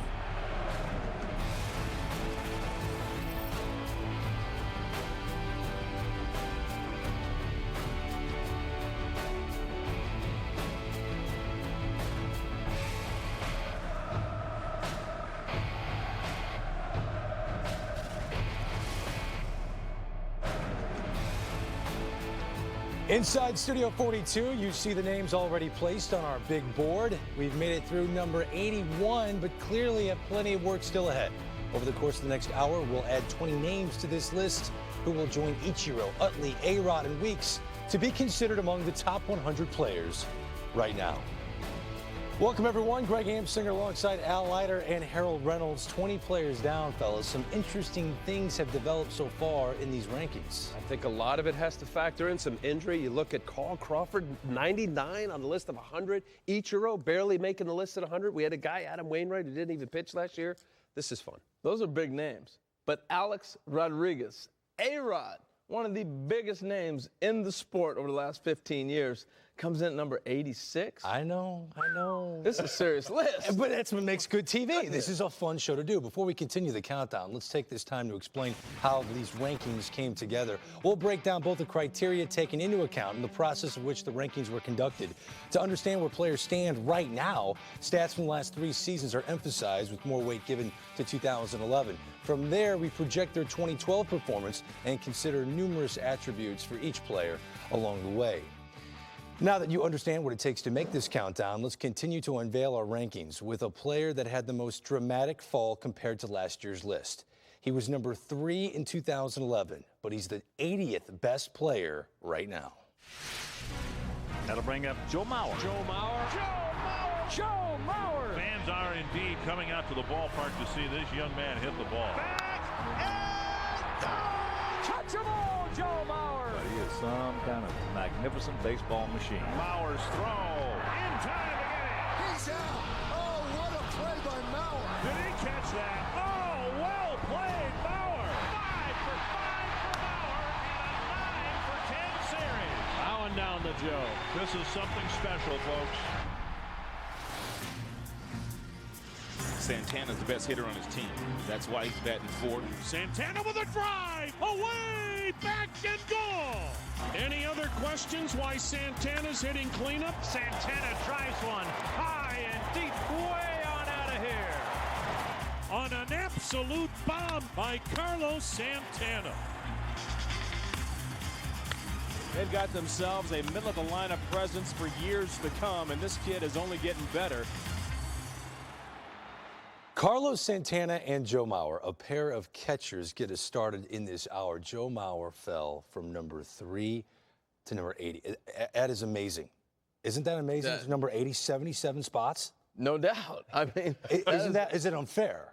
Well, unfair, probably. I mean, to fall that many spots, yes, it's a little bit unfair. But there's two factors in my mind. One, the injuries, because the injury really did hurt him. He didn't play, and he wasn't productive like Joe Mauer. The second is the ballpark. You know, ever since they moved out of the Metrodome, I'm sorry, this is a very difficult ballpark at Target Field to hit in. It's affected Joe Mauer's offensive production. But probably the combination of the two is like the perfect storm with the injuries and also changing ballparks. So I think this is it'll be an interesting year for Joe. He gets healthy and he comes back. The swing is there. He's able to do all those things. But the mystery here, Al, will be how much will he catch? Because they're talking about him playing some first base as well. Which should help. Obviously, you know, with the injuries that go with a catcher and what it takes to catch every day, I think the numbers will reflect. But I agree with you. I think there's no doubt about it. Target Field, the fact that he went from 28 home runs down to not even double digits. Certainly, here's a guy a couple years ago, 360 some odd batting average, MVP caliber. Yeah, there's a big decline. I don't know whether it's unfair or not, Greg. I mean, you know, this is the reality. But doing it as an everyday catcher added value to who he was as a player. If we know and we're projecting that he's going to see a little right field, DH, or first base, does that decrease his value as we look ahead to 2012? And explain why. He's 80th here. Especially if the power's down. Yes, it does. But, I don't know. He may have better hair than you. It's tough, Greg. You bring up the commercials. I don't have commercials yet. Yeah. And neither does Carlos Santana, although he should get some.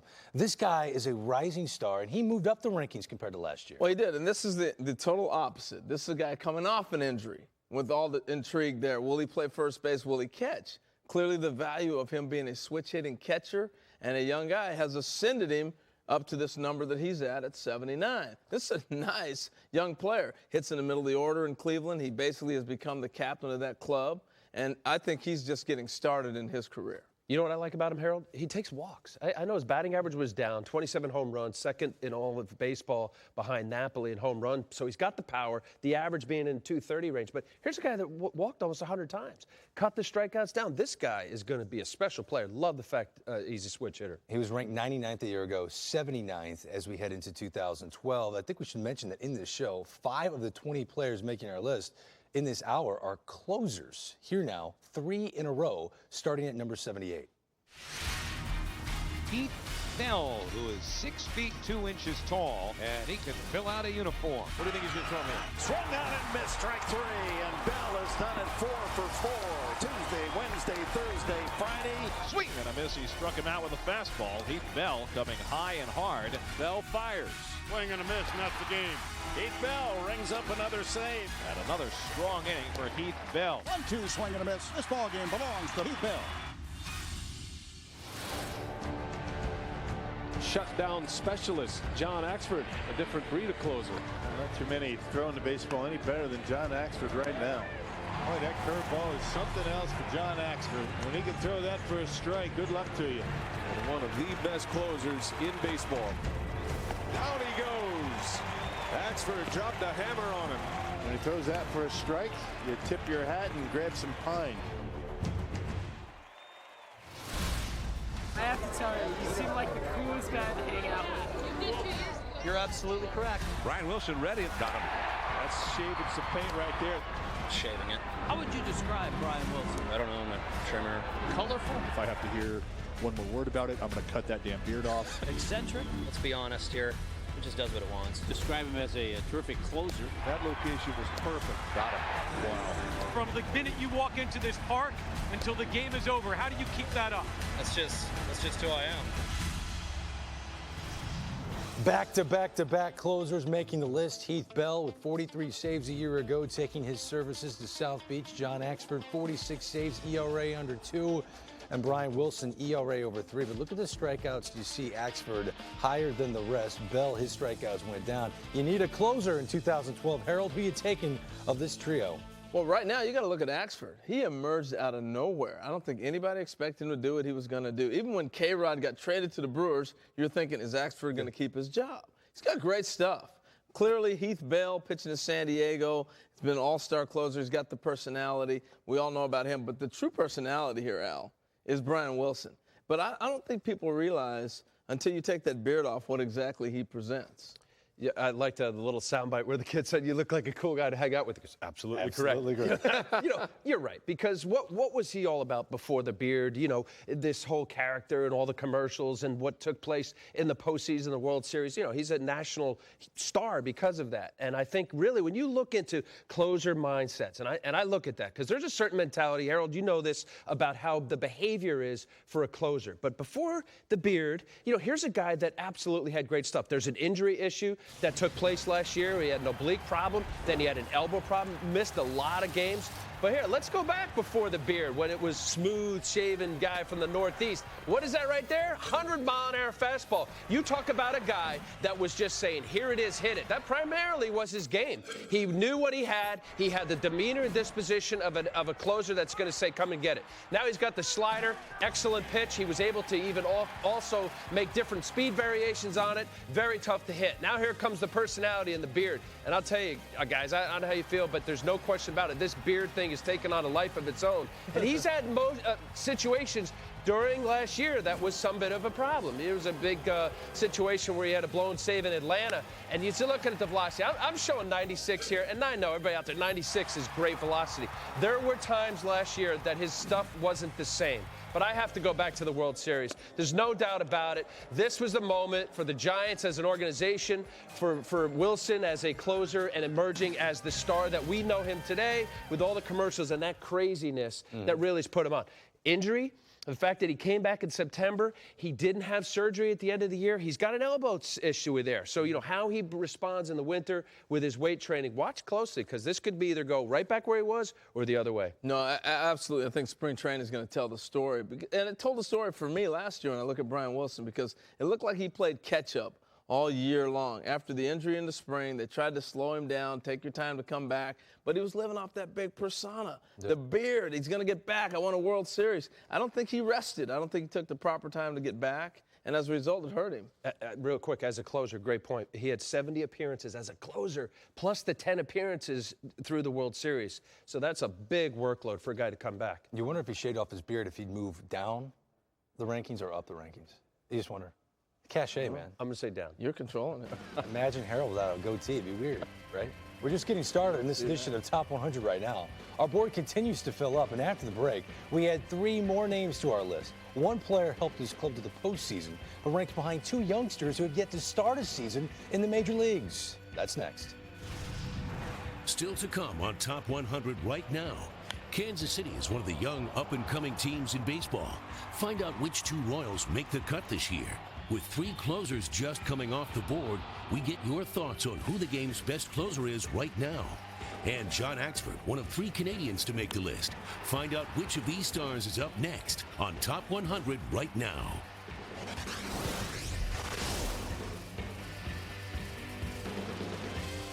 At Papa John's, coming up with unique tasting creations, now that's our specialty. It's Papa John's new Buffalo Chicken Pizza. Get a large for only $10. Featuring all-white chicken with creamy ranch and drizzled with spicy buffalo sauce. It's got more zing than a wing. That's Papa John's quality for just $10. Plus, get any large pizza with your choice of any toppings, even specialties, just $11 each. Better ingredients, better pizza, Papa John's.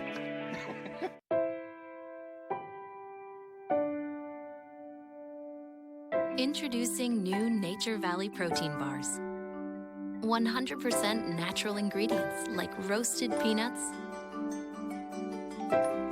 creamy peanut butter, and a rich dark chocolate flavor. Plus 10 grams of great tasting protein in every bar. So it's energy straight from nature to you. New Nature Valley protein bars. Find them in the granola bar aisle. With the Capital One Cash Rewards Card, you get a 50% annual bonus. And everyone likes 50% more cash. Well, except her.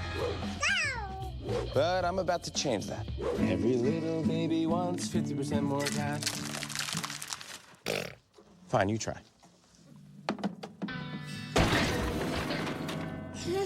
The Capital One Cash Rewards Card. The card for people who want 50% more cash. What's in your wallet? What's in your... People really love Snapshot from Progressive. But don't just listen to me. Listen to these happy Progressive customers. I plugged in Snapshot, and 30 days later, I was saving big on car insurance. I was worried it would be hard to install, but it's really easy. The better I drive, the more I save. I wish our company had something this cool. Yeah. You're not filming this, are you? Aw, camera shy. Snapshot from Progressive. Plug into the savings you deserve with Snapshot from Progressive. Great day for a move. Yeah, you want to help? Nah, I'm good. Hey, I still owe you that $500? Yeah, and a lawnmower. You've got DirecTV. Yeah. Call them. They'll hook up your new pad with phone and super fast internet, and you can get that whole home DVR upgrade for free. I just saved you over $500. It's like you owe me now. The Movers Deal. Call now to bundle, plus get our most advanced DVR upgrade for free. NBA League Pass is now only $49. Order now from DirecTV to follow your favorite players and your favorite team on your choice of screens. Watch on TV, online, or on your mobile device. One price gets you the most NBA games, plus free mobile access, anytime, anywhere. I told you, son, MVP time! This is NBA League Pass. To order for only $49, call 1-800-GET-SPORTS or visit directtv.com/NBA. Our big board continues to fill up. Moments ago, we discovered that Joe Mauer is now considered the 80th best player in the game after ranking as high as 3 a year ago. We've also seen the impact of closers in the sport with 3 in a row on the board, starting with Heath Bell at number 78. Welcome back to Top 100 right now. We're working our way to the #1 player in the game. At number 75, we find an infielder who seems to be getting better with age. After falling short of the list in 2011, he becomes the second shortstop to make our countdown after raising his batting average a whopping 50 points. Ground ball up the middle, glove by Peralta, 360 spin, throws, got it, nice play. Beautiful play by Peralta. How about Peralta with a bare hand pickup? Look out, Johnny. What a play by Johnny Peralta. It's an RBI double for Peralta. Another good piece of hitting, Johnny Peralta. Home run! How about it? Get out, get out. Johnny Peralta. I see you, Johnny. Brett Lawrie is a special young man. Gets an RBI single in his first big league at bat. Grand slam home run, Brett Lawrie. He's a tough kid, very aggressive. You think he's pumped right now? Wow! Oh, what a play by Lawrie. The game is not that easy. Barehanded by Lawrie. Oh, my. You can see what they like about this kid. Every day he makes you shake your head. Brett Lawrie has just walked off the Red Sox. What else can this guy do? He's a guy that all the scouts talk about. Power to all fields, very athletic. And the first major league hit for Eric Hosmer. He may have another one, and he does. Nice bat speed, young man. No wonder they're talking about you.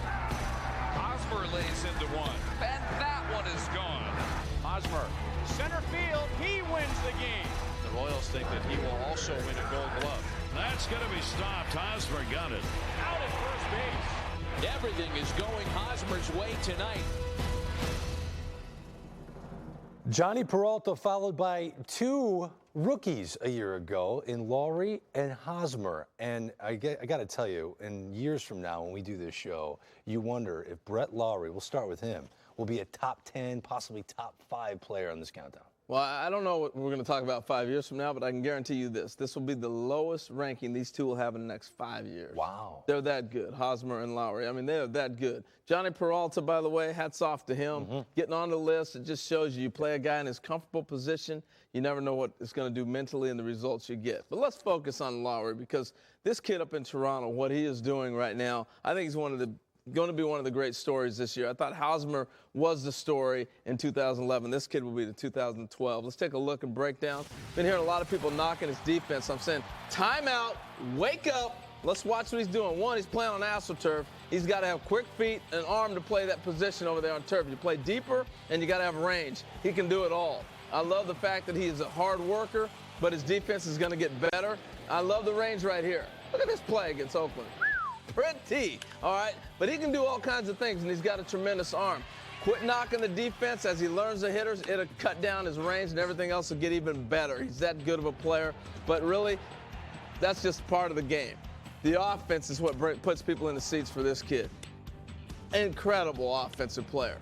For a young guy like this to take over, dominate, have big moments already, I think he's going to be the centerpiece of this Blue Jay emergence. He's a guy that they were able to get in this trade from Milwaukee and make him their face of the franchise, who is from Canada, by the way. This is a great fit. I love this kid. I love the team. I love the fit. Sometimes you don't like the player on a team. Love him on this team. He hit over 350 in the minor leagues before they brought him up. So this guy has that kind of a potential. Eric Hosmer, personally, I thought would be higher.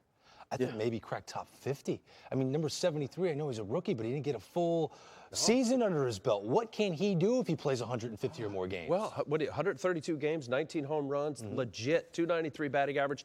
Big guy, too. You know, I don't know about you guys, if you think about somebody you compare to a previous generation. This guy, you mentioned, is he going to be top 5, top 10? I'm with you, Harold. I don't know where it's going to be in the next 5 years, but this guy, there's a reason why in 2008, the Kansas City Royals took him 3rd overall in the draft at a high school in South Florida.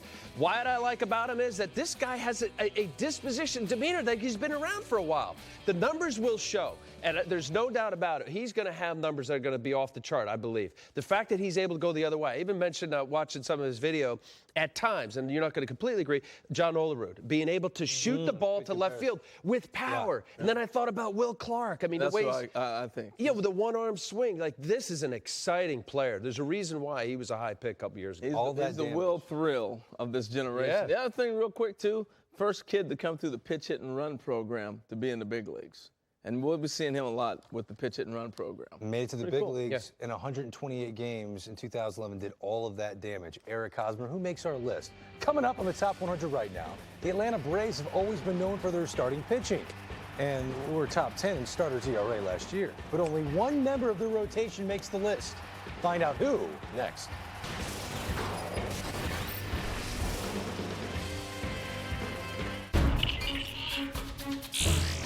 They see every pitch, every hit, every catch. They're the analysts of MLB Tonight, bringing you live look-ins and highlights of every game on the show that brings it all into focus. This season, don't miss a moment. Watch MLB Tonight at 10 Eastern, only on MLB Network. There is a rhythm of the seasons, so we've developed styles of beer to accompany that. We brew Oktoberfest, Winter Lager, Alpine Spring, and right now there's Summer Ale. Samuel Adams Summer Ale is a flavorful wheat beer. It has a very nice spice note. It has a little lemon zest and a historic brewing spice called Grains of Paradise. It's citrusy. Lemon. Flavorful, refreshing. Wow. Sam Adams Summer Ale, it's just something about it. It's like, totally reminds you of summer, you know? Gary declones himself. Dude, what are you doing here? I'm having a chicken strip basket for lunch. Why? What's up? What's up? I made you so I could hang out here and you can go to work. It's cool. I made another you. Oh, and he's at work? He's over there. Hey! You know I'm gonna get fired, right? No, he won't. We quit. The chicken strip basket. 100% white meat chicken, golden fries, and Texas toast. Just $3.99. Lunch so good, it's ridiculous. Oh, man. This is bad. I'm bluffing. I am so bluffing. This is all my rent money. I'm all in. Well, it's in there now. Sweating on the inside? Handle it on the outside with new Speed Stick Power. Not bad for my first time. Speed Stick. Don't sweat it. Handle it. We're going across the country talking to real mamas about the Walmart low price guarantee. Are you kidding? Walmart lowers thousands of prices every week. Look at that savings. There you are. Are you serious? And that's the Walmart low price guarantee. Okay, I can do this all the time. Every day, you take those little steps of prevention. So if you suffer from heartburn 2 or more days a week, why use temporary treatments when you can prevent the acid that's causing it with Prevacid 24-Hour? Frequent heartburn sufferers can't control acid from rising up and causing pain. But with one pill, Prevacid 24-Hour works at the source to prevent the acid that causes frequent heartburn for 24 hours. Go online for a $5 coupon. Prevent acid for 24 hours with Prevacid 24-Hour. On the way to the top, everyone's got advice for you. What you're doing wrong and how to do things they've never done themselves. Could be why our cabin was built with a sound deadening underside, insulated materials, and acoustic glass. So on your way to the top, you can keep the sound of doubt outside.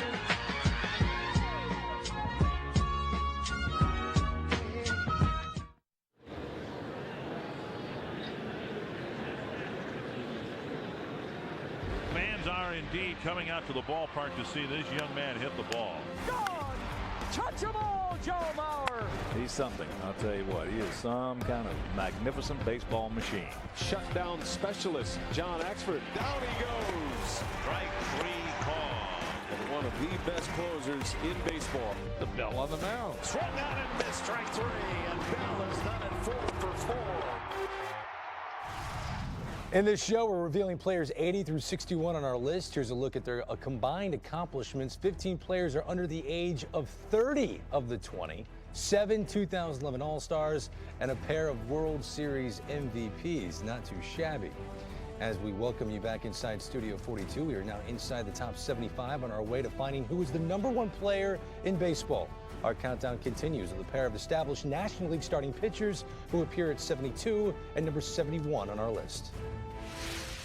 Gallardo, the second-round pick of the Brewers back in 04. Good, solid player, this guy. The best stuff of anybody on this staff that the Brewers have. Gallardo does it again. He's a threat up there. Gallardo has excellent command of that fastball. How about this guy? 5 outs, 5 strikeouts for Yovani Gallardo. Can't say enough about Gallardo. Swing and a miss, and he struck him out. Outstanding. Great work tonight by Yovani Gallardo, who's going to get a great hand from this crowd.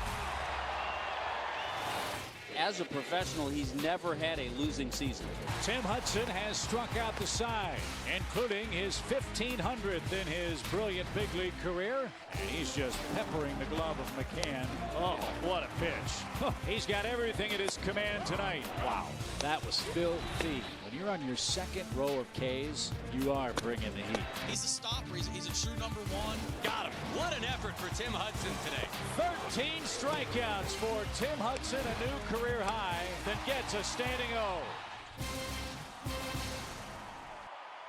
Tim Hudson at 71, Yovani Gallardo at 72. Now, we have not seen Zach Greinke appear on our list just yet.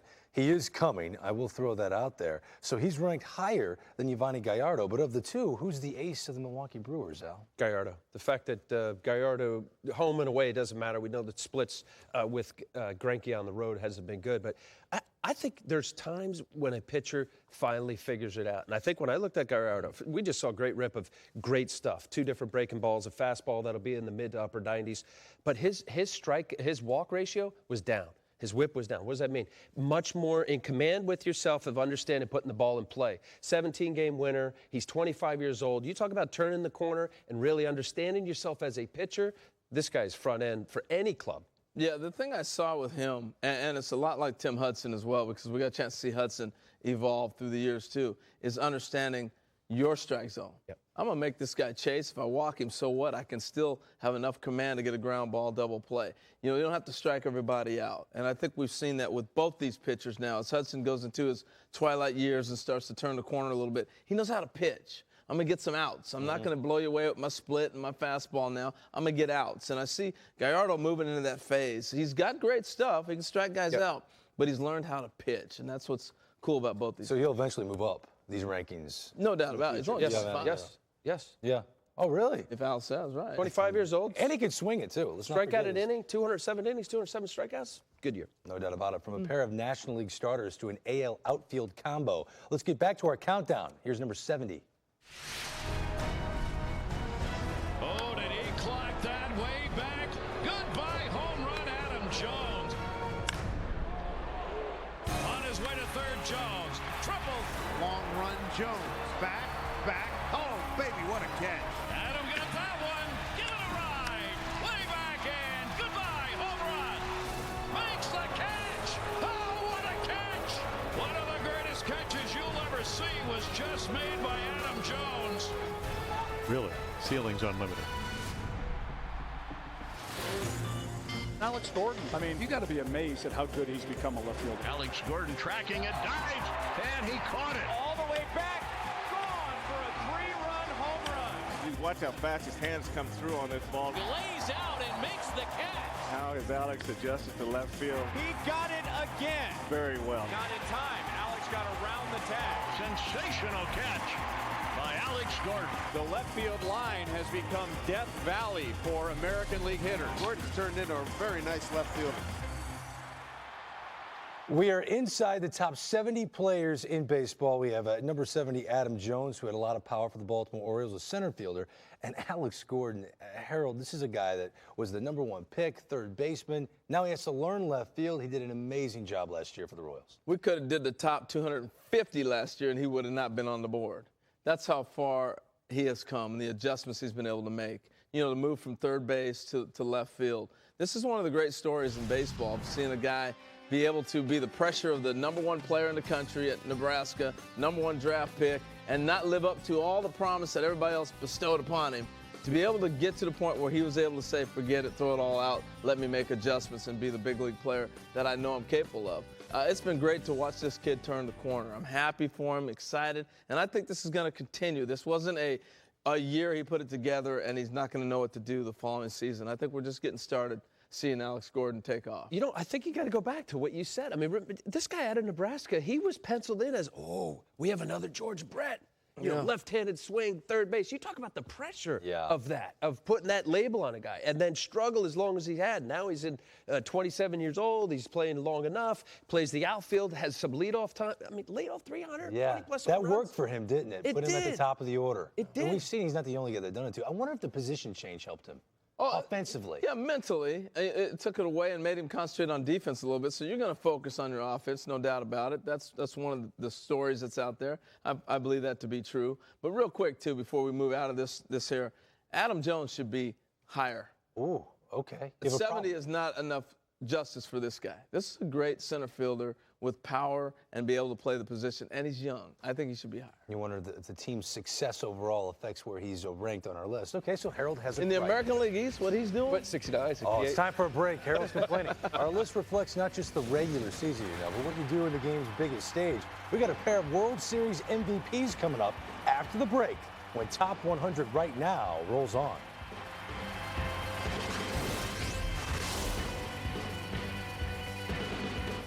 How can you just stand there? What do you mean? Your grass, man. It's famished. Now, just 2 springtime feedings with Scott's Tough Builder lawn food help strengthen and protect your lawn from future problems. Thanks, Scott. Feed your lawn. Feed it. Hello, fans. Right now, if you become fans of Scott's by liking us on Facebook, you can enter to win tickets to this year's MLB All-Star Game and World Series. For a big league lawn, feed it with Scott's. Feed it. Think you can't get great auto insurance coverage and a great rate? Think again. Mary switched to Allstate and saved $326 on her car insurance. John switched and saved $263. Joanne and Vince switched and saved $311. Drivers who switched to Allstate saved an average of $336 a year on car insurance. That's right, $336 a year. And Allstate will send you 2 bonus checks a year every year you stay accident-free with our Safe Driving Bonus. Want more? Call now and get $100 off your deductible the day you sign up with Deductible Rewards, and another $100 off every year you don't have an accident. Down to $0. With Allstate, I save between $200 and $250 a month. We easily save more than $400 a year on our car insurance by using Allstate. When I switched to Allstate, my savings amounted to $436 a year. You see, with Allstate, you can get great coverage and a great rate. Call now for a quote. 1-877-361-0101. When my husband and I switched to Allstate, we had a monthly savings of $120. That's $1,400 a year. When I switched from my old insurance company to Allstate, I saved over $800 a year. And Allstate will send you 2 bonus checks a year every year you stay accident-free with our Safe Driving Bonus. Call now and get $100 off your deductible the day you sign up with Deductible Rewards. And another $100 off every year you don't have an accident. Down to 0. And you don't have to wait until your policy expires. Switch more than one policy and save even more. You'll be dancing too. Let the good hands people give you great protection and a great rate. Call now for a quote or to find a local Allstate agent. 1-877-361-0101. Call right now, 1-877-361-0101. At Papa John's, coming up with unique tasting creations, now that's our specialty. It's Papa John's new Buffalo Chicken Pizza. Get a large for only $10. Featuring all white chicken with creamy ranch and drizzled with spicy buffalo sauce. It's got more zing than a wing. That's Papa John's quality for just $10. Plus, get any large pizza with your choice of any toppings, even specialties, just $11 each. Better ingredients, better pizza, Papa John's. But he is some kind of magnificent baseball machine. A walk-off grand slam. Heath Bell rings up another save. And not too many throwing the baseball any better than John Axford. That is a big league pitch. What a play by Johnny Peralta. You think he's pumped right now? Wow. Everything is going Hosmer's way tonight. Gallardo does it again. What an effort for Tim Hudson today. One of the greatest catches you'll ever see was just made by Adam Jones. The left field line has become Death Valley for American League hitters. The big board continues to fill up. Moments ago, we learned that Yovani Gallardo and Tim Hudson made our list, along with American League outfielders Adam Jones and Alex Gordon. We have cracked the top 70 on our way to finding out the best player in the game right now.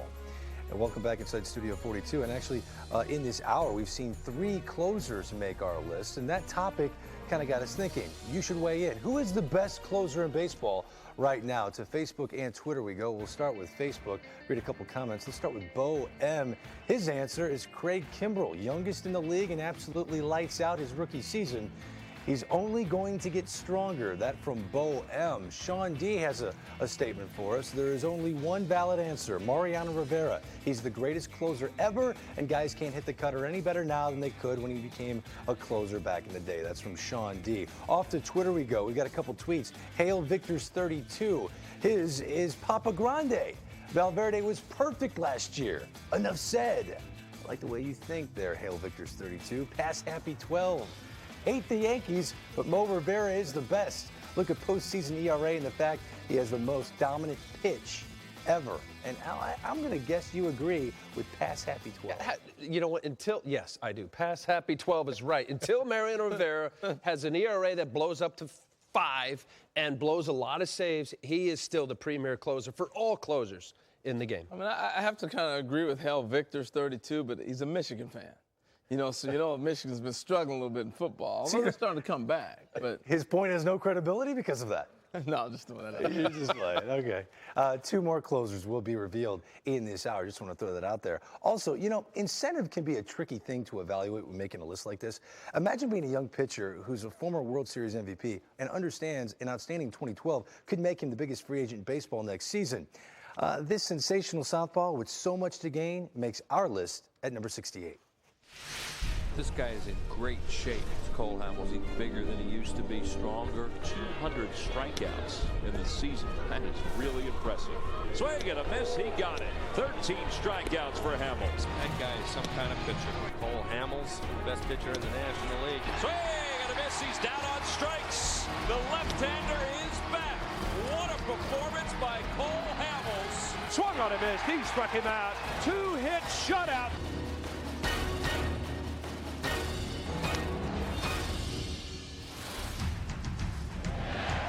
Comes David Freese. Freese, he got him. How about that? That one is on the backhand. A great play by Freese. Freese, unbelievable. Nice play by David Freese. Great play, Freese. Outstanding play by the Cardinal third baseman. David Freese, what a roll. And Freese launched launches one. Look at this. And there it goes. Nice play here by Freeze. Freeze hits it in the air to center. We will see you tomorrow night.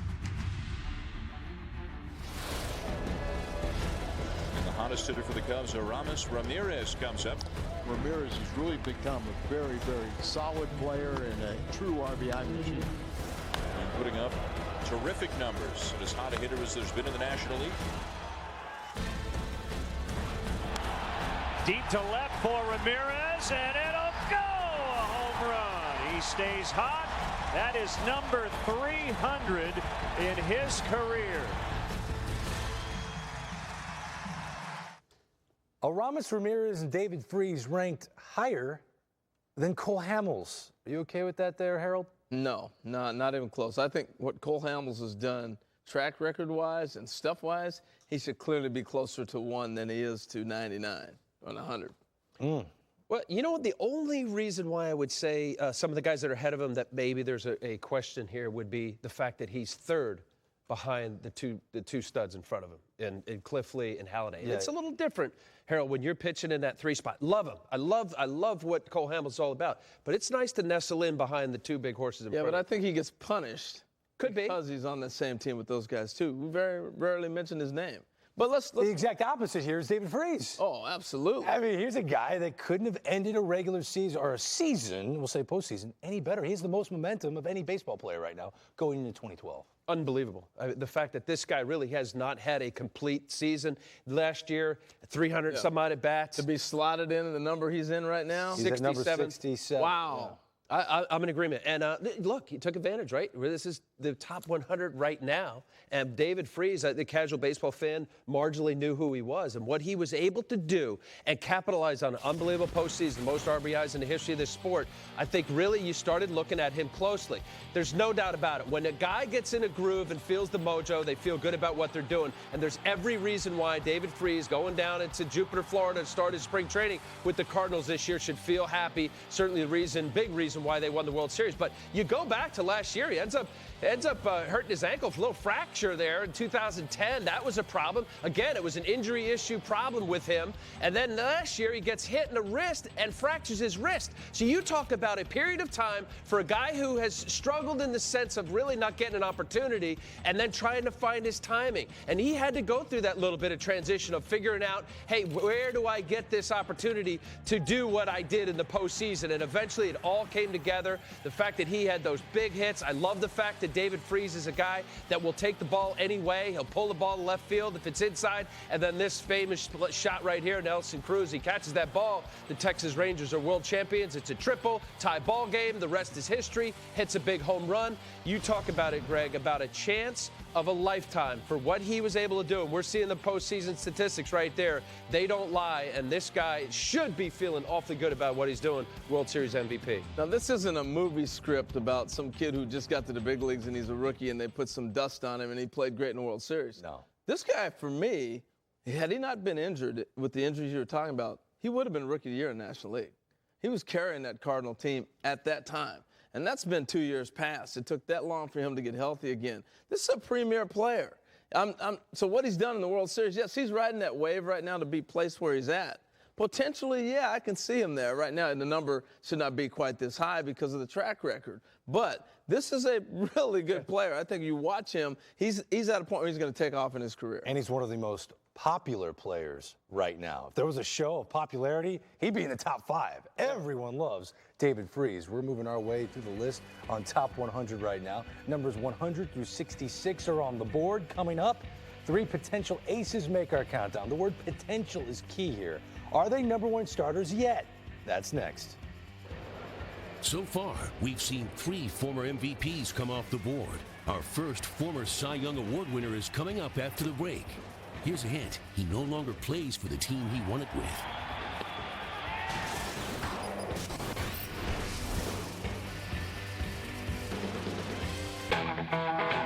There is a rhythm of the seasons, so we've developed styles of beer to accompany that. We brew Oktoberfest, Winter Lager, Alpine Spring, and right now there's Summer Ale. Samuel Adams Summer Ale is a flavorful wheat beer. It has a very nice spice note. It has a little lemon zest and a historic brewing spice called Grains of Paradise. It's citrusy. Lemon. Flavorful, refreshing. Wow. Sam Adams Summer Ale. It's just something about it. It's like totally reminds you of summer, you know?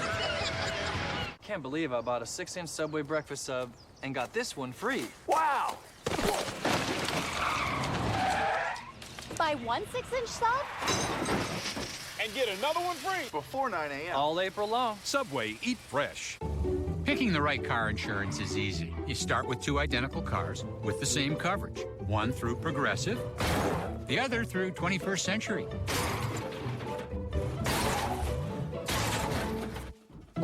Both cars are covered, so both cars get repaired. But drivers who switch to 21st save an average of $550 a year. Call 888-602-2121. 21st Century Insurance. Dig it, 21st. 21st Century Insurance here with 2 identical cars, or what used to be cars. One was covered by them, the other by 21st. There's been some damage. Both were covered against total loss, so both cars can be replaced. Here's the difference, though. Drivers who switch to 21st save an average of $508 a year. Now, that is a crushing blow. Call 888-602-2121. 21st Century Auto Insurance. Dig it, 21st.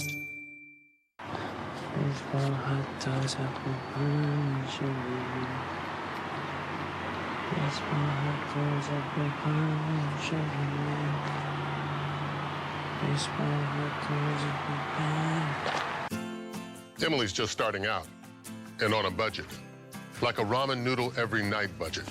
She thought Allstate car insurance was out of her reach until she heard about the value plan. Dollar per dollar, nobody protects you like Allstate. Single Christians, good news. At ChristianMingle.com, members send more than 100,000 messages every day. Without sending one of those messages, I never would have met my beautiful wife. Joining is easy and free. Find God's match for you at ChristianMingle.com today.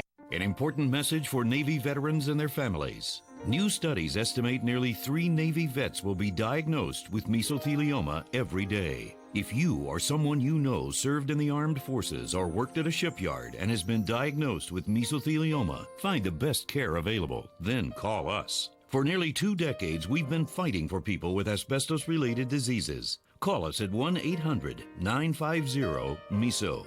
Mesothelioma. Don't fight it alone. The Top 100 right now continues from Studio 42, where moments ago names like Cole Hamels, David Freese, and Aramis Ramirez were added to the list. We are ranking the best players in baseball today, working our way to number 1. The next 3 players to appear are all starting pitchers. 2 of them were ranked inside the top 40 a year ago. A multitude of reasons have them slipping in this year's list. But at number 65, we find a different story. Here's a 27-year-old lefty who appears on our countdown for the very first time. Ricky Romero's got a lively arsenal. Fastball, his off-speed stuff just jumps out of his hands. Got a great changeup. That fastball in the back of your mind that Romero has thrown it all night. Ricky Romero is not afraid to use that changeup to the right-hander.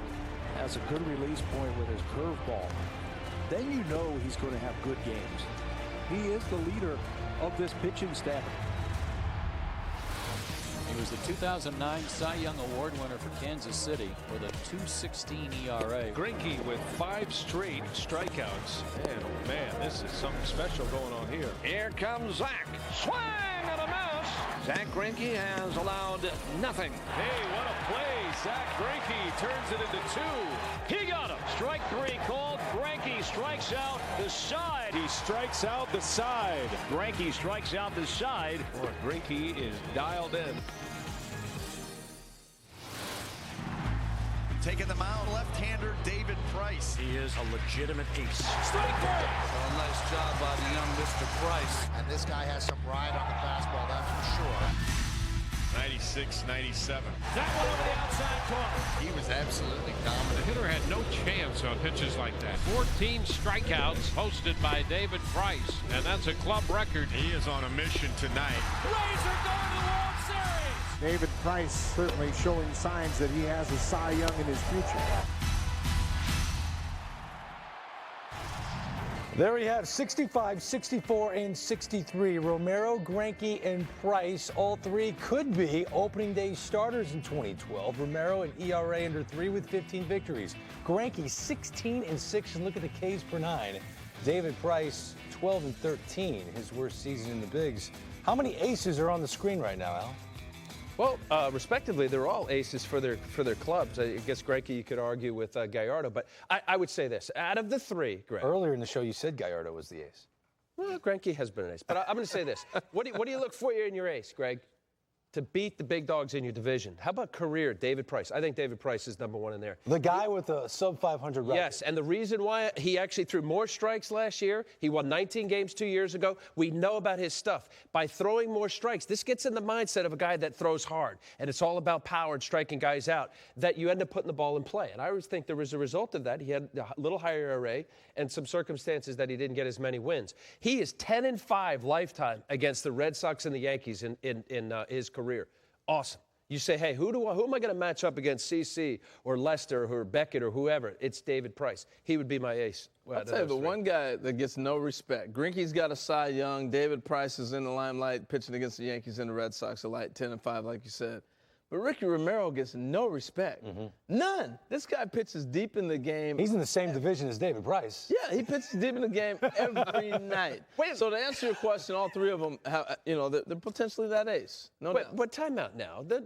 I love Ricky Romero as well. It's just like I'm not talking about you. I'm saying the public. Right, because he's in Toronto, and you got to get a little closer to the playoffs. And be a contending team and be over 500. Well, really? So team success really affects this. This is an individual player show. For notoriety? To get on the big stage? I get it. But David Price was playing for a team that was winning, and he still was under 500. How about a 1A? Can we do 1A? He's got a 2.92 ERA pitching in the American League East, and he's not playing for the Red Sox. Okay, so Romero is your ace. He's your of this group right here? Yeah. I would have to say he's right Wait there. a minute. No. Zach Greinke, I'm just saying, give the man some respect. And heard all of you guys talk about how Zach Greinke's one of the best pitchers in the game. He's got to pitch on the road. 16-6 with a new club. He kind of got his 5-6 on the road with an ERA almost 5. So that alone is why. You got to be counted on. Your ace has got to be, we got so-and-so on the mound tomorrow. You got to have that feel. Romero and Price don't have a Cy Young under the belt. This guy does. But he has drifted. He's fallen compared to last year's rankings. Is that justified? If I'm Zach Greinke, I'm thinking about how I have to change things up so that my road numbers are better and put him back there. I think part of his playoff showing affected his numbers with him dropping. And the perception out there, he won't play on the road. They had to cater to when he was going to pitch. I think whether it's true or not, that perception has hurt Zach Greinke with being the big dogs. You would never thought a guy 16-6, you're going to drop 30 points. That just doesn't happen. But I think in his case, he got penalized because of perception. And just to recap, everyone's an ace according to Al Leiter. Just throwing that out there. Including you, Greg. Yeah, thank you, buddy. We're back to wrap up this hour of Top 100 right now with a pair of closers. One was perfect, the other recently got paid. That's next as we continue from Studio 42.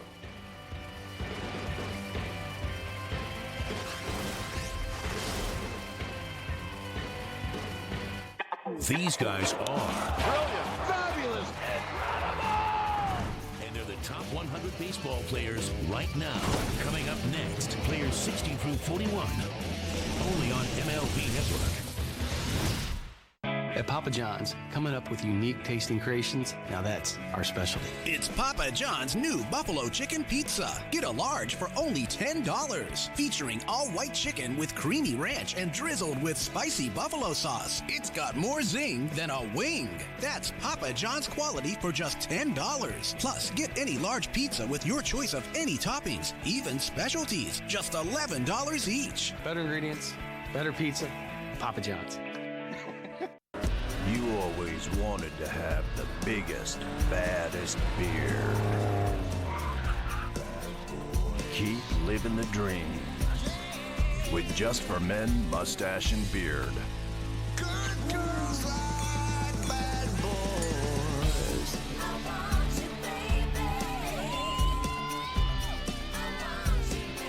That gray beard is a new baby. have 2 car insurances that we're going to have you taste. The first one we're going to call X. Go ahead and take a sip, and then let me know what the baby thinks of it. 4 million drivers switched to this car insurance last year. Well, she likes it. Baby's palates are very sensitive, so she's probably tasting the low rates. This is car insurance Y. They've been losing customers pretty quickly. Oh my God, that's horrible. Which would you choose? Geico. Hey! Over their competitor. Do you want to finish it? No. Does the baby want to finish it? No.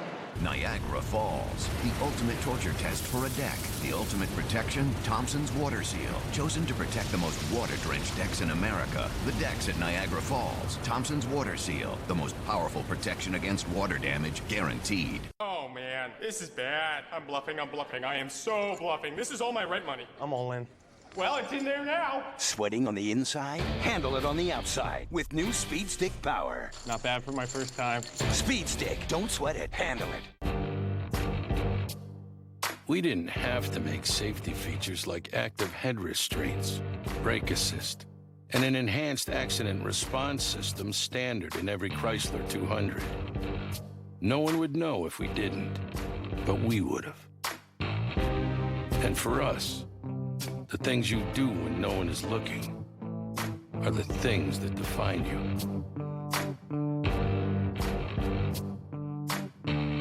30 games from 30 clubs in 30 days continues Saturday with a rematch of last season's unforgettable Game 162 as the AL East champs return to Tampa to take on Longoria and the Rays. Catch Yankees, Rays, Saturday at 7 Eastern on MLB Network.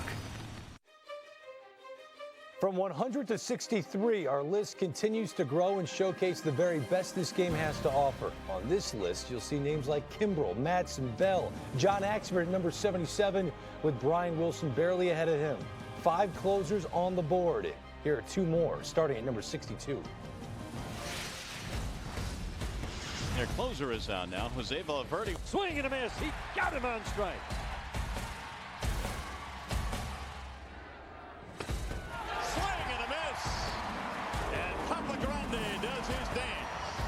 Now you've got the big guy in the game, your closer, Valverde. This guy's got a live arm and a good fastball.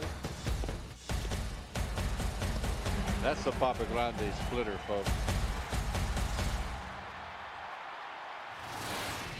Number 1 on the Red Sox career saves list. Swing and a miss, he threw it by him. High heat from Pap. As good as we have seen Papelbon this season. Look at the strikeout to walk ratio for Papelbon. Swing and a miss. Oh, did that ball move? The 500th career strikeout for Jonathan Papelbon. Strike 3 call. For Papelbon, a milestone here tonight as he grabs his 30th save. See you later. Strike came out. Now the game could well be on the line right here in the 9th inning. Got him! Oh, my! So why is Papelbon ranked ahead of Jose Valverde, who did not blow a single save in 2011? Maybe this is the answer. Look how consistent Papelbon, now a Philly, is in save and non-save situations a year ago compared to Papa Grande. Just perfect in save situations, non-save situations, a different story, over 5.5. Do you think that's just that Papelbon should be ranked higher than Valverde? I mean, I would even go back to say there's a couple of the closers that have already been revealed that should be higher than Papelbon. I think when you look at Valverde, he had 75 appearances. You say big deal, non-save situation, your closer's supposed to get up for the save. 26 games to get that ERA to 5.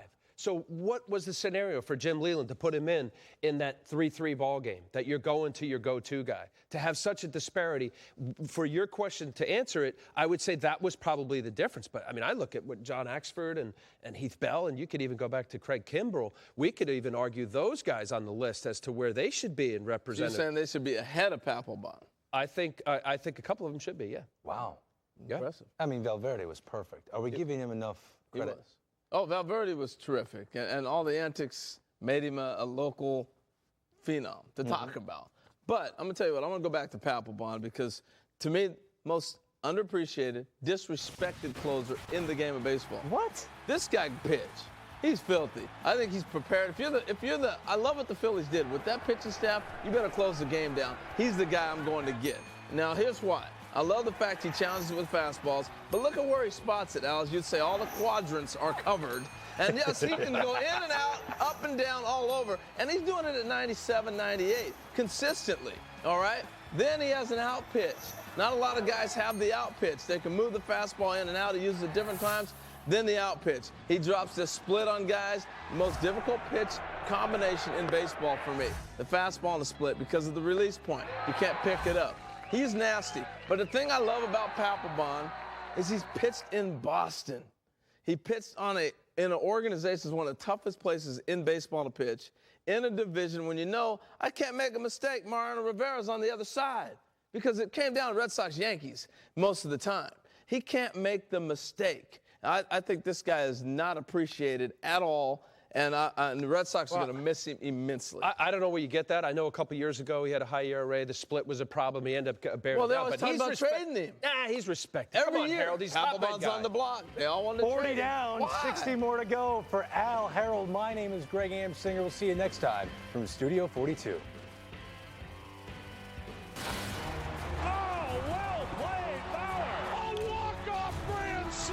That is a big league pitch. The game is not that easy. You can see what they like about this kid. He is the leader of this pitching staff. Makes the catch! Oh, what a catch! He's out. We will see you tomorrow night. And it'll go! Swing and a miss! He is a legitimate ace. Papa Grande does his dance. Swung on and missed. The ball game is over. Oh, my.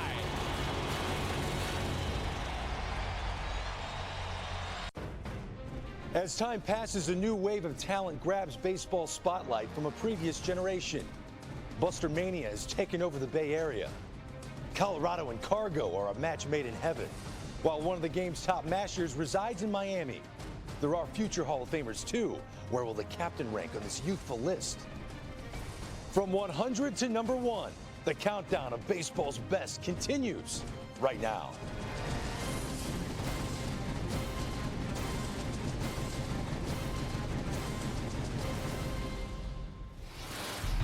Ranking.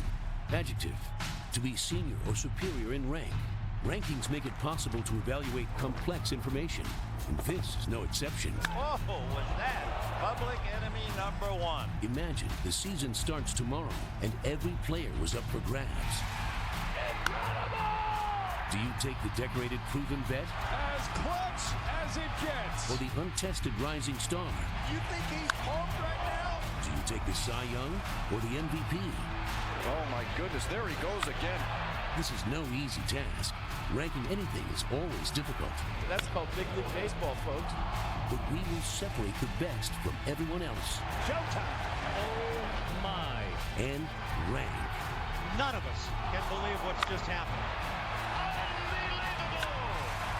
Talk about put a ribbon on the package. This is the top 100 right now.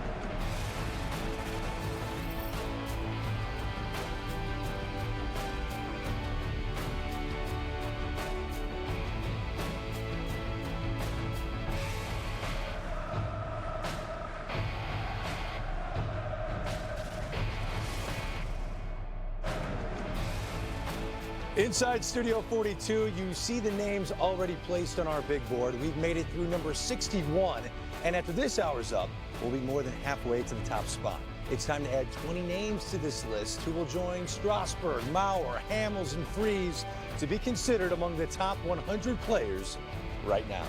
Thanks for joining us once again. Greg Amsinger alongside my buddies Al Leiter and Harold Reynolds. Guys, 40 names down.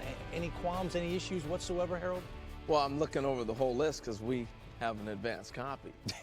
I would hope so. 33 pitchers in the top 100. Too many. Yeah.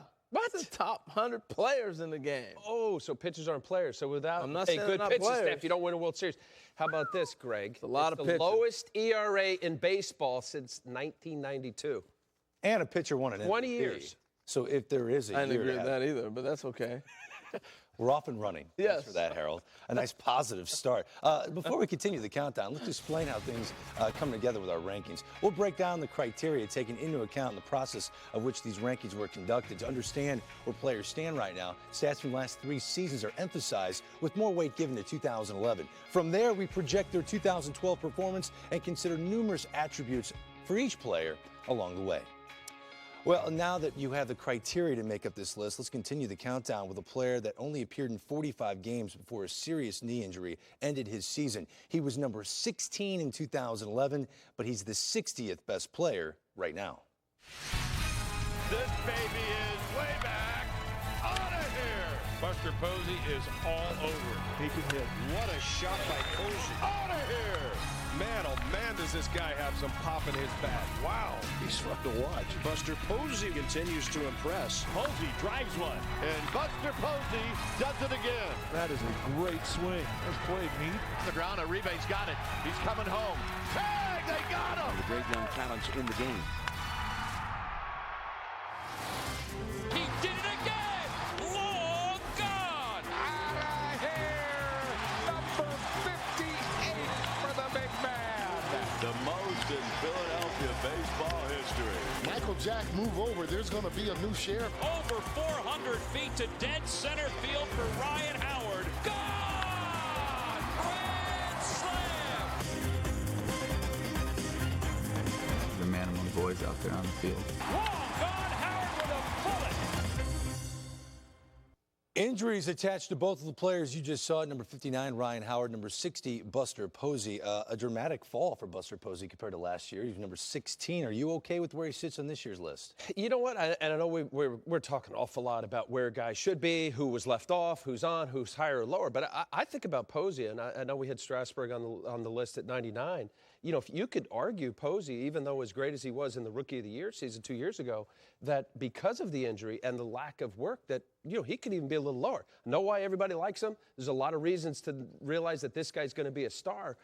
Yes, he should be on the list, but I don't know. I mean, even though he dropped as much as he did based on the injury and the production so far. So you were okay with Strasburg at 98. Well, no, because you're not okay with this, with Buster Posey. I think Posey could be a little lower. Yeah. Interesting. I think he's the most controversial player in the list of 100. What? Not because of the playing, but where will he play is the big question. Let's go to the breakdown and look at it because, you know, you think about the injury. This is a guy who transformed this team when he came to the big leagues with his offense. He changed the Giants. They do not win a World Series if he doesn't come up offensively and do the things that he did to an anemic offense that was doing nothing, that he rejuvenated and turned it around. Okay, but obviously what he's been able to do on the offensive side speaks for itself. But we're talking about a guy where we're not wondering, can he play the infield, can he play the outfield? We saw this injury, okay, and this set his season apart. But I think it maybe put his career on a different trajectory too, because he can play first base. He's done it before. In college, he played short. He played third. This guy's a track record of playing other positions. This isn't like, wow, Joe Mauer can maybe play third or Joe Mauer. No, this kid has done it. So to me, that makes it a little more controversial and a little more challenging for the Giants to say, nope, we're going to sit here and leave him at catcher. You got a proven track record, a Golden Spikes Award winner who wasn't the catcher in college when he won that. This is a guy who can play a lot of different positions. But if he's a first baseman, he's lower on this list, is he not? Well, I was going to ask him that. If he is a first baseman, I think he's lower on the list. Well, we're not talking about Buster Posey as a first baseman on this list. You're saying his value is more valuable or less valuable as a result of not being a catcher? I'm saying to the Giants, though. And if you look at his future career, this guy's going to hit. He may be as high on this list at 60 at first base. He's that good of an offensive player. As a catcher, clearly we always give more value to a catcher because he's behind the plate. But I still think that the impact he has on the Giants, we watched that offense in 2011. It was terrible. When he left, they were done. The playoffs were over. And I'm telling you, he comes back in 2012, all of a sudden you start talking, the Giants have a chance to win the West. That's the biggest difference this guy is. And that's why you're on this list, because you're an impact player, a difference maker. You could argue he's one of the most valuable players to his team on this list, Buster Posey. As for Ryan Howard, he falls 34 spots from last year's list. And if that gets him down in the dumps, well, this should make him feel better. Jumping 24 spots from 2011 is Howard's teammate, who now sits at number 58.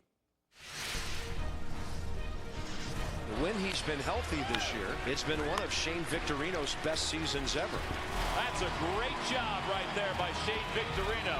That's what makes him so valuable. And his numbers from the 7th inning on are some of the best in the National League. Boy, I tell you, that is just a great play by a Gold Glove center fielder.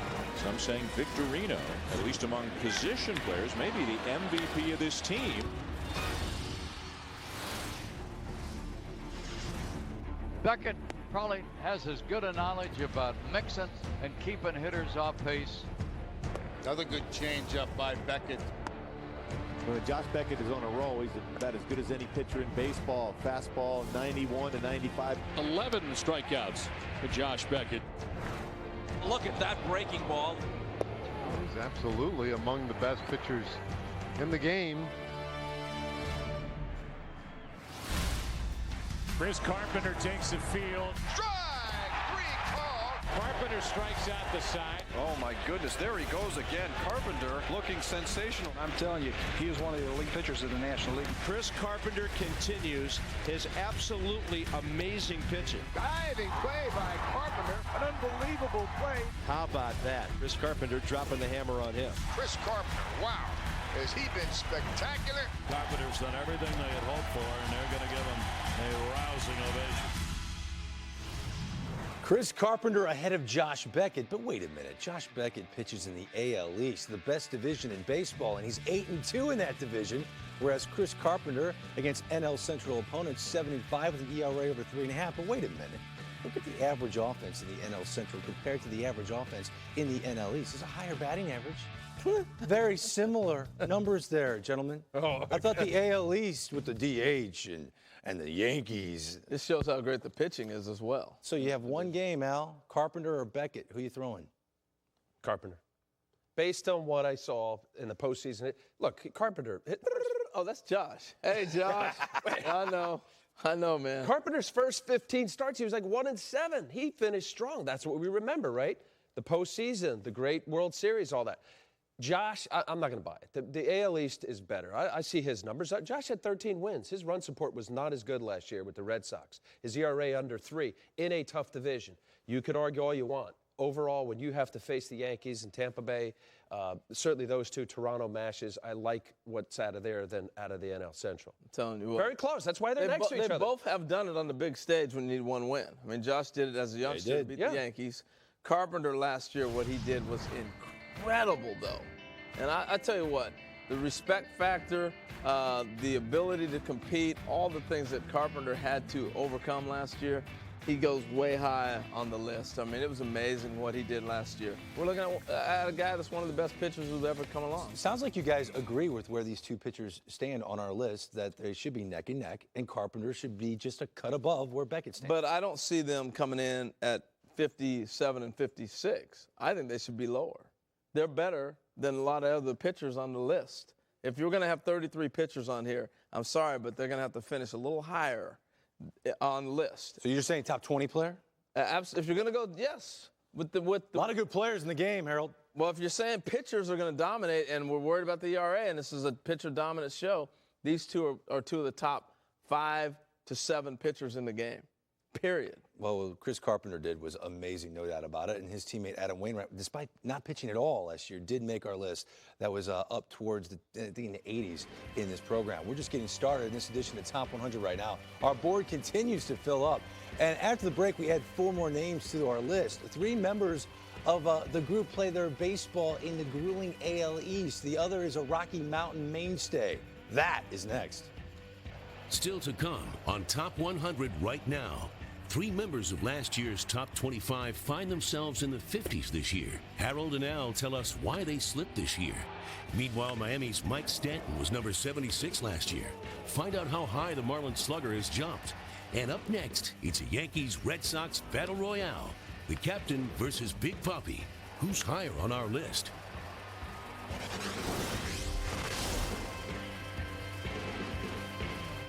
Shell nitrogen-enriched gasolines have 20% more cleaning agents than before. No other gasoline protects your engine better! Awkward. Try new Shell nitrogen-enriched gasolines. We picked a great seafood place. It's a tad bit pricey. And hopefully we caught the chef in a good night. Golden Corral's pan-seared seafood and more. Delicious tilapia, shrimp scampi, sirloin, beef tips, and more. All on our endless dinner buffet, still for one low price, only at Golden Corral. The Capital One Cash Rewards Card gives you a 50% annual bonus. And who doesn't want 50% more cash? The baby. And then the baby bear said, I want 50% more cash in my bed. 50% more cash is good, right? What's that? you can spell. The Capital One Cash Rewards Card. The card for people who want 50% more cash. What's in your wallet? Ha ha.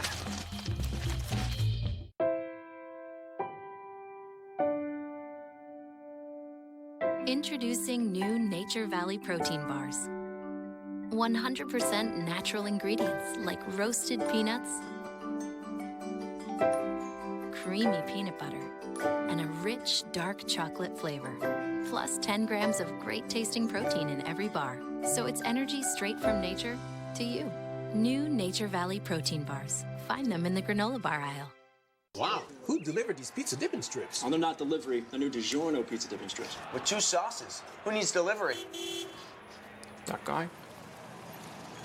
12 pizza strips, perfect for dipping. It's not delivery. It's new DiGiorno pizza dipping strips. What makes Sam Adams Boston Lager great is as simple as ABC. A, the appearance. Amber. B, balance. Sam Adams has malt sweetness, hoppy bitterness. C, complexity. Piney notes, grapefruit notes. Only believe your own palate. Go taste it.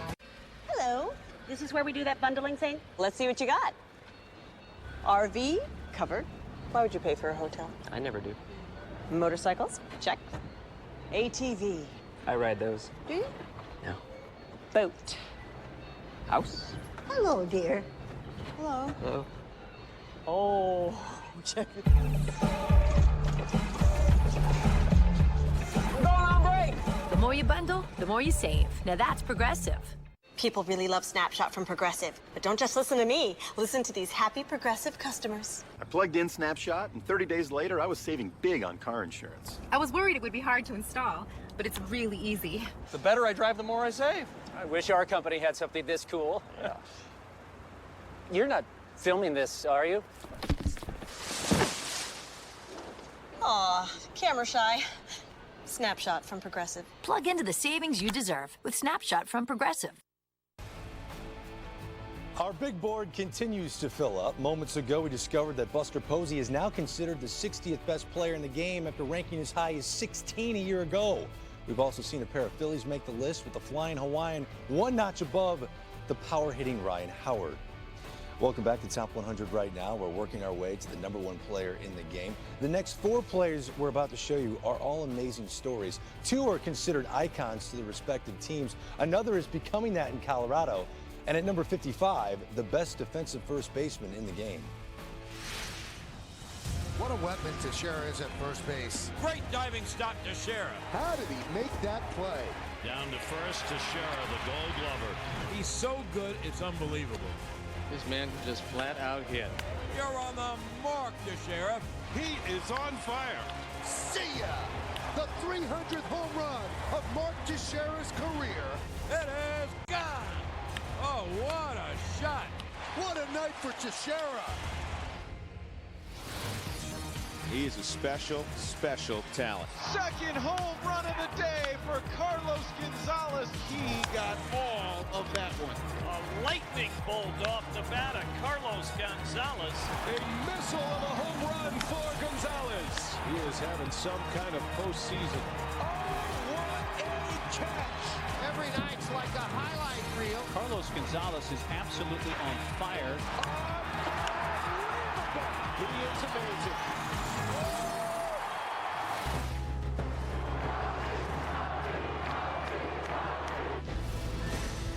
Swing and a drive. The Red Sox have won it.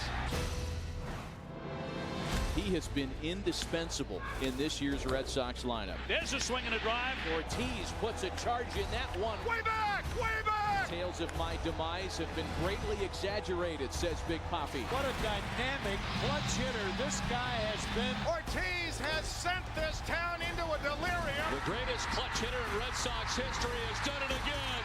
He is amazing. At shortstop, number 2, Derek Jeter. El Capitan. Derek Jeter has more hits than any Yankee in history. He delivers in the clutch. See ya! Another home run for Jeter. Line base hit. That's going to be extra bases. Grab, spins, got it. Hit on the ground to short. In time, what a play by Jeter. We stand at the precipice of history. That one's drilled deep to left field. See ya! His history with an exclamation point. Number 2 is number 52 on this list, as the captain does make our countdown. Mark Teixeira, a couple notches above him, and Tex had a really rough 2011 compared to his great career. Harold, do you like where he stands on our countdown? Yeah, I think he stands there because of the perception, if you ask me. You look at the only thing really down with him last year was the batting average. It dropped a little bit, but the production has continually been there. And then you throw the defense in there, this guy goes to another level when you're talking about first basemen. When you're talking about saving runs and being able to defend like he did, and you look at how much the defense has improved since he became a Yankee, you can't even put that, you can't even quantify that. But let's go back and look at his swing. Here he was in Atlanta in 08. Now, he started off the season, remember, in Anaheim, got traded to the Braves. Look at the numbers that he produced, and here's the key. Right-handed, he's always been a two-hand finish guy. Left-handed, he was always a one-handed finish guy. And I know that it's work for Curtis Granderson to use two hands. But I feel like with Teixeira, what a guy his size does with one hand, you're able to reach and drive that ball the other way. He's now got into a habit of hooking everything. He's a hooker from the right side, and he's starting to be a guy that tries to hook everything that's away from him left-handed. If you're not driving the ball the other way, your batting average is going to drop. He's strong enough in Yankee Stadium to hook a ball over the seats for a home run. But you're not going to drive the ball the other way where the average will come up and the RBIs will continue to increase. So I think he's got to make a little bit of an adjustment this spring and get back to being Mark Teixeira. Not every formula works for every player. You have to find out what works for you individually. He's got too long of a track record, too great of a career to all of a sudden start going, I think I'm going to make some changes here and change my swing. Get back to doing what you did. Hit 300 and drive in 35 home runs and 100 RBIs. What's wrong with that? Well, it's pretty productive. Yeah, 8 years in a row, 30-plus home runs and 100 RBIs. So you got a guy that obviously with the production. But, Harold, I think when you look at guys that historically struggled, and it got into his noggin, there's no doubt about it. He worked with the hitting coach, Kevin Long. They kept talking about it. He was a very good hitting coach. Very good. So as a result of that, it was a catch-up. And I think not that he dismissed his batting average, because there's no doubt about it. It's down 50, 60 points. No doubt. Yeah. But when he's still able to produce, and you make a great point, Yankee Stadium right field, you have a first base with Gold Glove, 30 home runs or better, 100 RBIs. Yeah, it's a great. Maybe he's getting complacent because he's never been anywhere too long. I mean, you mentioned when he was with the Atlanta Braves, traded to the Angels in 2008. He's always changed teams. Now, in the Bronx for a while, you wonder if he can kind of reignite what he was back in the day in terms of batting average. But Derek Jeter, a year ago, I remember you guys, wow, he's number 46 on this list. This is the captain, future Hall of Famer. Well, he kind of bounced back, had a better year last year, yet he falls 6 spots to number 52. You okay with that?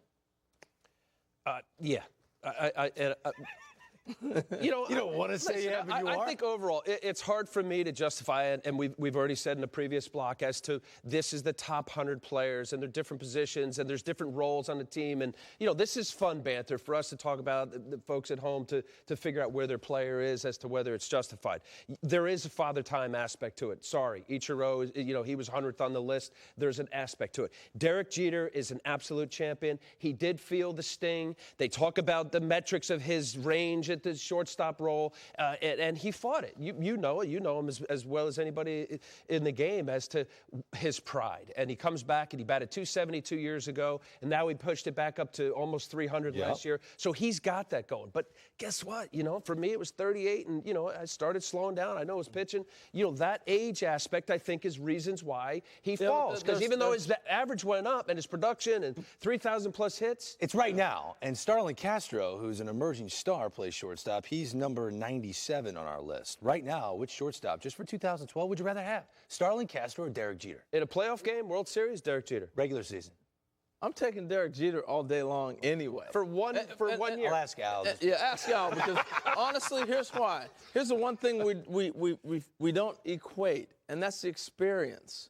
He made an adjustment all the way through. He figured out what he was doing. You look at the second half, he tore it up. Defensively, he knows how to align himself. Relay plays, he's making that play. He's always in the mix. So those things we don't take into when you look at a number. Those are things I look at when I say, ball player right now, top 100, yes, he should be higher on my list.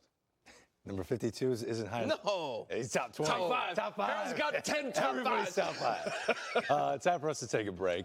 Coming up, King Albert may long reign in St. Louis, but the Cardinals still have plenty of pop. Find out where the other members of last year's potent middle of the order place on our list as Top 100 right now continues.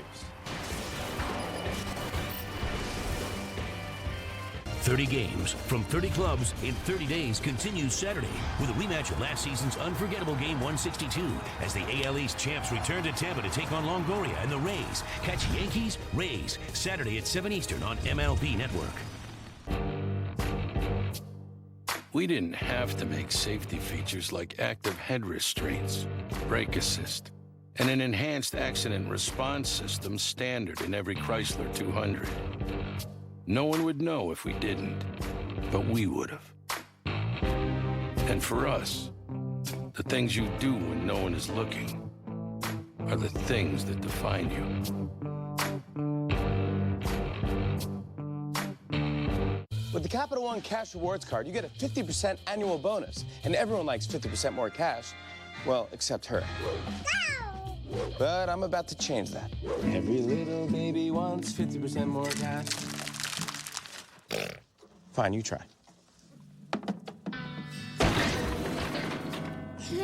The Capital One Cash Rewards Card. The card for people who want 50% more cash. What's in your wallet? What's in your... Mine was earned off Vietnam in 1968. Over the South Pacific in 1943. I got mine in Iraq, 2003. USAA auto insurance is often handed down from generation to generation because it offers a superior level of protection and because USAA's commitment to serve the military, veterans, and their families is without equal. Begin your legacy. Get an auto insurance quote. USAA. We know what it means to serve. Top quality lobster is all we catch. Get it now at Red Lobster's Lobster Fest. 12 tempting choices like Lobster Lover's Dream or Maine Lobster and Shrimp, but only for a short time. Now at Red Lobster. I'm Laura McLennan, and I see food differently. Shell nitrogen-enriched gasolines have 20% more cleaning agents than before. No other gasoline protects your engine better! Awkward. Try new Shell nitrogen-enriched gasolines. As a champion race car driver, I spent a lot of time behind the wheel. I'm Jimmy Johnson, and I like to move fast. That's why I got a Husqvarna Fast Tractor at Lowe's. It's the fastest riding mower in its class. And like all Husqvarna equipment, the Fast Tractor is built to be more powerful, durable, and efficient. So I can get off my lawn sooner and move on with my day. You cannot rush good barbecue at my own speed. Look for the Fast Tractor and other Husqvarna products, available exclusively at Lowe's. There's fast. Then there's quick pitch. With every highlight you missed, then a look ahead to all the action. All in one lightning fast hour.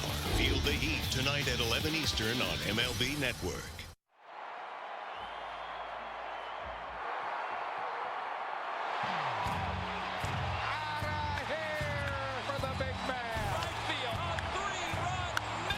You can take a ride on that baby. Woo, Chris Carpenter tonight. He has made some left-handed batters look awful today. And goodbye. Chris Carpenter, you stepped up big time tonight. El Capitan. Derek Jeter has more hits than any Yankee in history. He delivers in the clutch. In this show, we're revealing players 60 through 41 on our list. Here's a look at their combined accomplishments. 15 All-Stars from a year ago, 3 pitchers with 20 or more wins in a single season, a pair of players with 50 or more home runs at one point in their career, and 2 All-Star Game MVPs. Well, welcome back inside Studio 42. We are approaching the top 50 on our way to finding out who is the #1 player in baseball. Our countdown continues with the ace of a potential World Series contender and 2 players that did not appear on last year's list, including the new first baseman in St. Louis at number 51. Well, what a career Berkman has had. Oh, he has just been an outstanding player. One of the all-time great switch hitters in the history of baseball. He is great in the clubhouse. I mean, people love this guy, and he's become an immediate leader on this team. He got in shape, and he looks like he's really enjoying himself again. Fabulous player. I don't know anybody who would be a more eligible candidate for comeback player of the year than him.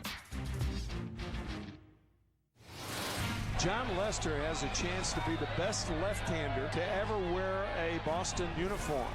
Swing and a miss, swing and a miss. Elevates at 95. This time the curveball, no chance on this little cutter. And a big strikeout for Lester. When you talk about John Lester, one of the best all time early in his career. Glasgow strikes out. John Lester's thrown a no-hitter at Fenway. He's got it going on tonight. And that's on the outside corner for strike 3. He just threw all fastballs. Boom, boom, boom. See ya. This is patented cutter by John Lester. He is truly a guy that can throw any pitch at any time. There is no one better than Ian Kennedy in keeping runners at bay when they are in scoring position. What has impressed me the most about Ian Kennedy, it seems like just about every must-win game, he'll beat whoever he needs to beat. So he's a workhorse. I mean, he's a guy you can build your staff around. Look what he's done for a ball club that nobody expected even to come close to 500. He did it. It's a complete game shutout for the first time as a big leaguer. Kennedy goes the distance. Al, were you the guy 1 year ago that said after 2011, when we do this show again, Ian Kennedy will rank ahead of John Lester on the top 100 right now? Was that you? No, it wasn't. No. Okay. How about that? Huh? 21 win season. What a special year. But I want to go back to John Lester. I think this guy, 28 years old, has been through a lot of active pitchers with at least 100 decisions, got the highest winning percentage over the last 4 years, 15-plus wins or more. And I think there's an interesting side to John Lester because everybody says, man, he's going to win a Cy Young. Look at his stuff. Mm-hmm. You know, you talk about stuff and you look at the analysis on it. And I think every pitcher evolves. And what's happened with Lester is that he's now become more of a fastball cutter pitcher. When you watch Lester over the period of years, that he was fastball slider, aggressive. I love this kid. He's a big guy. He attacks the zone. And I think what's a little unusual about a left-handed pitcher, I mean, you got David Price throwing 95 or better, and certainly CC in the past, but he's coming at right-handed hitters. He's not afraid to come inside. But what I'm talking about is the cutter grip. He changes his grip off center of the ball to make it more four-seam and really has a darting down-the-way movement to left-hander. He's in that low to mid-90s range on his fastball. But this is what's interesting. He hides the ball well. What does that mean? A lot of hitters, they'll see behind the back leg as to whether grip or not. Four-seam, two-seam, whatever it is. You look at a lot of pitches that Lester throws, and it looks very hittable because it's in that low 90 range. It's that little cut fastball. But I go back to the no-hitter he threw in 08. I mean, this is kind of the scenario where you look and you say, God, we like this guy. You want to bite down on him. You want to say he's even up at the next level. But there's just something periodically, and I think it's mistakes in the zone. Yes, it's pitching in the AL East. It's tough, even though I just said he has the best active winning percentage among all Major League pitchers. Let me ask you a question then, because you threw a lot of cutters yourself. What happens to a guy when you get cutter happy, meaning you're going to throw it all the time? What happens? How do you back that off? You lose velocity on your fastball, Harold, because what happens is, and Mariano Rivera is best of anybody who's been able to be effective only one inning coming in as a closer. It's a pitch you fall in love with, and he's done that. We even see with Clayton Kershaw, he's thrown a lot more slider cutters, and as a result, you don't get that same extension on your fastball, and then it becomes a little shorter. So that is something he's got to look at, because when early on, you remember, he had the little slower breaking ball, and now it's more fastball cutter. The speed variation's less. Mistakes in the zone, he's averaging 15 or more. He's a guy that could be up to that 21 mark. And as a hitter, you start anticipating the cutter more.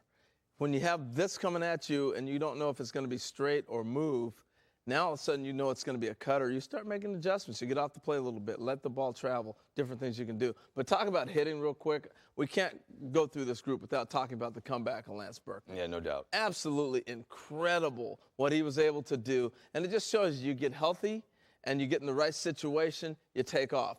Now, I did not think he was going to be able to play the outfield. He did, and he played it pretty good. No way in the world I thought he would do that. This year, I'm even more excited to watch him play first base because he's going to be around the bag. He's a left-handed first baseman, and I think he'll continue this resurgence, so to speak. Even without Albert? He can still hit.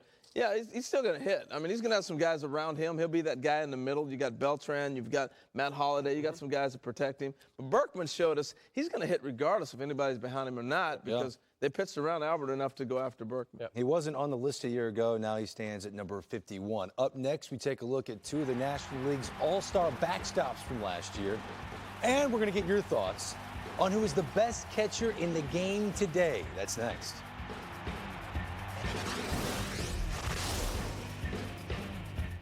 I put up with a lot. Well, all right. My boss is half my age. Really. Joey thinks I'm a great listener. The good news? With my 401k, I only have to work until I'm 83. Yeah, I put up with a lot.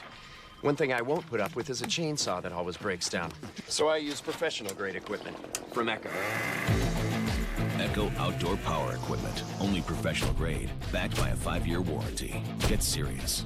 Trade up to America's top-rated trimmer for less than $200 at participating retailers.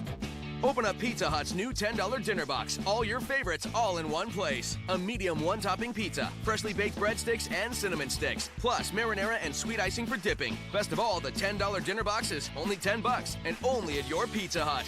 Niagara Falls, the ultimate torture test for a deck. The ultimate protection, Thompson's Water Seal, chosen to protect the most water-drenched decks in America. The decks at Niagara Falls. Thompson's Water Seal, the most powerful protection against water damage, guaranteed.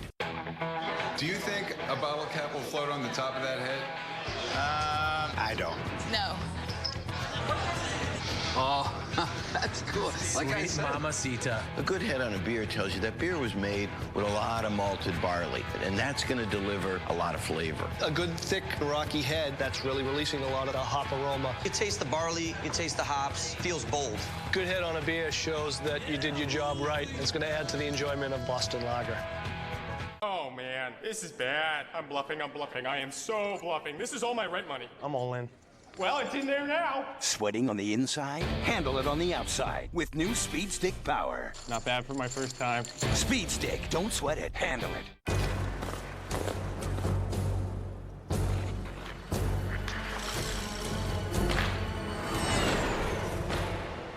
Oh, shave.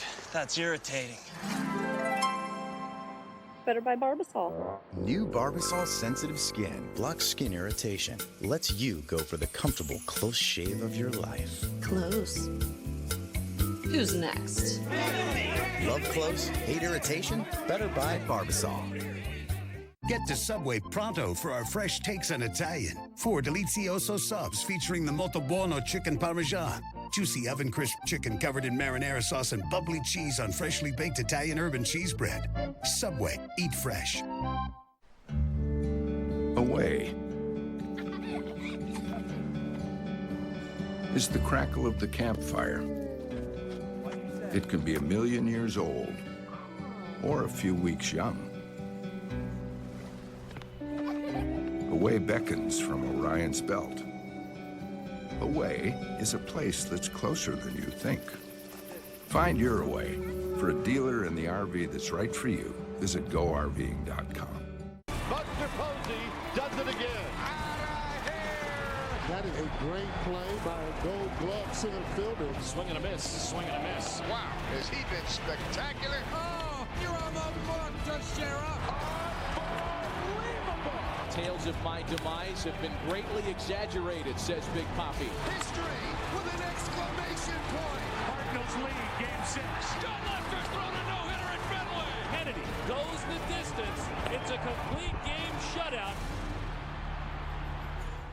The big board is over halfway filled. Moments ago, we learned Derek Jeter made the list, and Big Papi moved up compared to last year's rankings. Ian Kennedy debuts on the countdown by cracking the top 50 after an amazing 2011 season, throwing to a guy that is up next on our list at number 48. This is one of the top offensive catchers in the game. Get up!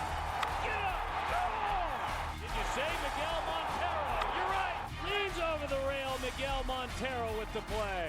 Nice play. D-backs catcher Miguel Montero is en fuego. Really good play. Well, what a beautiful approach. He's really matured from last year to this year. He gives that one a ride. Crushes it. Miguel Montero with another big night. Out of here for Miguel Montero. Touch a ball, Miguel Montero. Miguel Montero certainly gave us a thrill. Ryan McCann is just simply a stud. He has been an all-star every year since he came up from the minor league. Grand slam for Ryan McCann. And Ryan McCann has done it again. Gone! Brian McCann has tied the game. Right on the money, got it. Ryan McCann with a perfect throw. When you talk about the best all-around catcher in Major League Baseball, there is not a sliver of a doubt as to who sits number 1. Montero and McCann make the countdown. We still have yet to see three important catchers, Alex Avila, Yadier Molina, Mike Napoli. I'm assuming they're going to come up. I want to ask all of you out there, who do you think is the best catcher in Major League Baseball? We kind of posted that on Facebook and Twitter. Have a few responses we'd like to share with you. We'll start with Facebook. Gabriel V. Buster Posey, a threat on both sides of the plate, behind it or at bat. He's not alone throwing his opinion out there. David M. says Brian McCann. He is consistent, reliable, and talented on offensive and defensive side of the ball. Don't fall for the Mike Napoli numbers just yet, people. Wait a minute. Wow. I think people are falling for those numbers. Let's go right to the top. Look at this. Mike Napoli. Great defense. Great. Okay. Good throwing arm. Calls a great game. And he can rake. Let's go to the second tweet. You can hit. A lot of opinions on you change. People love you. Too easy. The guy who just led the World Series champions in batting average during the regular season, Yadier Molina. Not even close. Folks at home don't really realize it. Yadier Molina did actually lead the Cardinals in batting average. Who would you take? Best catcher in the game now? It's a toss between McCann or Molina, but I'm going to go with Molina. And I'm going to say this, the reason why. I had all different catchers. I had Mike Piazza, who didn't get enough credit. I had Charlie Johnson winning the World Series with the Marlins, who stopped the running game. I think it depends on how you look and you weigh which side is more important. As a pitching staff, Molina, only 65 running attempts against him, over 130 with McCann. The percentage of throwing runners out. So it's not only the percent of throwing runners out, it's the amount of times where you as a pitcher know they're not running. And that's what Molina does. He basically negates a running game. That's a great point. That's good stuff. Give me some. Good. It is between those two for me. You know, Mike Napoli put on a tremendous season. I don't know if he's at par with those guys defensively yet. On the offensive side, clearly the offensive production was incredible.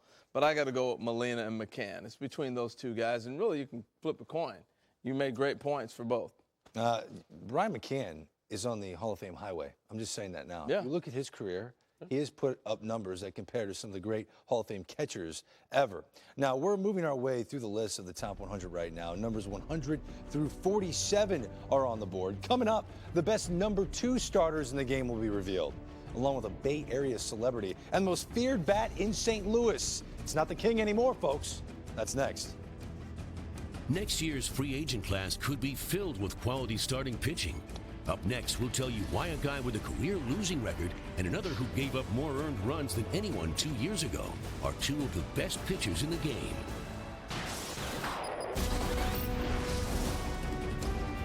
At Papa John's, coming up with unique tasting creations, now that's our specialty. It's Papa John's new Buffalo Chicken Pizza. Get a large for only $10. Featuring all-white chicken with creamy ranch and drizzled with spicy buffalo sauce. It's got more zing than a wing. That's Papa John's quality for just $10. Plus, get any large pizza with your choice of any toppings, even specialties. Just $11 each. Better ingredients, better pizza, Papa John's.